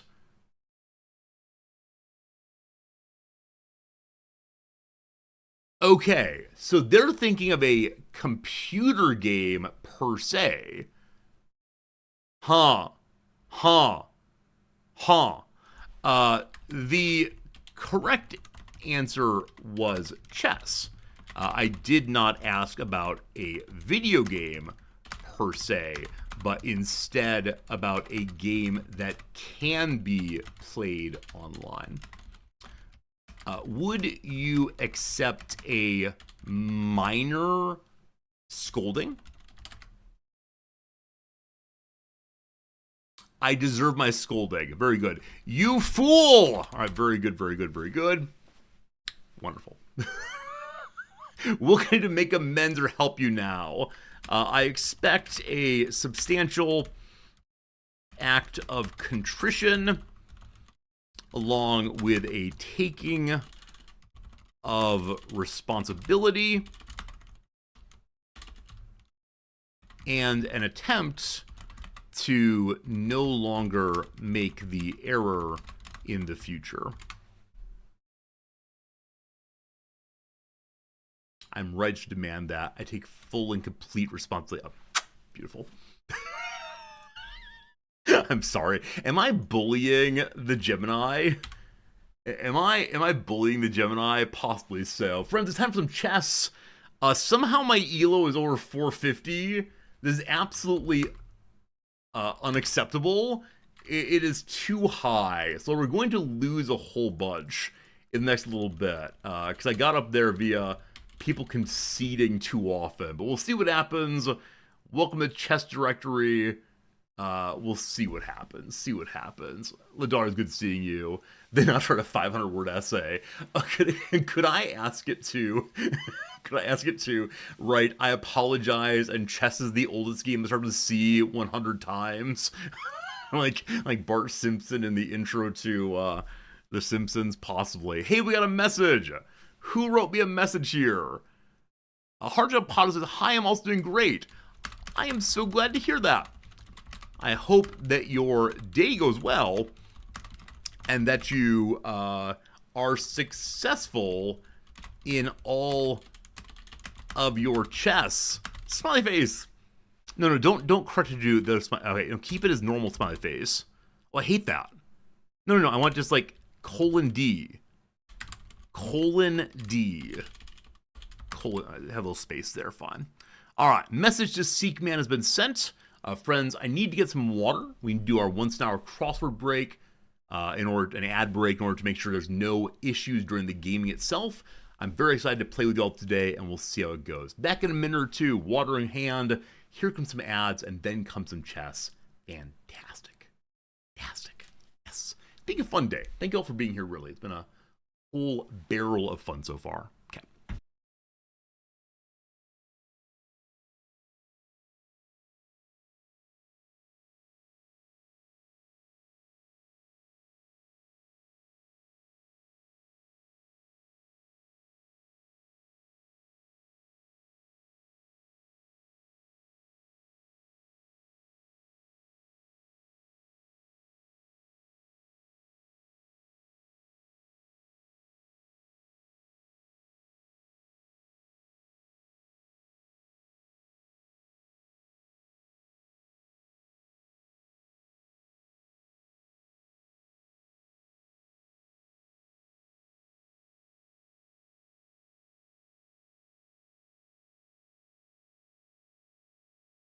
Hello again. My green screen is leaning back slightly more than it should be. I would not be surprised if it fell over during stream today, but I actually don't see an easy way to fix it. The boxes that it sits on rather, are just kind of unstable, and there's a carpet beneath the boxes with half the box. It's one of these days I'll find a way to fix it and make it good and nice, but if it falls over, it'd be good for a clip as always, and we do enjoy that. Okay, very good, very good, very good. I'll push the F11 key. Let's go ahead and do a few rounds of puzzles. We'll do one lesson also and see how it works out. Okay, here we go. What is our next lesson in the old chess game here? Protect your most important piece. Let's learn together. Never forget to protect your most important piece, the king. A material advantage doesn't matter if it's a checkmate. Be careful to defend potential checkmating squares near your king. White to move. Oh, also, last time we were playing chess, we discussed maybe having music on in the background. I'm curious what kind of music you all would like. What vibe seems right for chess? I'm happy to try to find the music of that sort to ensure that, to ensure it's nice for us all. Play Chess the Musical. I don't want to get demonetized. I could go ahead and sing through the entire Chess the Musical, especially the part about maybe I'm nobody's side. I can hit those notes and then play that in the background. Real quick, let's make the best out of a bad situation and capture an unprotected black pawn. Unprotected black pawns. That's protected. That's a knight. That's unprotected. Whee! Cool. Good job. White captured a pawn, and black quickly played ND8, attacking the rook and revealing the bishop's attack on the queen. He find a winning move that black overlooked. I think it's just this. Hooray. Very good, very good. You want lo-fi music that wouldn't distract you from the banter. What does lo-fi mean exactly in this context? I mean, no, it means like low fidelity. But what's lo-fi versus hi-fi music when it comes to what I want to play for you? I have the little Pretzel FM thing I pay for each month to have music for us. Let's see here. Login, please. Twitch. Oh man, I gotta do the big login.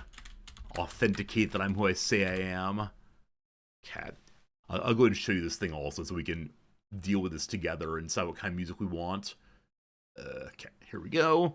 I'm now dealing with a code. I'm not sure if showing all this code will lead to you hacking my account. I'd ask that you please don't do so. 6290. I didn't remember the device for 30 days. Mistakes made. Yep, that's me. Okay.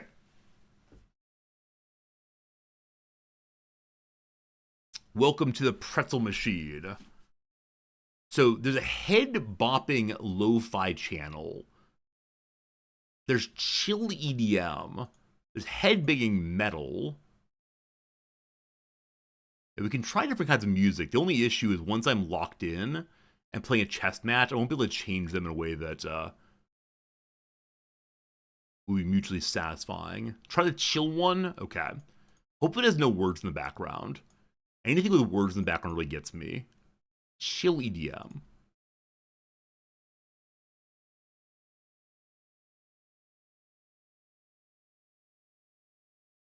Do I have this muted? Let's see, let's see, let's see.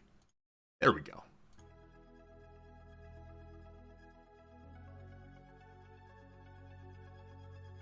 Do we like this?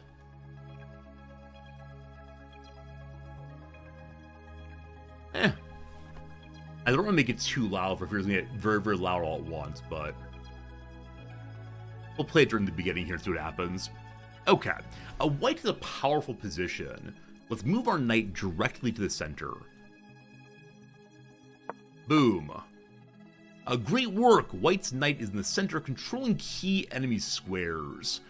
Black attacks white's queen, but black's king is stranded in the center. Can I find the best move for white? If we go here... Well, wait. If we go here, they just take the queen. If we go here... One second. That's not a fork.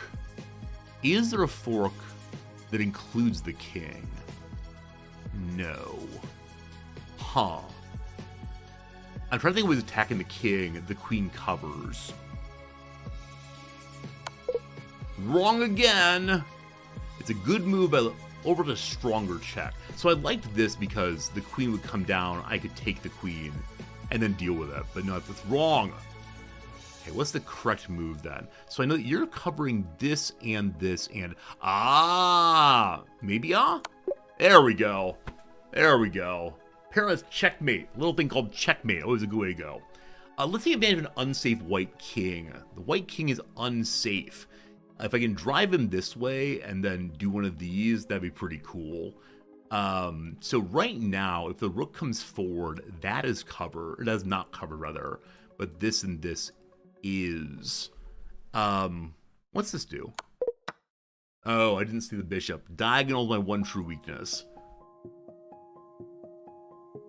Okay, this is not good. I mean, what happens?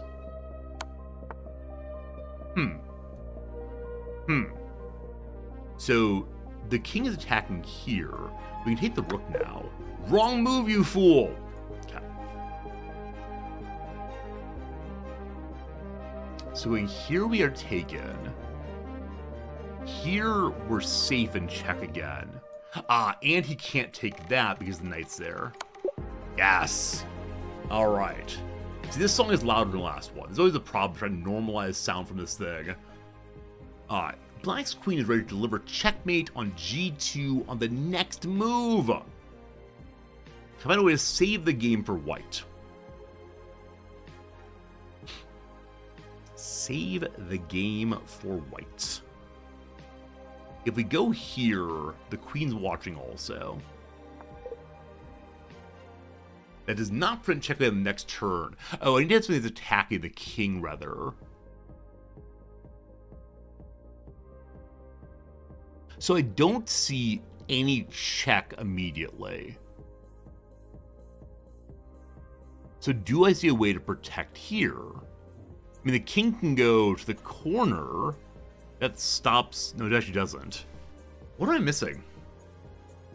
A check is what I want. So that is not a check, nor is that. The queen...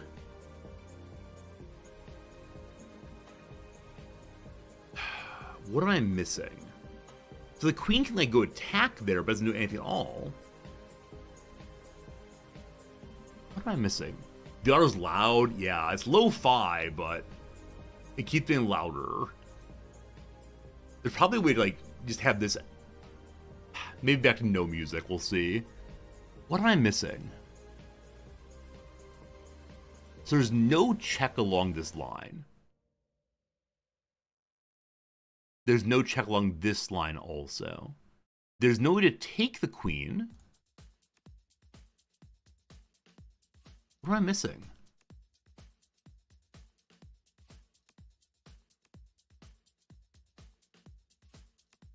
Oh, I have no idea, team. I have absolutely... That was not a real move. Oh, what's the hint, please? Take advantage of black's slightly exposed king, allowing white's queen to reach f1 the following move. So f1 on the following move. Oh, that's a check. How did I not see that? It's because attacking through the corners is cheese.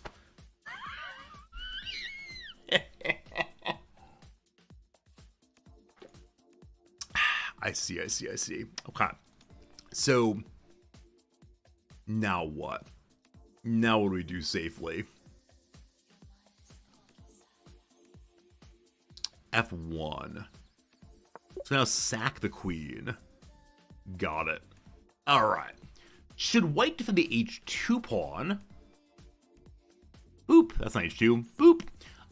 Or can I find a way to take advantage of black's weak king? So we see that buddy's coming this way. To protect that,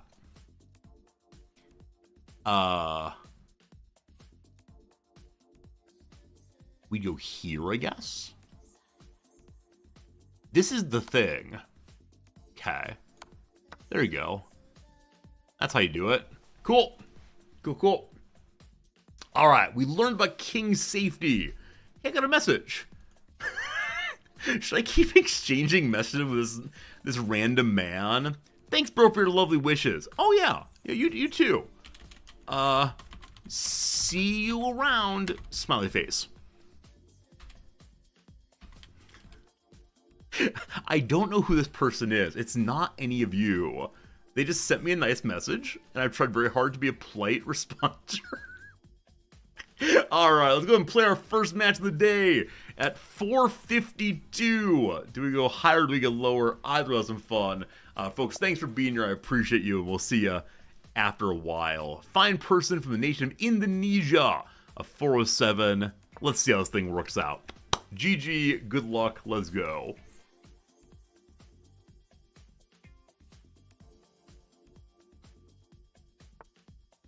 Okay, bishop nonsense expected.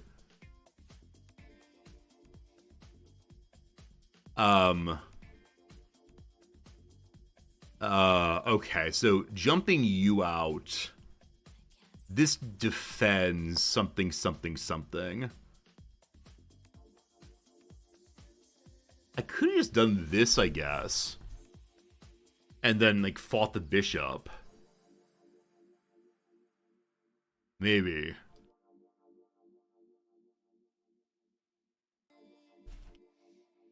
Is this unkind?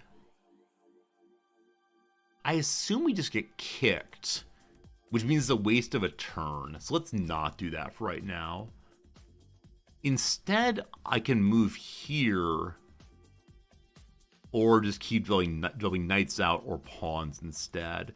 If I were to go here, and they take, my queen is ready and theirs is not.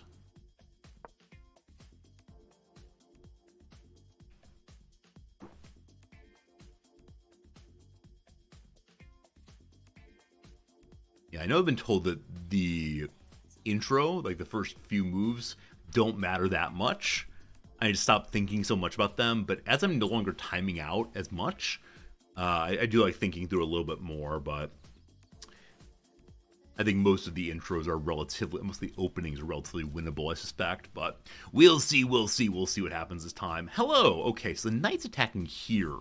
How do we feel about that? So if I take this, they have 2 defenders, I have but the 1 attacker. Right. I do this now. We do the pin. Again, queenside. I keep doing queenside, not kingside. I wonder what opening would help me to have a better job of pinning the knight on kingside. They almost always bring queenside out. I wonder if it's common. The defending player plays queenside more often than kingside. Not sure. We're in good place to potentially get this thing started as far as horses and so on, castling. So if I go here now, presumably they go like this. Even exchange-ish. I'm not going to get the doubling I want. So I think I just leave you here for right now. You're doing your thing. Horse out makes some sense. If we go to here, we just lose. I don't know if you hear Cat Fritz coming. Cat Fritz is dismayed over something. I'm attacking there now also. So I have 1, 2 attackers to their 1, 2 defenders. I'd prefer them to attack this way, but we'll do that eventually.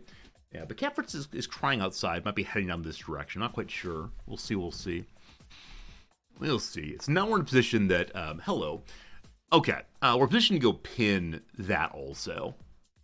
And attacking there, but he doesn't want to lose his queen. So this is covered by this right now. Yeah. Hello. I worry that I've been overly aggressive with this. I don't tend to bring both of them out so far like that, but castling next turn is the intended move. Cool. I have no idea what happens next. Actually, I know that here I'm supposed to find a way to get them to double the pawns. And I wonder if I came out too aggressively this time. I'm not quite sure what should happen here. I'm probably in a castle and then see how they play it. I could move if I move this pawn forward, it's being protected here, attacked there, and followed up there. If I move forward, what happens? So presumably they move the knight. It's removing this attack also. So I go here, they move the knight, I send my bishop in, possibly? Because this would be an exchange of a... Well, they'd be up a pawn, wouldn't they? Because this thing comes over. Well, this ends up being a fair trade, I guess. I'm in a castle. I really want to do that, but I'm in a castle. They castle also. Okay. Queen can go forward. Do I go ahead and just push? So if I push here, what happens? I'm trying to think of, like, does it help in the middle at all? Queen forward activates. Rooks. This is overly complicated at this point. I've never been in this position before, where everyone jammed in so hard.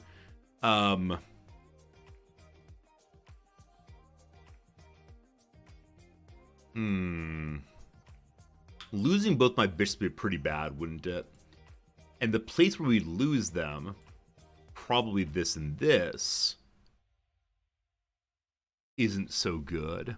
Okay, I could back off on both of them. What does that really give me? I don't know. This jump is undefended. It lets me attack the bishop. I don't know if that no. Let me attack the rook also.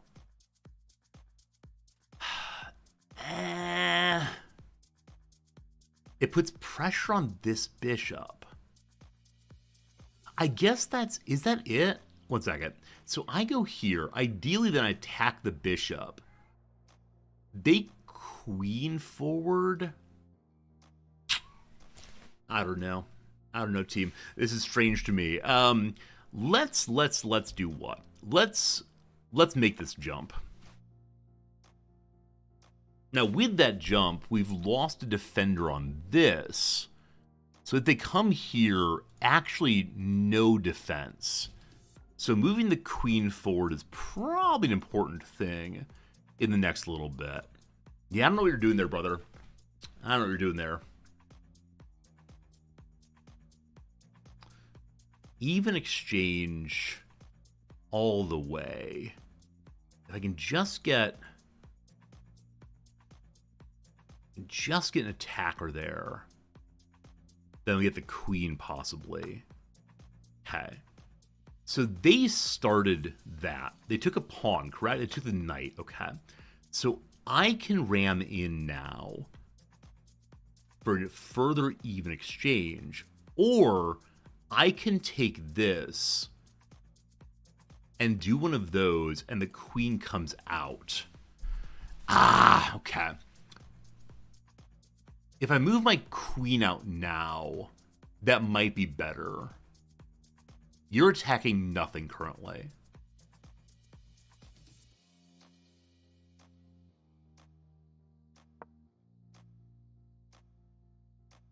I'll really wonder if I should have done this. But we now have 2 defenders here to match their 2 attackers. We'd like them to do this. Okay, they're currently +3 having taken a piece. I'd like to do this next to have an implied attack here. Implied, is that the word? I don't know. There's no obvious fork right now. Hello. Okay, they're inviting me to do this. I don't really want to do that. So I can't do this anymore, unfortunately.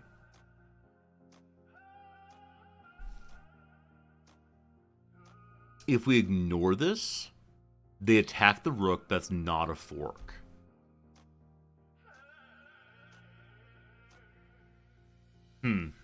I don't feel like I have a good move right now, unfortunately. I mean, we can kick a knight. I think you all like me kicking from the outside. I think I'll prefer that for reasons I don't fully understand. Maybe activating the rook. Oh, are you trapped now? 1 second. He's trapped now. Yeah, he can't jump anywhere. Man, poor knight's getting trapped, huh? Poor knight's getting trapped. So he should move and take something, I assume.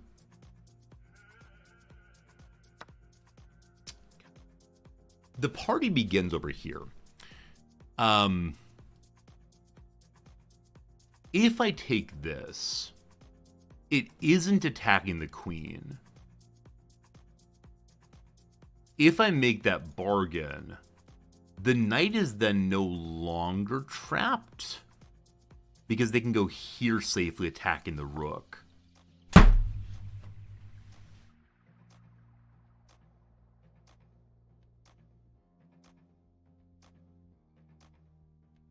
Exclamation point lift if you want to. Lift them if you got them. This was the intended move. That's okay. That's okay.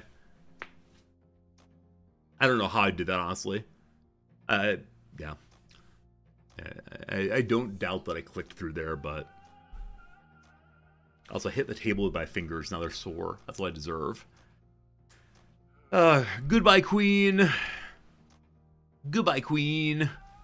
See you later, queen. If they don't hit... Disconnected. No. I don't deserve to win this. No, I can't deal with this. Should I disconnect it in apology? Should I Alt F4? I'm gonna go refill my water glass and feel bad about that last moment.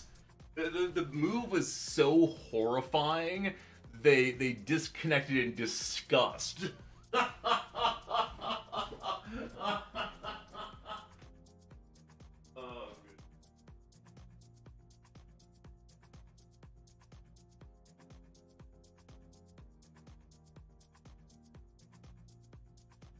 Back now. They are back now. Go ahead and take it. Go ahead there. Thank you. Man. Okay, so like that. I'm so annoyed with myself right now, team. So annoyed. The game's not over, but that was just about the worst move I could have made. There are points in the game where making a bad move accidentally will not sink you, but blundering my queen with a move like that, that's just rough. Oh man, I may need to have like the pop-up confirm thing. It's been a while. Okay, so I can ignore that.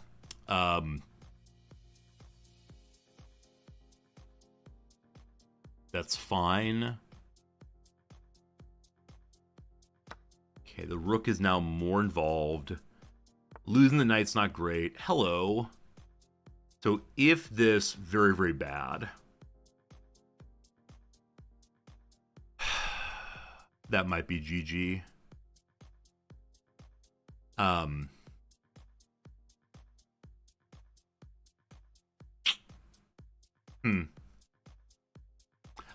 I think I'm kind of glad to have this one over, frankly. Is there a way out? I mean, I can move you forward. The king now has some running room, I believe, but... Okay. Whatever.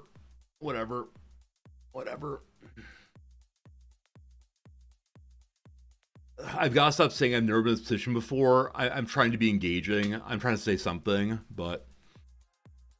Yeah, I agree that everyone's not been in this position before. I'm just trying to fill time. I'm trying to say how interesting it is to me, but no, I agree. Okay. Cool. Yeah. I must have clicked the piece and clicked just forward accidentally. All right, 4-4-3. This is the queen side. They're playing queen side nonsense. I don't know what to do with queen side nonsense. Here is a piece for you to take if you want to. That's the wrong side. Yeah, very well. Very well. They have the queen of exposed. Oh, bad times. Oh, bad. That's the F-pawn, you fool! I'm playing tilted right now, just so you know. That was a mistake. Fine. Fine. It's all fine. Everything's fine. Rough. Alright. We've dealt some pieces. That's a good thing. We have exchanged evens, but I most certainly have, yeah, made an error here, no doubt. You can stay there, no problem.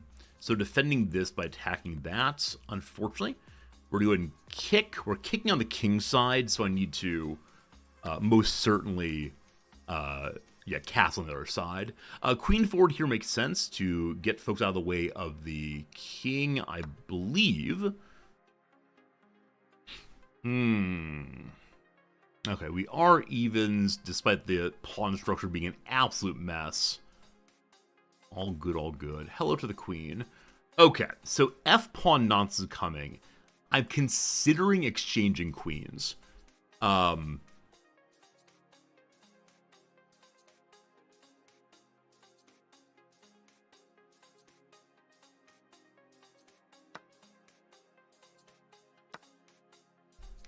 fine, whatever. Okay, I want to get Buddy Man out here. So if I go forward here, that's covered.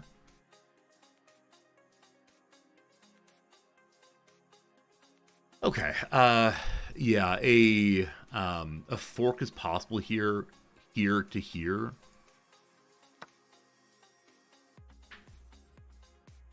This is a very chaotic opening, I'm gonna say.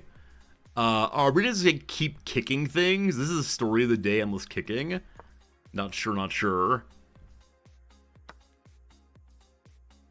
Brother seems to just be trading literally everything. The name of the game is Endless Trading. Okay, they castle kingside. I castle queenside. What happens now, I do not know. I know that I can attack this corner. If I can get a rook there also, that'd be pretty swell. Hello, good seeing you. You're attacking this. Am I cool with this? Like, just endlessly trading? Is this a rush to pawn promotion, possibly? I'm gonna move here so that if they take it, I don't use my pawns. Okay. Hello.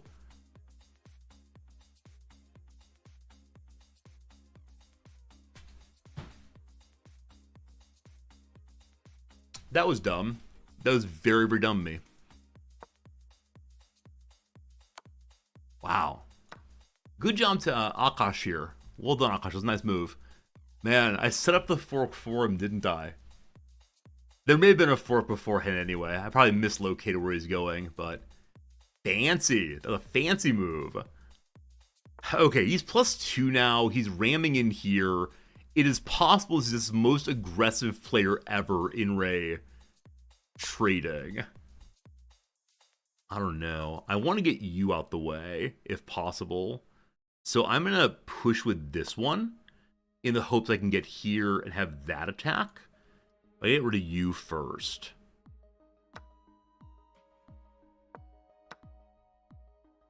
Oh, there's a rook there. Rough. Rough. Okay, this is protected. That's cool.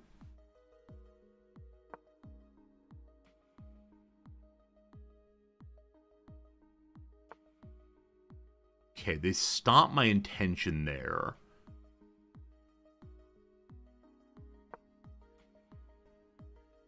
If they want to do that, it's fine.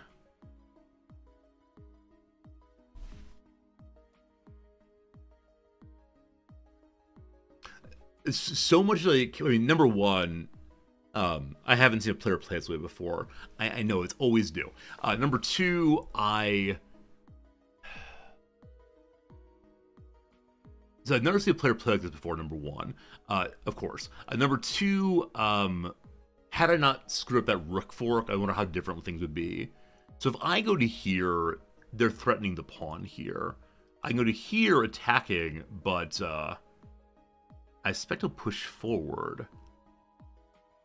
Do I just keep making trades? Or do I put you here and you here and take this?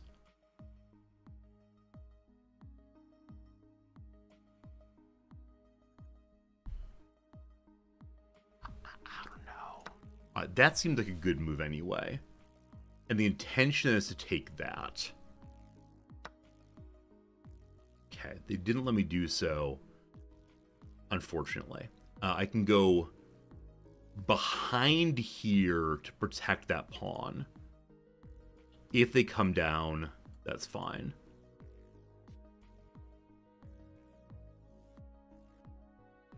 I don't really know how to break this kind of thing. This move is no longer okay, unfortunately. So I have a bishop and he has a rook. Hello, good seeing you. Luckily, if he comes down here, my bishop is fine. I guess it's time to try to use the king. I shouldn't have moved the king. Hello. Ah! I shouldn't have moved the king.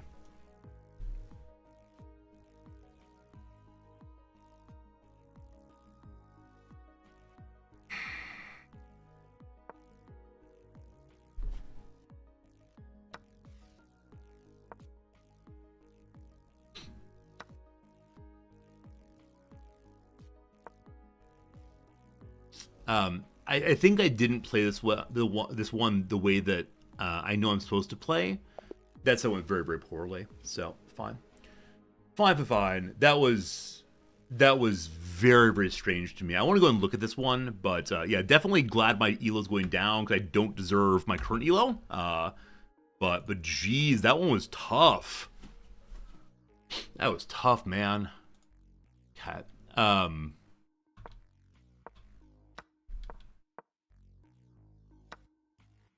Okay, so at this point, good game. Things are going in the direction of black.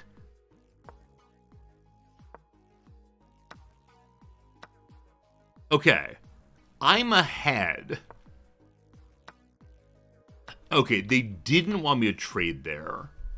They wanted me to head into the rook instead. Yeah, at this point I announced I'm making the queen trade because I just wanted to start simplifying as we're evens here. I see why this is useful, though. Obviously. There's no way for the rook to get out, so you get a rook early. But made the trade. Whoops. Made the trade. Bad move. Okay. In part, I forgot the knight was there, so I was ready for the pawns to open up, but it didn't happen. It's fine. They just like this. They preferred moving the pawn forward.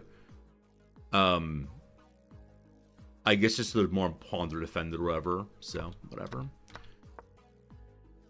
Okay. Kind of the old... See, like, every move he's making is an inaccuracy. But it works for him. That's so impressive, isn't it? Like, I'm really impressed. All right, so this is the point I really screw up. Until here, it's roughly even. So are there some playstyles where the aim is to trade down as fast as possible? Or was I actually forcing the trade down? So it is the case that there was a fork coming. I didn't see that. I was so focused on him taking this. Take more time to make a move. So normally I do take more times to make moves. In this case, it felt like it was obvious what to do each time. But I agree. Like right here, I didn't. But yeah, usually I take like 3 or 4 minutes per move at times. I think I was just so unused to boom, boom, boom, boom, boom, boom, boom. I made a mistake. Hey, really, Bird Bishop, you missed me. I missed you too. I was only one day away, but welcome back. So yeah, I mean, this move is where it all fell apart, and I got so focused on protecting the bishop by not opening that, yeah, that was pretty unfortunate. But how it goes. At this point, the game's basically over. I'm very frustrated with myself for missing that. And, yeah, I just kind of do stuff. And, he still just trades down as fast as he possibly can. And, yeah, at this point, I make a major mistake. My intention is to get him to come down here. Like I said, very good. But I then have the idea of, man, I should be trying to protect my pawns. And so I move forward to protect my pawns. That's a mistake, and it's a fork, and that really is the game. So, yeah, I think one really strong blunder there. This one feels bad, man, but not the end of the world. So, all right, all good. A third match already. Can you believe it? 3 matches in the course of only, I don't know, like an hour. Oh boy, here we go, team. I will play slowly this time. Against a person from Pakistan, I believe. You're Pakistani, yeah? A Saudi Arabian, rather. Saudi Arabian person. My first time playing against Saudi Arabia. How cool is that? Alright, so you're attacking buddy there. There's all kinds of defense. I push in.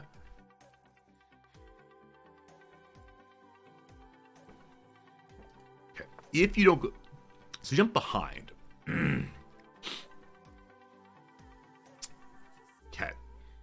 This is protected. This is protected. These are odds protected also.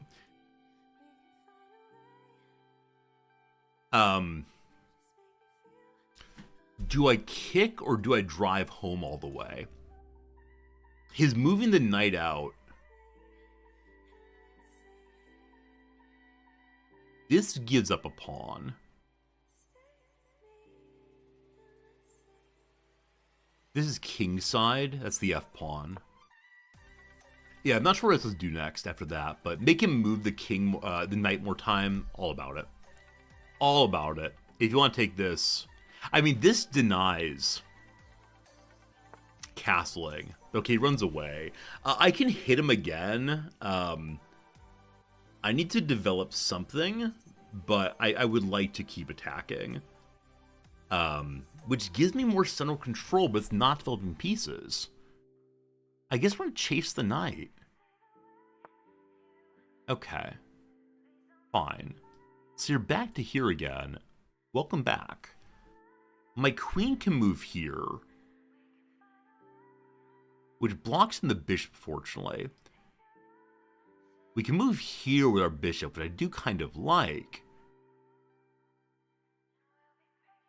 Yeah, look, we're developing pieces.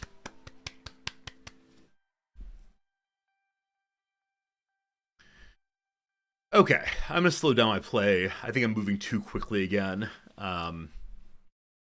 But I think like the basic edict of let's chase the knight around is a fairly obvious one. Okay, they're now backing up that piece with their F pawn. I've been told that using your F pawn is a very bad idea, but here they are having done so.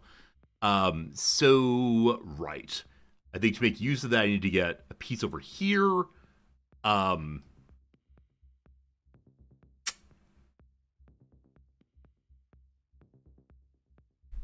Is this the thing I'm supposed to do, team?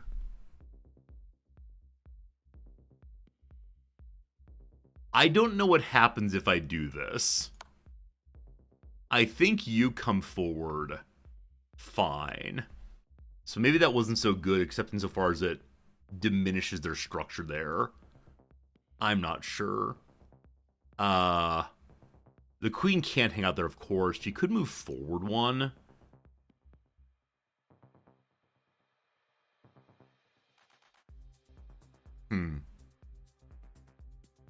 She can move here, I guess. Get kicked again.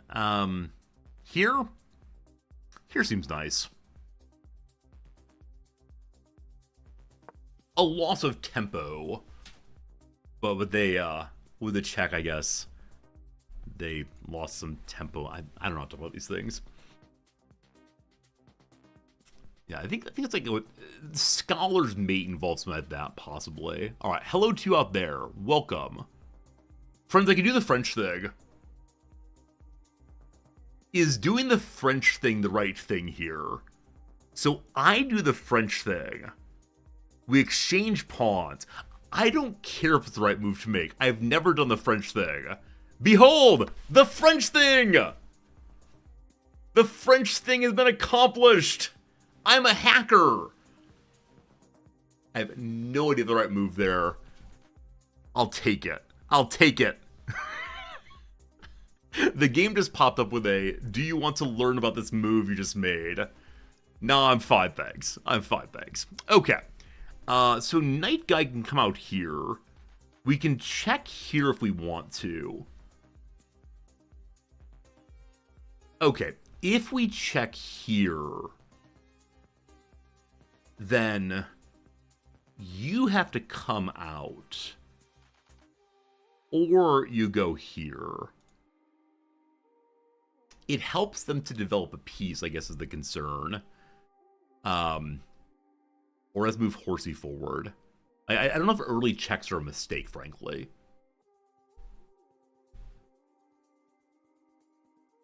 And it pins the horsey, but then we presumably get kicked after that. And that's no fun. And like, what do I get out of it? So I do this. They do this. I have one turn of glory. What do I do in my one turn of glory?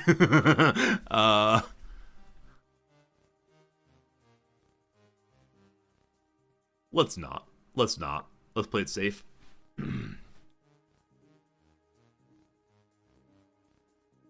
Okay. Looking for hanging pieces. So the pawn at, well, no. Yeah, the pawn at, actually, no, none of the pawns are hanging right now, are they? Except for the one at, no, never mind. None of them are hanging, thank you very much. And knight isn't either. So I think we castle now. That seems sensible. Or we can attack here. That's an exchange. Are you trapped right now? No, you're not. I can develop this also. Oh, it's one of these moments, isn't it?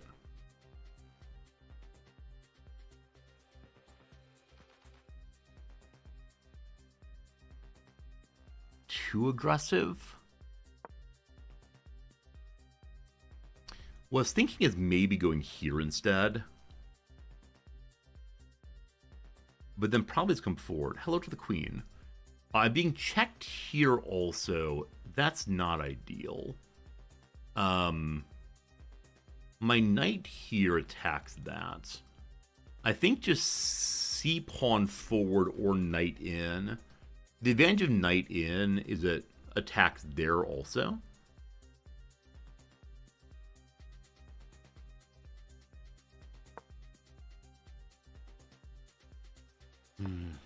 Okay, she backs off. She's attacking this, which is covered. We can now check. Attacking this, which is not covered. Oh no! Yeah, okay, fine. Fine. We attack here, I believe. She can take this pawn. She can't take this pawn. Why am I playing so fast today? I'm playing very, very quickly today. I apologize for that. It's not good. Not good. Gotta slow down a little bit. That's covered. That's covered. That's covered. That's covered. That's covered. So there's nowhere she can go. She's just hanging out right now. She took a knight, but she's hanging out for the moment. Okay. What should I do? I can go check.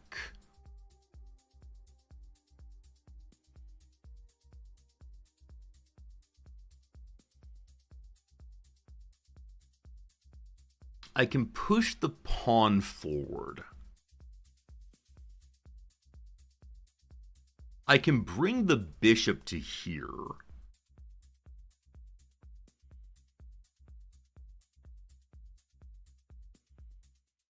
I can bring the rook to here.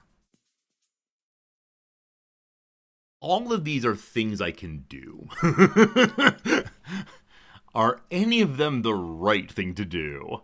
I don't know. You're covered by the pawns, and that's a good thing.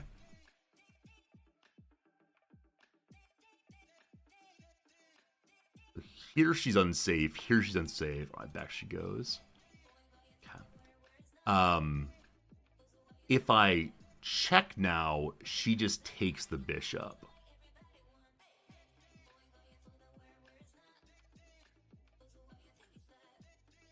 I'm looking for forks right now that are interesting. If I move to here, we're threatening a rook. But other than that, like the rook just moves then. What does that buy us? We're protecting this pawn.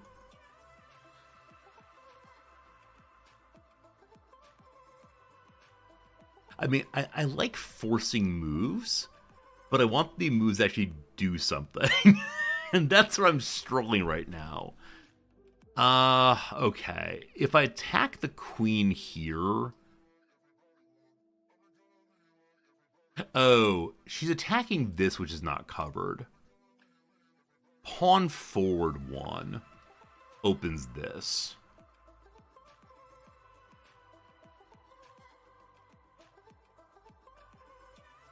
I would like not to be so defensive than being right now.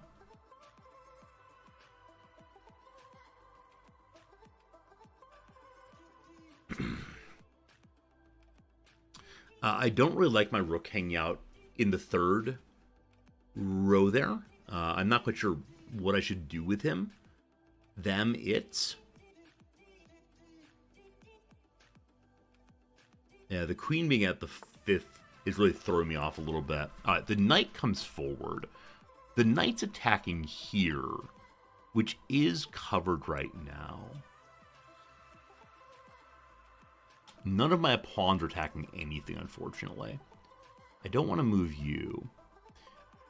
If I move you to here, nothing much happens. My queen is obviously really trapped right now.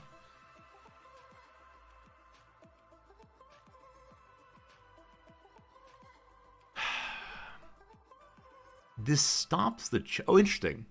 This stops the check, and the queen is stopped from taking. If I do this, I assume a pawn comes forward. But what do I get out of that? Like, I'm consistently finding, like, moves that happen. But so what? Am I feeling over and over again? So they come forward. I take that. So what? So what?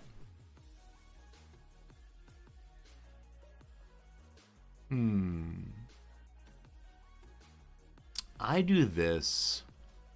They move over 1. So what? I push forward. They take that. Better defending here.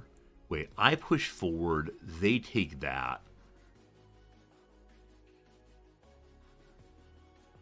So what? So what? Okay. If I move my bishop to here, it threatens this pawn, which is covered. I push forward.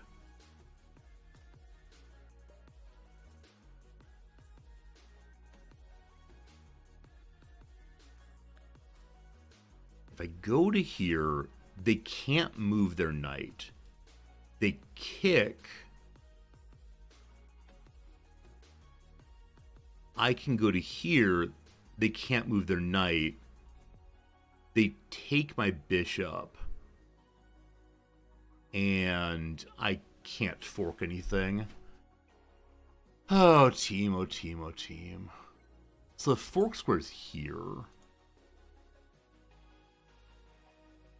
I go here and... No, I can't do it. Oh. There's some chink in the armor somewhere. Where it is, I just can't find it, though. It's really throwing me off, man.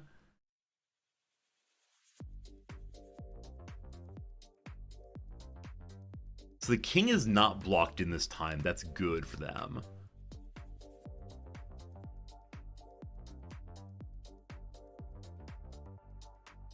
I need to get my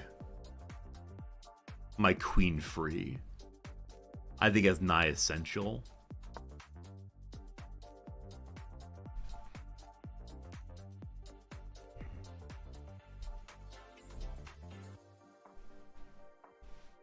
I don't know.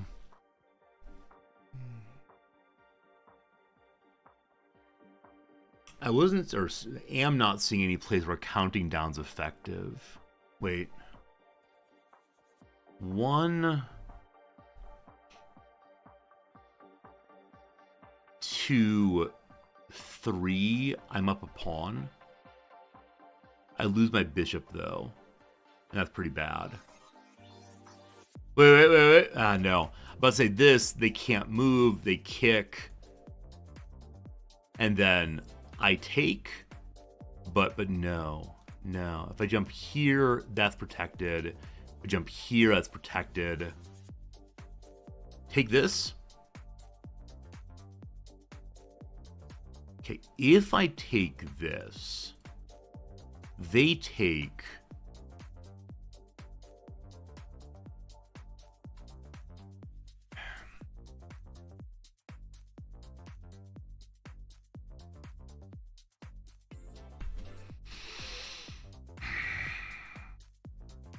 Where are the weak points? So this pawn is hanging. That's good. Forward 1. I'm trying to get to this. If I go forward 1, though, I block out the bishop. I have no idea. I'm trying to think very hard, but I just don't see anything to do. I'm going to move a rook. My rook is now facing up the queen. That seems like a good idea.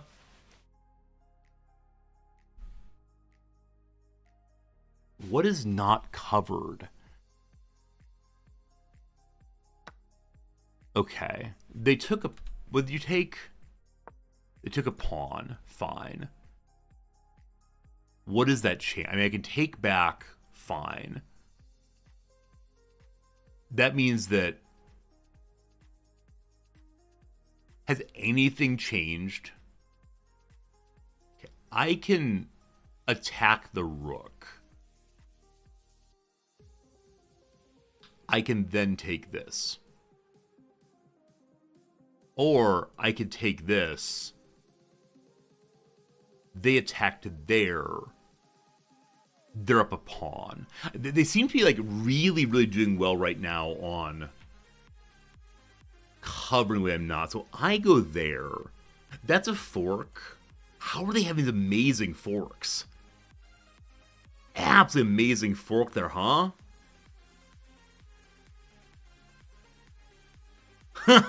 This game though. All right, if I move forward here,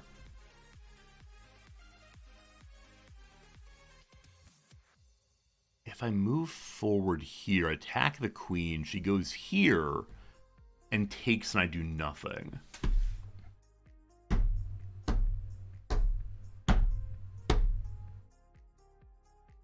I don't know, team. I guess this offers a queen trade. I'm so tired. What am I not seeing? Okay, if I go forward here, I'm also seeing a pawn. The pawn, though, is covered by a knight. This is an even trade, correct? So I go there, they move their rook over. I go backwards. They take, I take, or something involving checking. Sure. I'm so grateful. This can't move because of check. Has it been that way the entire time I didn't notice? Has it been that way the entire time I didn't notice, team? Can I do this? They do this. I go here and we yell yippee. That's surprising. Huh. Oh, is it because they have this stupid fork?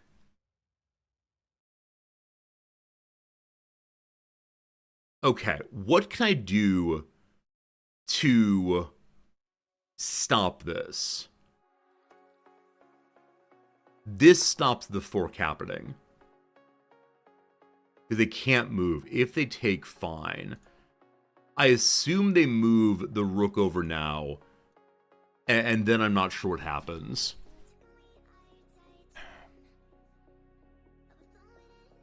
I see you all moving really aggressively in chat. A lot of messages are coming in. I'm missing something, I'm sure. At least I did the French thing. I did the French thing, friends. That was pretty cool. Okay. As expected.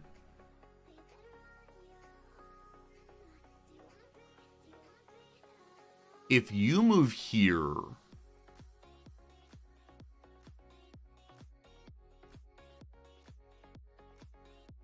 we definitely get that rook. Is anyone attacking here? No. But they can do the fork then. Okay, if I move forward just one step, it stops the fork, correct? And I still see my line.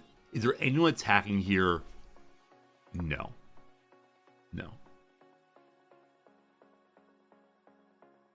Now that unpins this knight, which allows... I don't know. Don't worry, we'll be down to 400 again real soon. Okay, so they move forward there.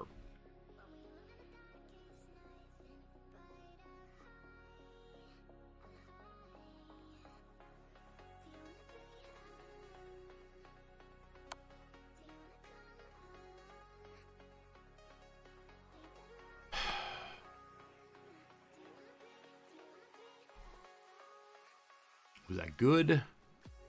I don't know. Okay. If we go here, the queen can then go there safely. And that seems like a pretty good thing, except for that piece there.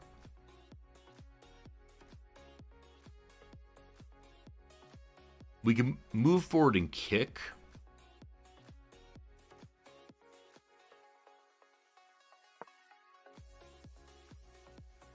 I feel like I'm not seeing the board as well today as last time. Not sure. I'm glad that the queen seems to have no meaningful moves right now. They're +6 on me though. They're taking a lot of pawns. I think I've waited too long on a lot of the possible attacks here. There were a lot of times when I've been hesitant to throw the switch and start attacking things because it seemed like every square for exchange I could find was one that just didn't work terribly well.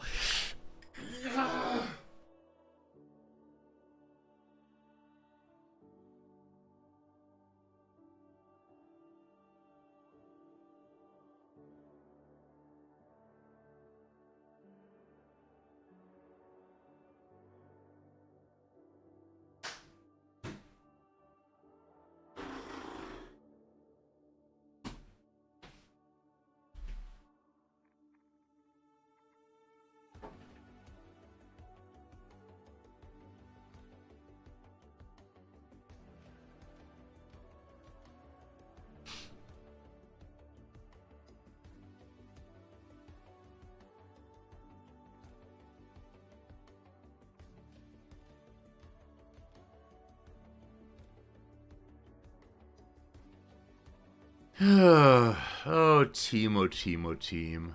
What are we doing here? I'm probably in a timeout, and I'm okay with that. Today was not good.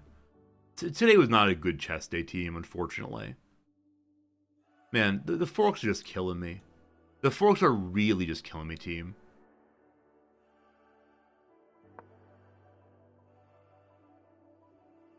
This at least protects better than nothing. I'm not seeing checks to make. So now, I mean, just the pawns. Man.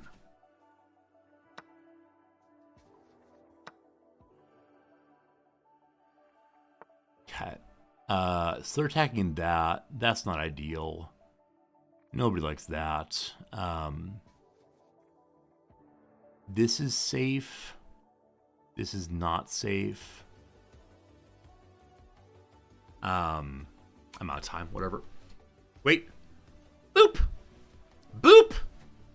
Boop.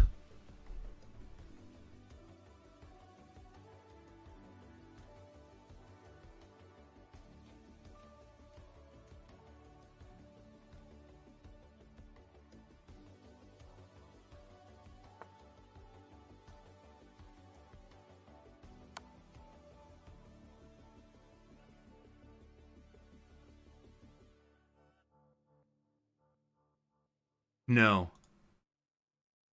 That doesn't work. Where is it? Fee fi fo fum. I smell the blood of laddering. I should have done that probably. Fee fi fo fum. I smell the blood of a black king. Fee fi fo fum. How we doing?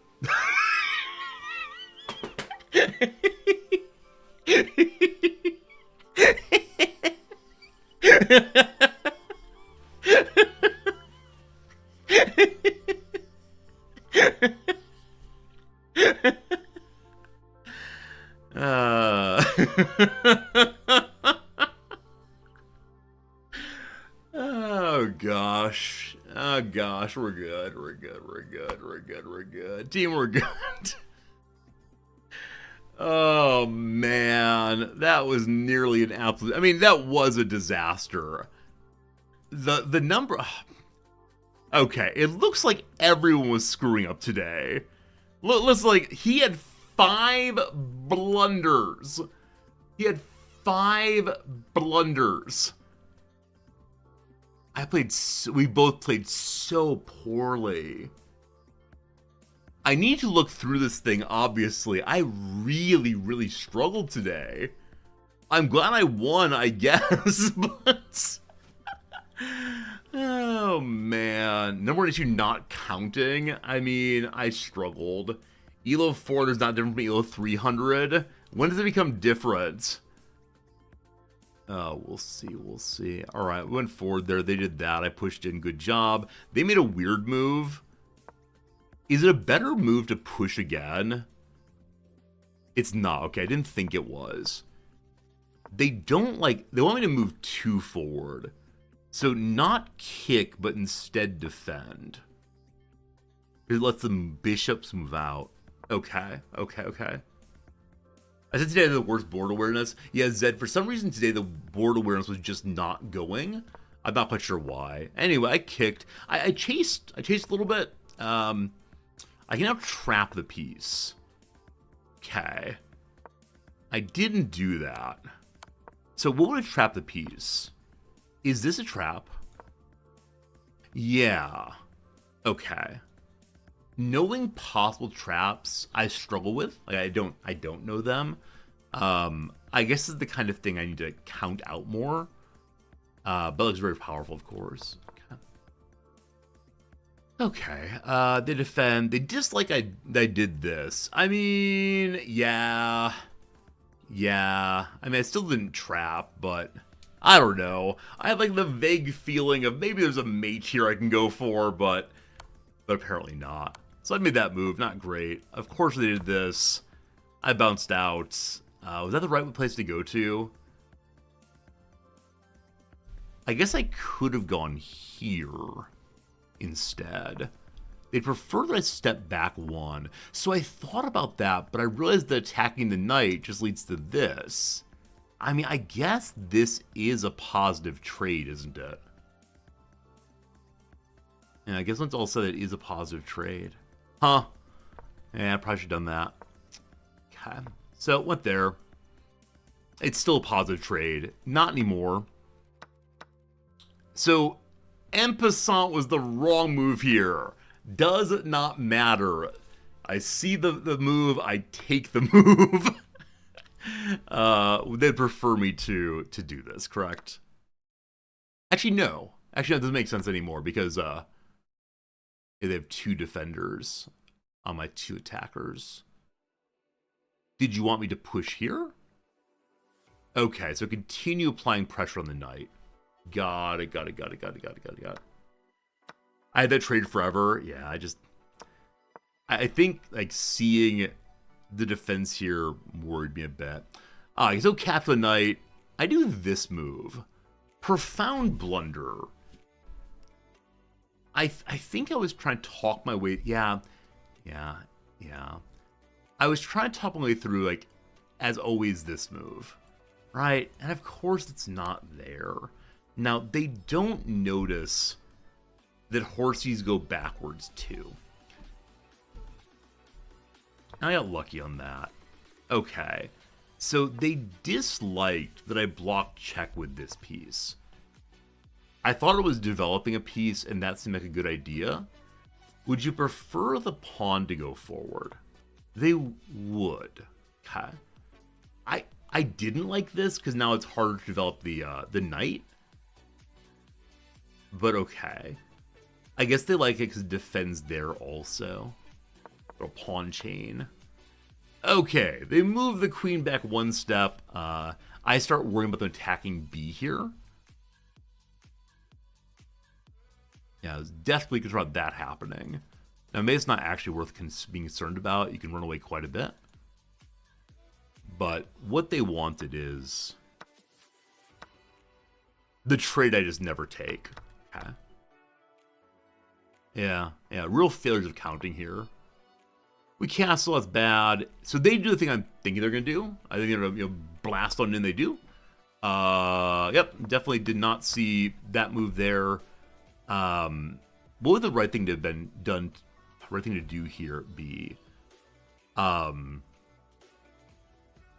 If I step in... Oh, they're not going to take. I'm such an idiot. I think in this moment, I said to myself, oh, it's equally likely that they take the... the knight or the rook, but they don't do so. Yeah, didn't even notice this, of course. So, this move right? No, there's knight there also. Jeez Louise. Here? I'm just not... No one's protecting the knight there. Oh. It's just take pieces, dum-dum. But why? So assume I do this. You're safe. Oh, so they don't do this, right? Of course I'm not going to make that move. Again, the rook. Yeah, okay. Okay. Yeah, I got so focused on just that these are equal moves. And of course they're not. Of course they're not. Yeah, of course. So, fine. Continue not to make the right move. Lose a knight. Make some moves. Yeah, at this point I said, okay, I need to get my queen some running room because she's really quite blocked in there. And so I move here. Once again, they wanted me to make the trade I refused to make. I'm very sorry if my failure to make that trade literally all the way through. They dislike that I move my rook over because I give up a bishop. Who is attacking a bishop I don't see? Again, this stupid... the stupid knight can go backwards. Alright. They still don't do so. They move away, that's good. Or I move away, that's good. I'm attacking that rook. Okay. You continue going across. I think I'm very clever here in, like, pinning the knight. So I have the opportunity for a free rook in this moment. Why don't I take the free rook? This was the plan. Why don't I do this? What am I afraid of? It's probably a fork I'm afraid of. There's some fork, as always. But where was it that no, it's not that. I wrote ND5. ND5. Yeah. Oh, I see. Yeah, so I was concerned about that without remembering that the bishop can go in both directions. I see. ND4 there, sorry. I mean, I'm right to be concerned about forks. I just don't see them. So I try to pin to stop it. They get to move away. My queen is, I don't know, doing things. A bishop is hanging at this point.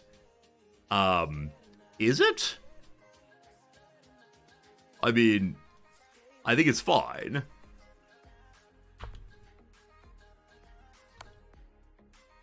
Okay, we take things. That's good.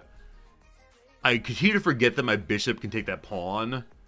Yeah, definitely, the piece moving backwards, they just didn't happen. Alright, radical blunder. I can take the queen here. How does one take the queen here? Is it that? No. How does one take a queen here? It's the piece. Oh, this is interesting, isn't it? You fool! Okay.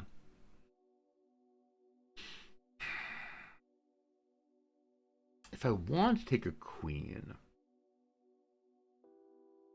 so we could move forward to here. Then, if she goes to the... It's not this. She just takes, right? Like, what the heck do you want me to do? What am I missing? Oh, the check. Ah! I think I noticed this check only late, maybe? So the knight moving away opened up a check line. I just didn't see it all. Would have been good. All right, see how it works, though. Anyway, I decided to go grab a rook. That's pretty cool. They make this move. I can now win their queen, apparently. You know how you win the queen? With a check I didn't see. Oh, actually, I did. I did see that. We're now mate in 2. Okay. We're now mate in 2. Now, I find the mate. So, yeah. At this moment, I see... So, I'm at how many seconds? So, how low do we get? When do I walk away in sadness? It's after the fork. Regardless, we're down to under a minute at this point, and I'm so frustrated. Like, we're at, what 40 seconds? Yeah. So here's where I walk away. From minute 27 to 15 seconds left to go. I'm so frustrated. I think it's all over, but I'm playing for amusement. I lose a bishop, or a rook. You dum-dum. Yeah, it's here. Here's the fork right here. I'm so frustrated. Come back at 15 seconds. Fight that, whatever. And then, in a moment of purity and goodness, I recognize I can take that rook, and then I can check. And they move away. So this was the better move. Right, because it covers all of that. They have to go. They can do that. I see. How do I do it instead? Yeah, I know it's not a real fork if you can check. I use the word fork to mean I don't see a way out of it. But I recognize that checking is always the right way to go. I just don't see them. I get really focused on particular problems, like little sections, which again, I'm not saying this is the way to play. I'm really saying I just don't see the check sometimes. I see the check finally. Woo! With 13 seconds left to go. I make a panic move, it works out. They try to promote, and it works out. Thank goodness for that. I mean, this is the moment of, what do we say? Like, pulling victory from the jaws of defeat. Whoever blunders last gets to lose. Because, yeah, did I deserve this win? I don't know. I don't know if I deserve this win. Nonetheless, it's 2 p.m. Should I do one more? Well, it's Monday, right? It's Monday. Do one more. Okay. Okay. One more. Looks deserved. Not sure about that. Okay. We'll do one more, I suppose. There's an ad break running right now, so I'm going to run AFK just for a brief second. Use restroom real quick. Back in a second and see how one more goes. Good night, Doom Cloud. And then we're going to sleep at this point. Have a good night. I'll see you again tomorrow, I hope. But I'll be right back in just a second. And yeah, we'll play a little more game. That'll be a fun time, I'm sure. And then we'll, I don't know. Say goodbye at that point, probably. For right now, though, BRB. BRB. Okay.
Okay.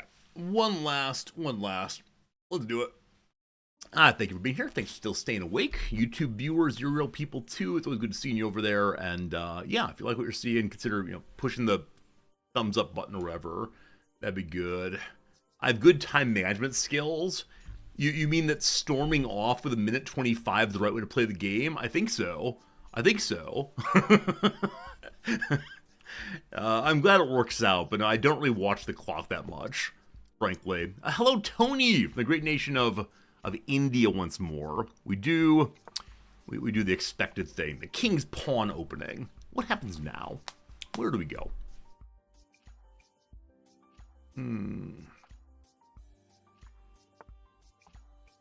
Cool. Okay, let's think. So, I want to do this. This is the desired move very much. Oh, I'm still getting water. Thank you. So my desired move is pawn forward to attack this. But that's to make a mistake here. Time to think through queen in the corner again. So if she attacks here, the king can defend that. Are we expecting this team? I don't know how to punish this. I know how to defend against it, but not to punish it. So if you're going to come to... Wait, you can't attack that pawn, can you? No. Okay. How do I deal with this? Or I don't know. Okay, 1 second. So if you attack to here, fine. I can offer a queen trade.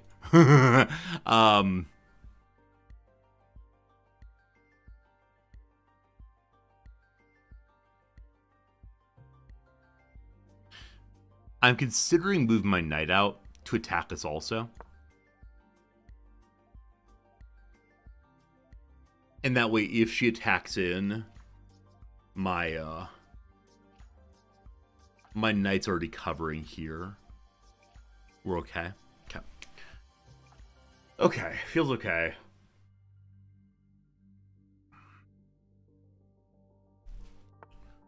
Hello. Okay. I think we've dealt with that for right now. All fine.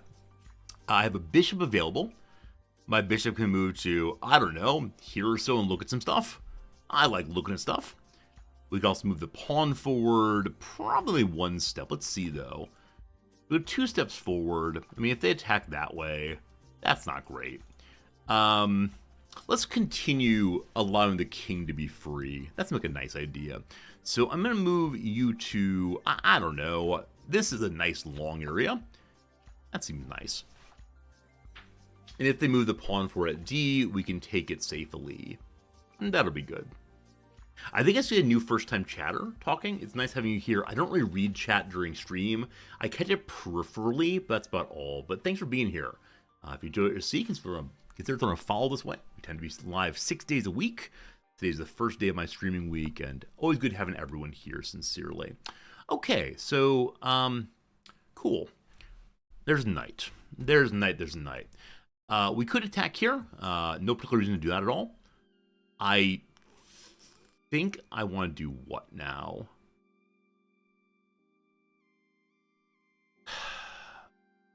Okay. There's this nonsense, right? How do I protect against that nonsense? Or it's actually this nonsense, right? I think I'm not supposed to castle here. I don't know, team. Of the many things I know, this is not one, unfortunately. Let's move a pawn forward to allow a bishop to do his thing. I really was thinking here, but yeah, I think I just up a pawn for them, possibly.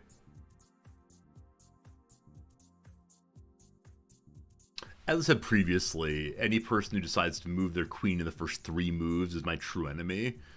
I'm sure that there are many grandmasters who love playing that way, but no. First 3 moves, it's knights, it's pawns, it's bishops maybe. No queens though. No queens allowed. It's like at some people's house, you have house rules of you can put extra money on free parking, or no playing is odd job. I want to say this is a rule like no playing is odd job. It's scummy behavior, frankly.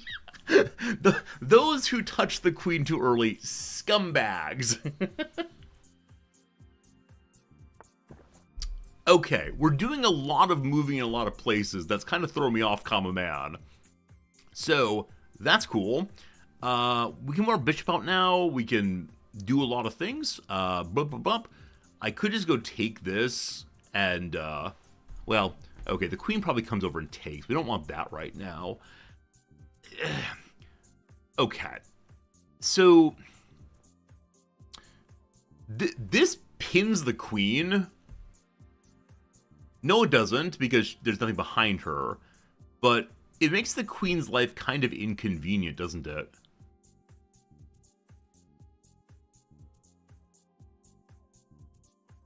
Is there a reason not to do that? Because if she takes, then the knight takes. Now, presumably, so if she moves there, bad times. If she moves there, bad...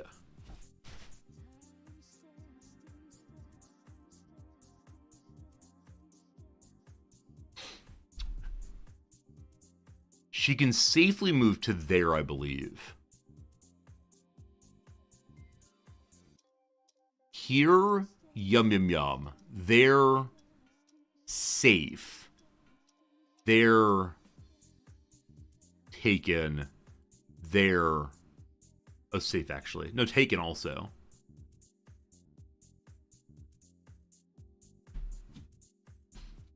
I'm wondering... Oh, I think earlier this was a move I was recommended to do in the, oh, what's it called? In the,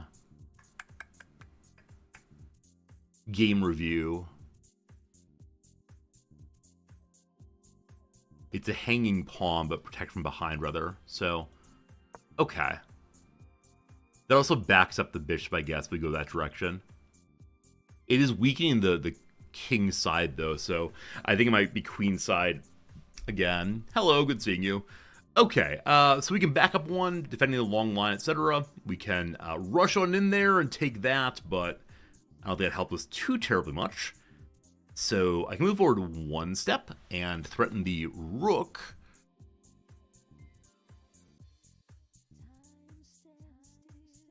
Okay, if I do that, pawn forward.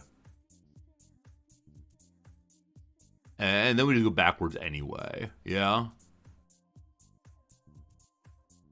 So I guess we just go back and are kind of sad about it. Is there anything I'm missing right now? Okay, there are no available checks currently, I believe. Like I said, I can go here and don't do anything.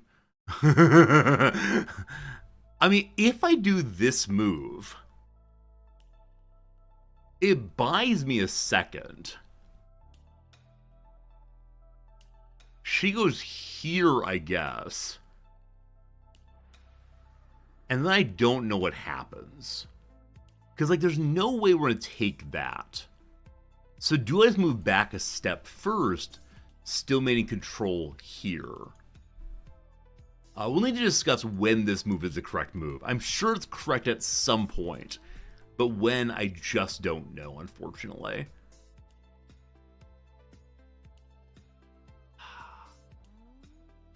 Okay, I'm moving back one. Like the coward I am. Hope we're having a good time, team. Today's been a really up and down chess section. Like I said, my board vision does not feel good today as usual. I'm not sure why that is. I'm noticing that they're... Well, never mind. Let's say they're piling up on white with all their pieces, but there are a couple on green. So the green bishop is quite strong right now. Wait, why didn't I do this? What? Oh, yeah, because this comes forward. And what's the point? Yeah, I'm finding a lot of these what's the point moves, I've been calling them, where...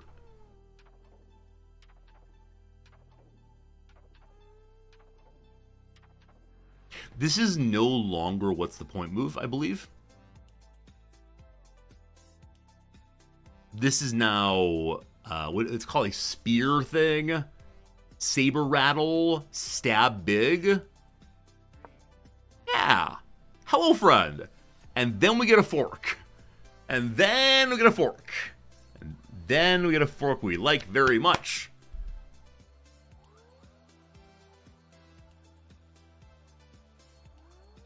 So I guess this is interesting as a response to it.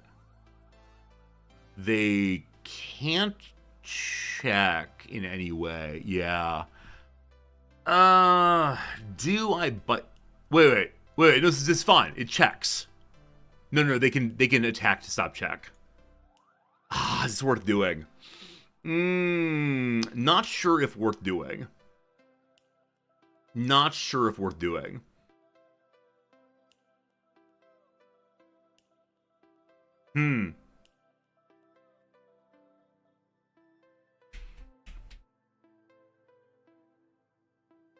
If I move forward here,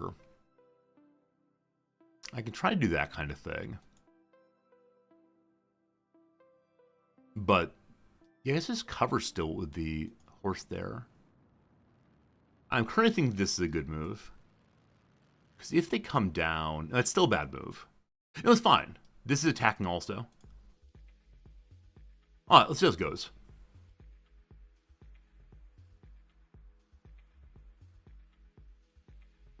We'll see. We'll see what happens here. Hello, night person. Oh, it's this nonsense. We knew it was going to come eventually, so we need to be really careful here. If you attack here and this comes here, big sad time. I can't kick right now, unfortunately. So if I go over and they attack this way, okay, it might be time for this. I can do this, though, to check. But unfortunately, this still follows up. If I move my queen to here...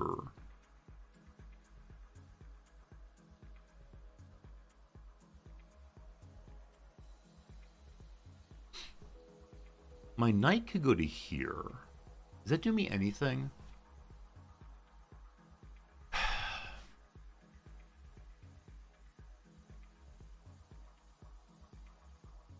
Okay, if my knight goes to here, I can go here, but that's bad. Actually, it's fine.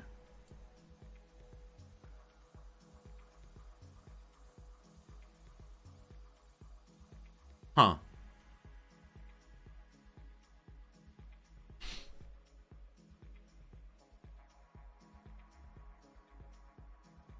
So this and then this does what for me? Nothing. This and then this gets me a pawn. And that's about all. I mean, a pawn's a pawn, but still.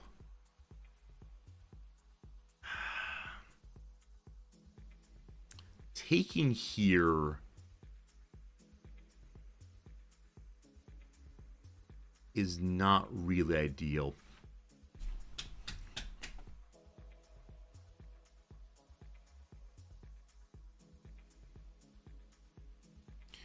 If she comes forward, that's fine. What am I worried about? I know that there's something very dangerous happening in the corner here. What it is, I can't fully understand, unfortunately.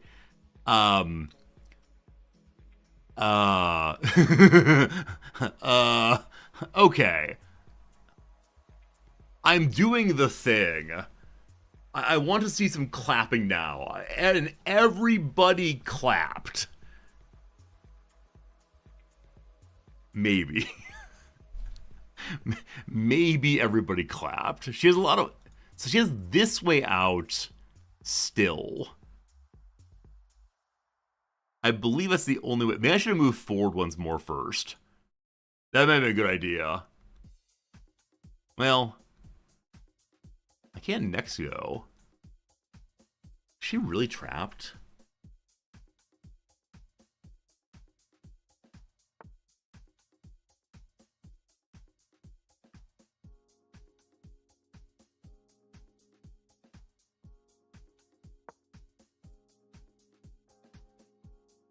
Maybe. No, she can take the no, she can't. I'd say this, but no. Was everyone's clapping premature?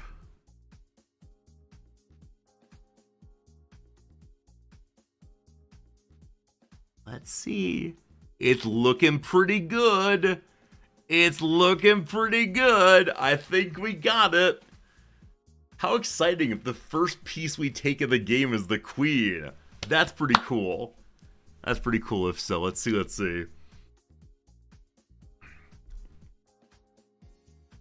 Alright, what am I trying to do after that is the real question for me.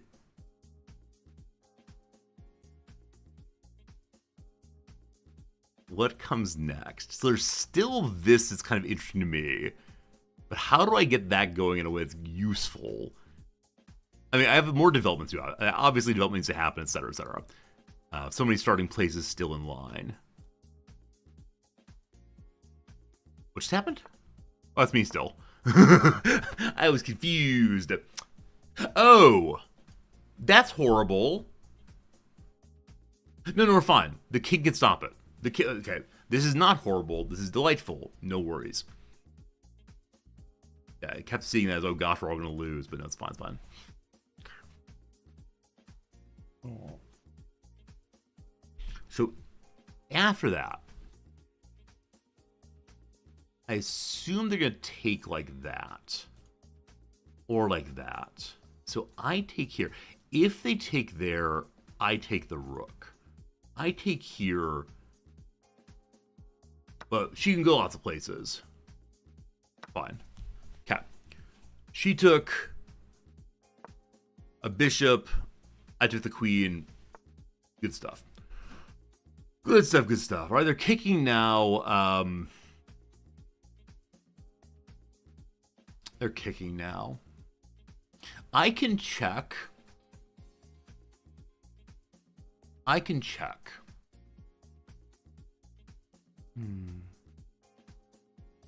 What does checking get me, though? Like, my knight's still under attack. But I get a piece. This is fine. This is fine. they can't take that. Knight's covering. Cool. I should probably try to kick the buddy out. Okay, so let's move forward 1. Is there a new check that would work then? Do I have another check here? No, I don't. No, I don't, I don't believe. So I need to move you away somewhere. I think this is the correct location for you. Right. Oh, wait. We can move here safely. Hello. How's it going? Just stopping by for a moment, Your Majesty. Lovely to see you, Your Majesty. Okay, so I don't have a fork. I can check again. Am I down a piece for this? Or are we good? I think I'm gonna be down a piece after this, unfortunately. I was so excited to be here. It didn't work out. All right, so I can go here, attacking that. I can move forward 1 and outpost, I guess.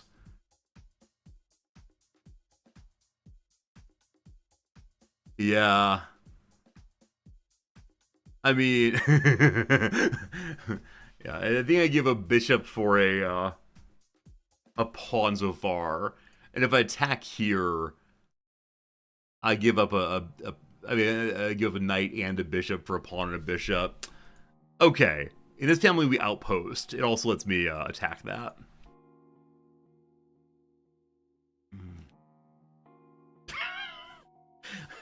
I just want to have really cool knight moves. I think that's what it comes to. I've been so impressed by the knight movement of my opposition that I get kind of overwhelmed by how cool it is.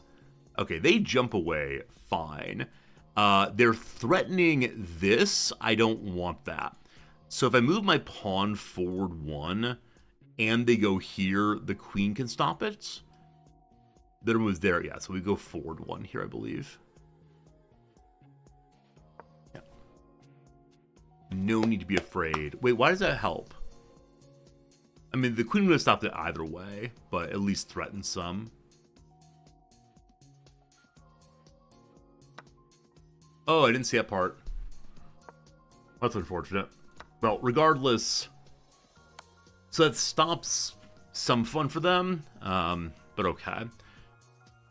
What to do. So I'm still +3. I was +6 at one point. I can castle. I can take this knight safely as a check, I believe. Yeah, we're good. Yeah, we're good. Alright, just no panicking allowed. Everything's fine. Everything's fine, team. Don't you worry. Everything's fine. They run away. I can check again here, which I believe still gets me nothing, unfortunately.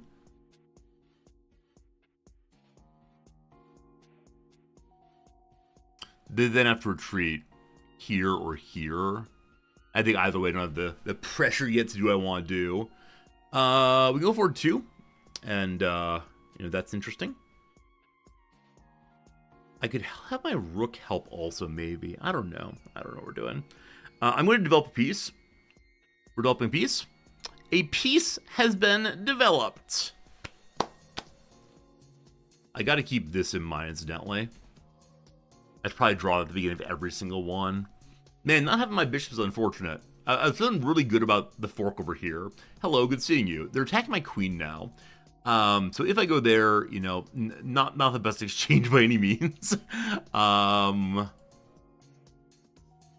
This check, they can't hurt me on because the pawn's protecting. So they have to go here. I can then bring what?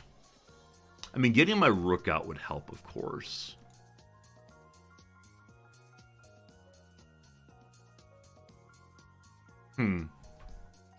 Maybe let's not wear that right now. Let's just get the queen out of the way.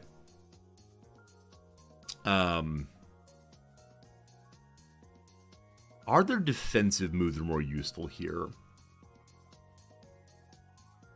I mean, like, getting to here and then working our way to here, I guess, is something.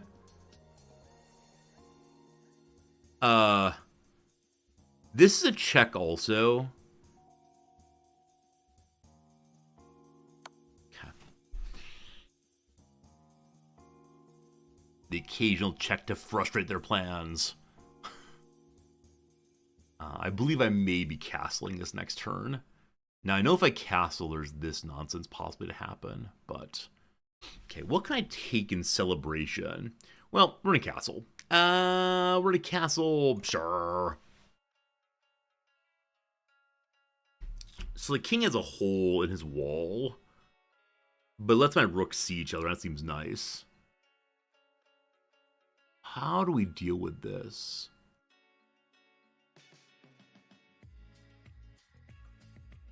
I'm looking for pawns that are hanging.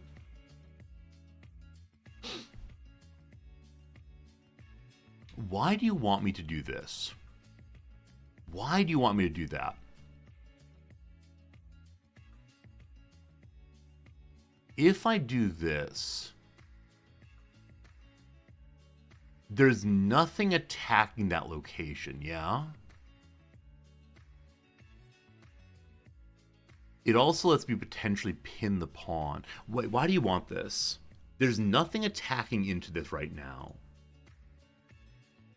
I don't see why, so I'm going to take it, and that might be a very bad move. Okay. Interesting. I'm not sure what just happened there, but okay. So the queen could go here potentially if someone were backing up. I'd like that quite a bit if you were, but not right now. So I guess part of it is that both of these lines are now covered. Just need to keep that in mind for sure. I can push forward. If that happens, then like presumably that's taken, which is not ideal. My knight can jump on forward, or I'm gonna go ahead and line up the... I'm gonna line that up and see what comes of it. Hello, lovely seeing you. Okay, so they're lining up also. You know, rushing on in, not a great trade by any means. We can step one to the side safely. We can go here unsafely. So both of these are fully covered. So I think I like this, in part because I can take that pawn next without being covered. Maybe. Maybe. Now, if Brother Man comes down here, we're good. Moving the pawn forward one could be good also, because that way, if the rook comes, we have ways of stopping it. We have ways of making you talk. Sorry, German viewers. I don't know where that came from. I don't know what that was. I can do nothing but offer a profound apology. What fun, what fun, what fun. Okay, so to win right now, if we get the queen here and she's covered, that'd be pretty neat. The king does have multiple outs right now. So obviously queen right here is huge. So queen right here is actually a win currently. So push forward, A plus yes possibly. Let's see what happens. This sort of like straight ahead charge is still very strange. Hello, lovely to see you. So at this point we move forward one, I believe. There is nothing that's exposed to the rook by doing so. And yeah, I think this is fine. Now, again, if they come this way, and I attack this way, that's not necessarily great. Okay, so currently nobody's attacking here. I believe this is checkmate, yeah?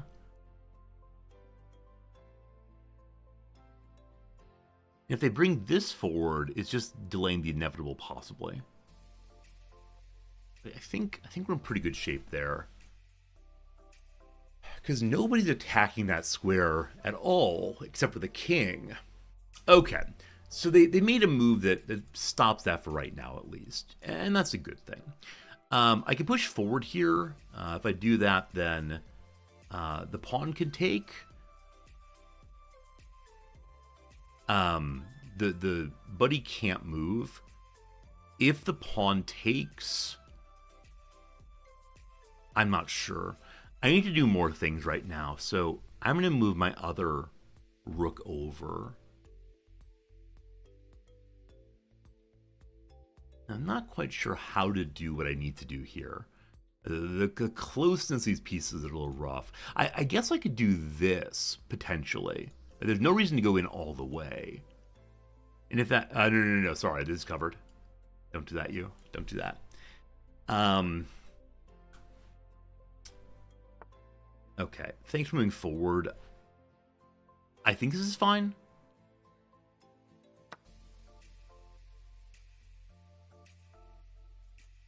Okay. So now this is covered by a pawn. If I move this knight out the way, I guess to here. Hello, good seeing you. Okay, 1 second. So if I move here, I'm attacking a rook. There's nothing happening. All right, I think we go and block. I can block with a knight instead, but I think is better because something. Okay.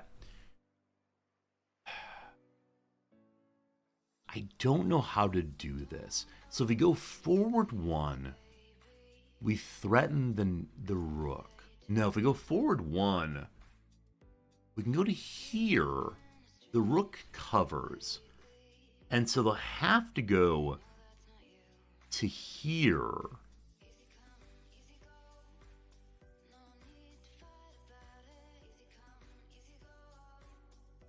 They go here. I send my queen in. Whammo.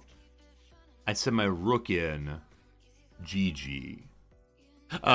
There's a bishop here who can go backwards. I should have kicked instead, probably. Definitely misplay on that one. Sorry, team. Hello, good seeing you. I think I want to go here.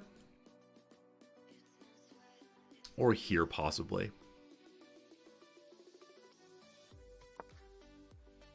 Current plan is whammo. Whammo. Whammo.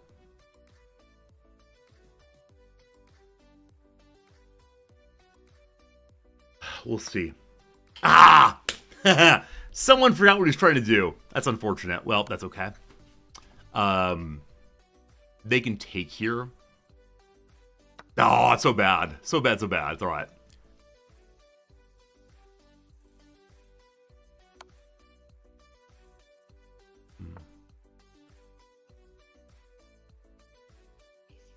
So bad, so bad, so bad, so bad. So bad, so bad, so bad, so bad, so bad. So bad, so bad, so bad, so bad. We're moving some pawns. We're buying some time to move. It was so unfortunate. I had a really clever idea, but it wasn't clever enough to beat the power of diagonals, unfortunately. It's all right. We're still +6. We got time. Everything's good. Everything's good. Everything's good. Looking for ways to bully pawns right now. Not really seeing it, unfortunately. This is under attack, but we're not worried about that at all. Thinking about returning my rook to in line with the queen. The queen moving forward could be good. That then lets me move my knight in, which attacks that. There's nothing wrong with moving my queen forward 1. There is no attack on that line. It also threatens both of the rooks, and I like that very much. I think. Oh boy. How's this thing gonna work out? How's this thing gonna work out? If they attack here, that's unprotected. It's actually protected this way. We're good. Maybe I'm overly focused on checkmate. You know, maybe I should really be working more on clearing the board. But I get so hyper-focused on, okay, how do we resolve? How do we resolve? How do we resolve? I'm just not quite there yet. But I think that forking the rooks, take that one ideally, pushes... Wait.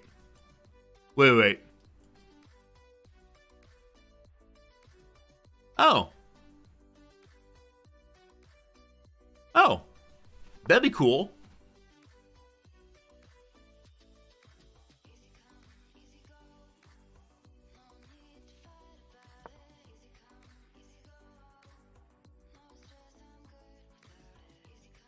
I think if they go there, that's good for them. But I get a rook then. If they move this one out of the way, you go in. Tricksy, buddy. Like I said, knight forward, I think, is the next move. If they don't move this, I take, and I believe it's checkmate. If they do move this, I don't know what I'm going to do, but I think it's move the knight forward. Okay.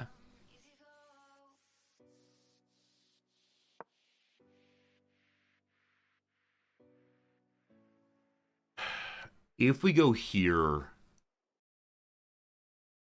that seems like a good thing. Now, if they move this out of the way, that changes how we're feeling.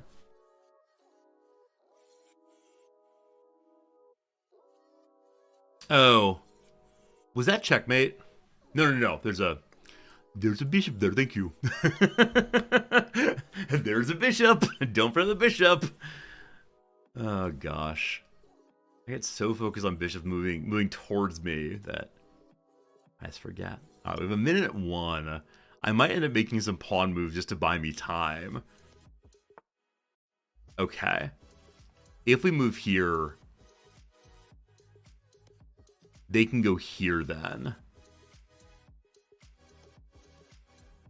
If I go here, that's bad. Shoot. This is an acceptable move. How do I do this? Oh no! Oh no! Oh no! Oh man!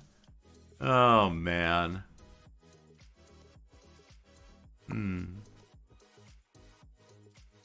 Hope you had fun today, folks. Hope you enjoyed yourselves. Yeah.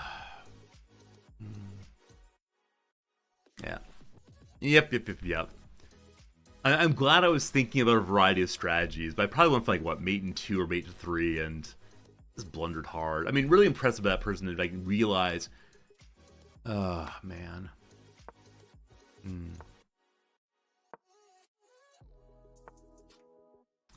So I recognize that if I went here, if I went, whatever, doesn't matter.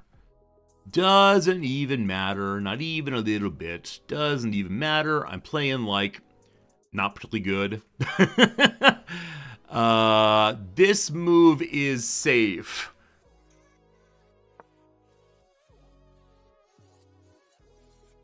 If they come here, we can move that way. Hello, good to see you.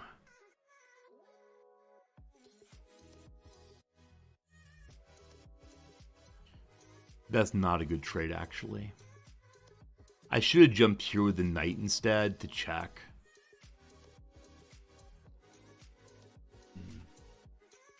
Or something.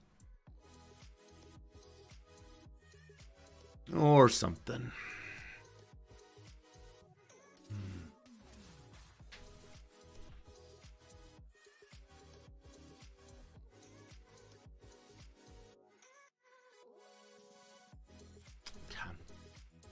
Yeah, this check may have been good. I don't know. Hello, pawn. So they want me to do that and that. I actually like that because it moves my pawn open. Or do I go for an attack? No. If I shoot, If I go forward, they take my knight. Ah! I want to promote, of course. We'll see. We'll see what happens here. If they take, I take, I'm protecting again. Oh, I could have done this. I just lose that. I keep saying I can do that. I actually can't do that. Okay, how do I force what I want right now? I don't know what I want, honestly. Like, I want to get a checkmate. I want to make it so the king can't move and there's a check. This is a check. It's a way of taking a rook for a knight. That's not a great trade, but it might work out anyway. And if they move somewhere, I can then take the bishop instead or something. Hello. Goodbye, pawn. Okay.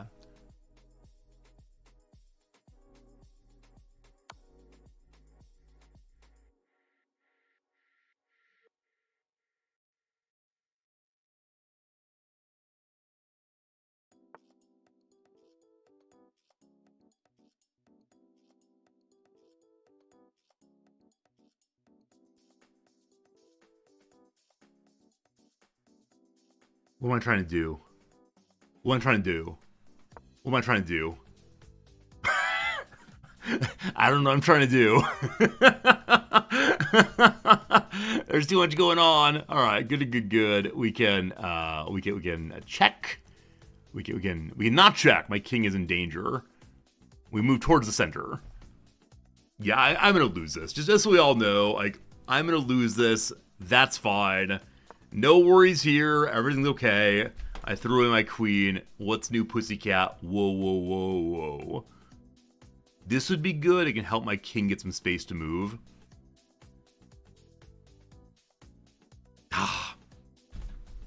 Had some nice moments. But then questionable at bestual.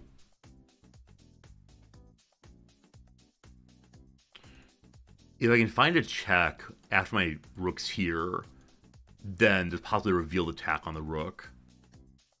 Pushing here might make sense also. It protects the knight and also attacks the rook. But it makes so my king is in trouble, possibly. I need to take this to get space as soon as possible, I believe. Okay, so this line is covered. Hello, good seeing you. Yeah, we have to. Have to.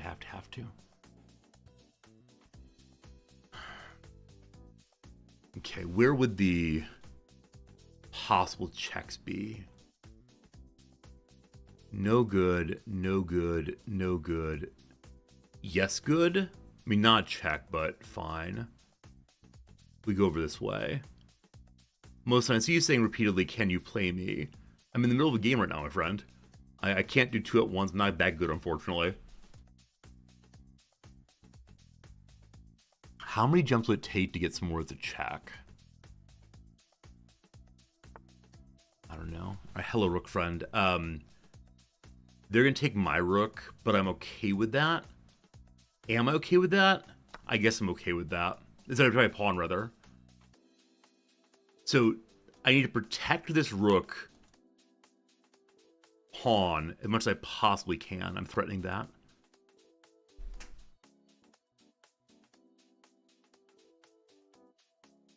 This jump attacks a rook, but it also reveals that rook. Oh boy. I don't know, team. I don't know. Okay. I can't take that anymore. Fine. I can check there. I can fork.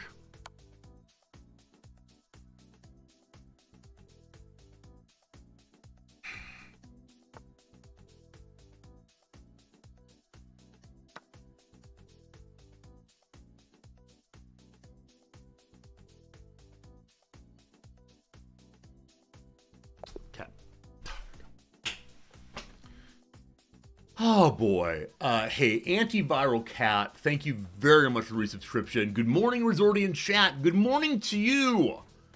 Antiviral Cat, how's it going? Hope we're doing well. Why on earth did they resign? Why did they resign there? Maybe it was how embarrassingly frustrating it is to have a fork against you. It is a very frustrating moment. Of course I was going to lose that one. I threw in my queen. No, I agree they should win. Of course they should win. I'm glad you're doing well, AVC. Good morning to you indeed. I don't know. I feel like I'm earning false elo, but yeah, look at this. Look at this. Ha ha! So, the moment I throw in my queen, obviously, I did pretty well in the middle game. Like, that's pretty good. And then like, not so good. So apparently I have no actual blunders. That's how it goes. Again, not sure I should have won that one. Alright. Yeah, not sure we made that move, but okay. Forward we go, fine. Yeah, lots of little moves on their side, don't really understand, but I'm sure it makes sense to them. That's good.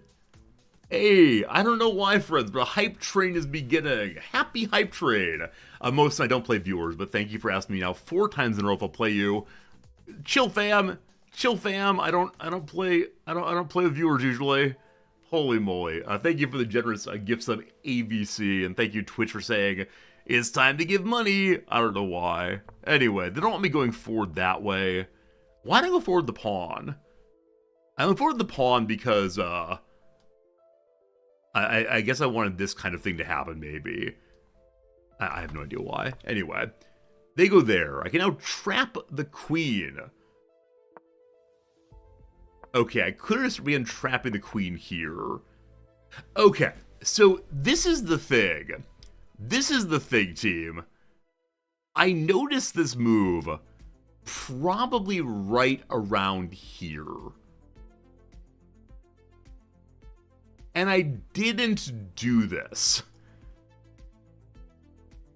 And I don't know why. I had a reason not to do it over and over and over again. It eventually is going to happen. Eventually I will do that. But why didn't I? I mean, here I'm saving a bishop. And I guess like the pseudo check at the queen is close enough. So I didn't do that. I still didn't do it. But it attacks me anyway. They still want me to go attack the queen. I still refuse. So at this point, I'm worried about the possibility of a fork here. I noticed that coming. I'd go ahead and make the move now. And I think I recognize at this point that they have no out. And that's pretty great. So I pulled off the trap. Fun. They take, I take. Cool. Like I said, my first piece of the day taken was a queen. Lovely. I go ahead and check there. They can't stop it because the knight cover. They move out. At this point, do what? Oh. I missed the part where I can take a knight. I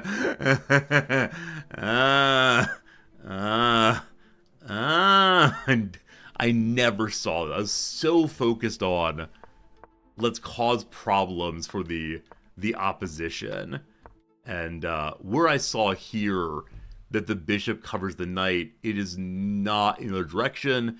And I realized that, in fact, this is a bad trade. Like, getting the pawn, cool. From that point, I should have run away really aggressively.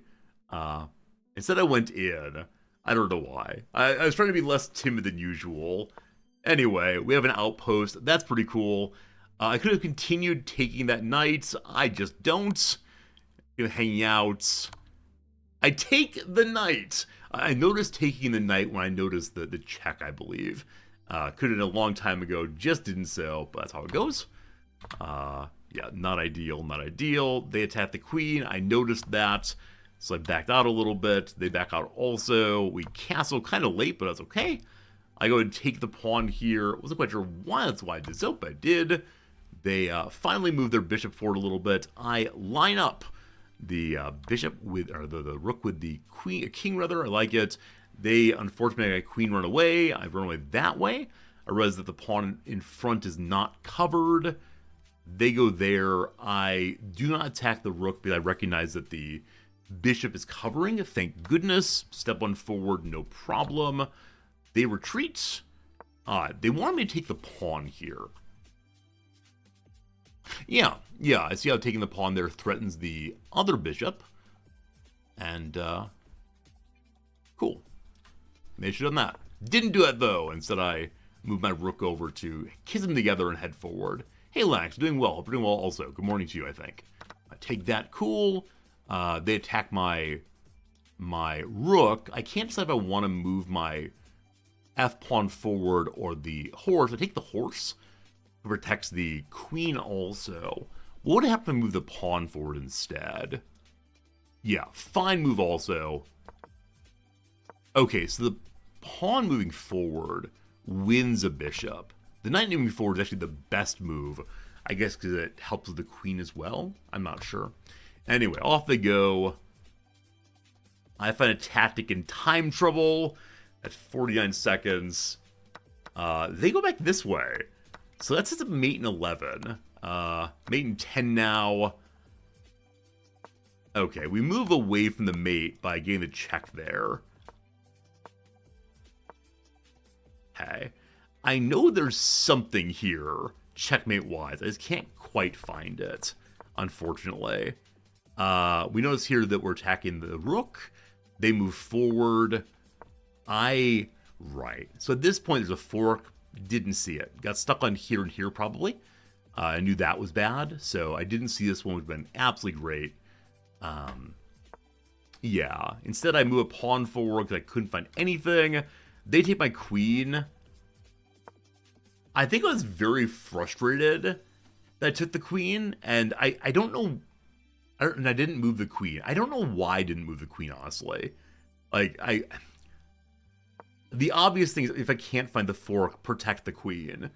And I just forgot to attack, I suspect. So, we didn't do that. Whoops, goodbye, queen. And so that's the swing where I should now lose. And I'm frustrated, I'm annoyed. I should have lost. Why did I move the pawn one square? Genuinely no idea. Genuinely no idea. Genuinely no idea. Alright, we lose that. Don't you worry. Don't you worry. Somehow this game ends up with a smile. Forward goes the rook. We run away a little bit. Forward goes the pawn. We pawn chain defense. They move their pawn taker over. I get myself... Oh, I was trying to get more time on the clock. Thank you, Grokking. I move forward one step so I can move it forward again next turn so I can get 20 seconds. Because it was getting a little dicey at the bottom there, but yeah, that's exactly it. Thank you, Tim, for remembering how I played and how I said. Yeah, we attack a king. We move over because we're afraid. They move the bishop forward. A little check. I get away. Getting really dicey. Seeing many attackers on the king. So king moves to safety again. They take. I take. I'm afraid of what's happening. We take a pawn. They check. I attack the rook. And, yeah, find a fork. And I think an earlier resort he would not have gone Battle King. But Battle King was great there. And, yeah, they move away. Dodging a check. Yeah, so I was planning to do... Whoops. Planned to do this move at some point, and that did not happen here because they moved the king out of the way, and I said, "Oh, wait! There is in fact a, there's in fact a fork." Now I'm still losing. The white bar is still against me. Yeah, they go Battle King. In fact, I missed entirely that I could have lost my knight there. Totally missed it. Now again, I'm under 1 minute. I'm ready to forgive myself on this. Making any move at all is for me an accomplishment, but sure, I absolutely agree that bishop would eat it, but he was feeling pretty stressed out, I guess, also, and blundered a little bit, and I took that and he resigned. Yeah, that was an unexpected ending. I mean, yeah, moving the king is always a little challenging for like deciding to go in or out, challenging enough. But yeah, I feel a little bad that he had to resign there. But hey, ended up winning, and we had some nice moves. Not a lot of nice moves, but some nice moves anyway.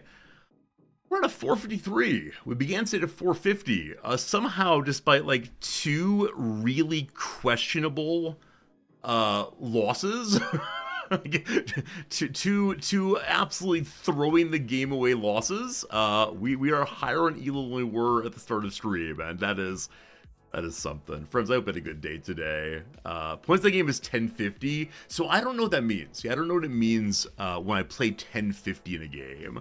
I take it to mean that I think it's not true, right? This can't be true. But who knows? I mean, I played well in certain moments. I guess even 1050s throw away their queens occasionally. Whichever way, I told the people on Discord I was going to try to do better with raiding people regularly, because I've been not doing a good job at it. So let's find someone who is playing some game for you all to go and watch. What do you think, watching team? You want to see chess? You want to see Simcopter? You want to see Paisley? What are we feeling, team? Let's watch some Civ. Team, this is Paisley Tree. She's a grad student. She's really nice, really smart, really fantastic, very good at this game. Go say hello. I'd appreciate it. And then I will see you again tomorrow. Not too long from now at all. Thanks a bunch. Appreciate you a bunch. And see you again real soon.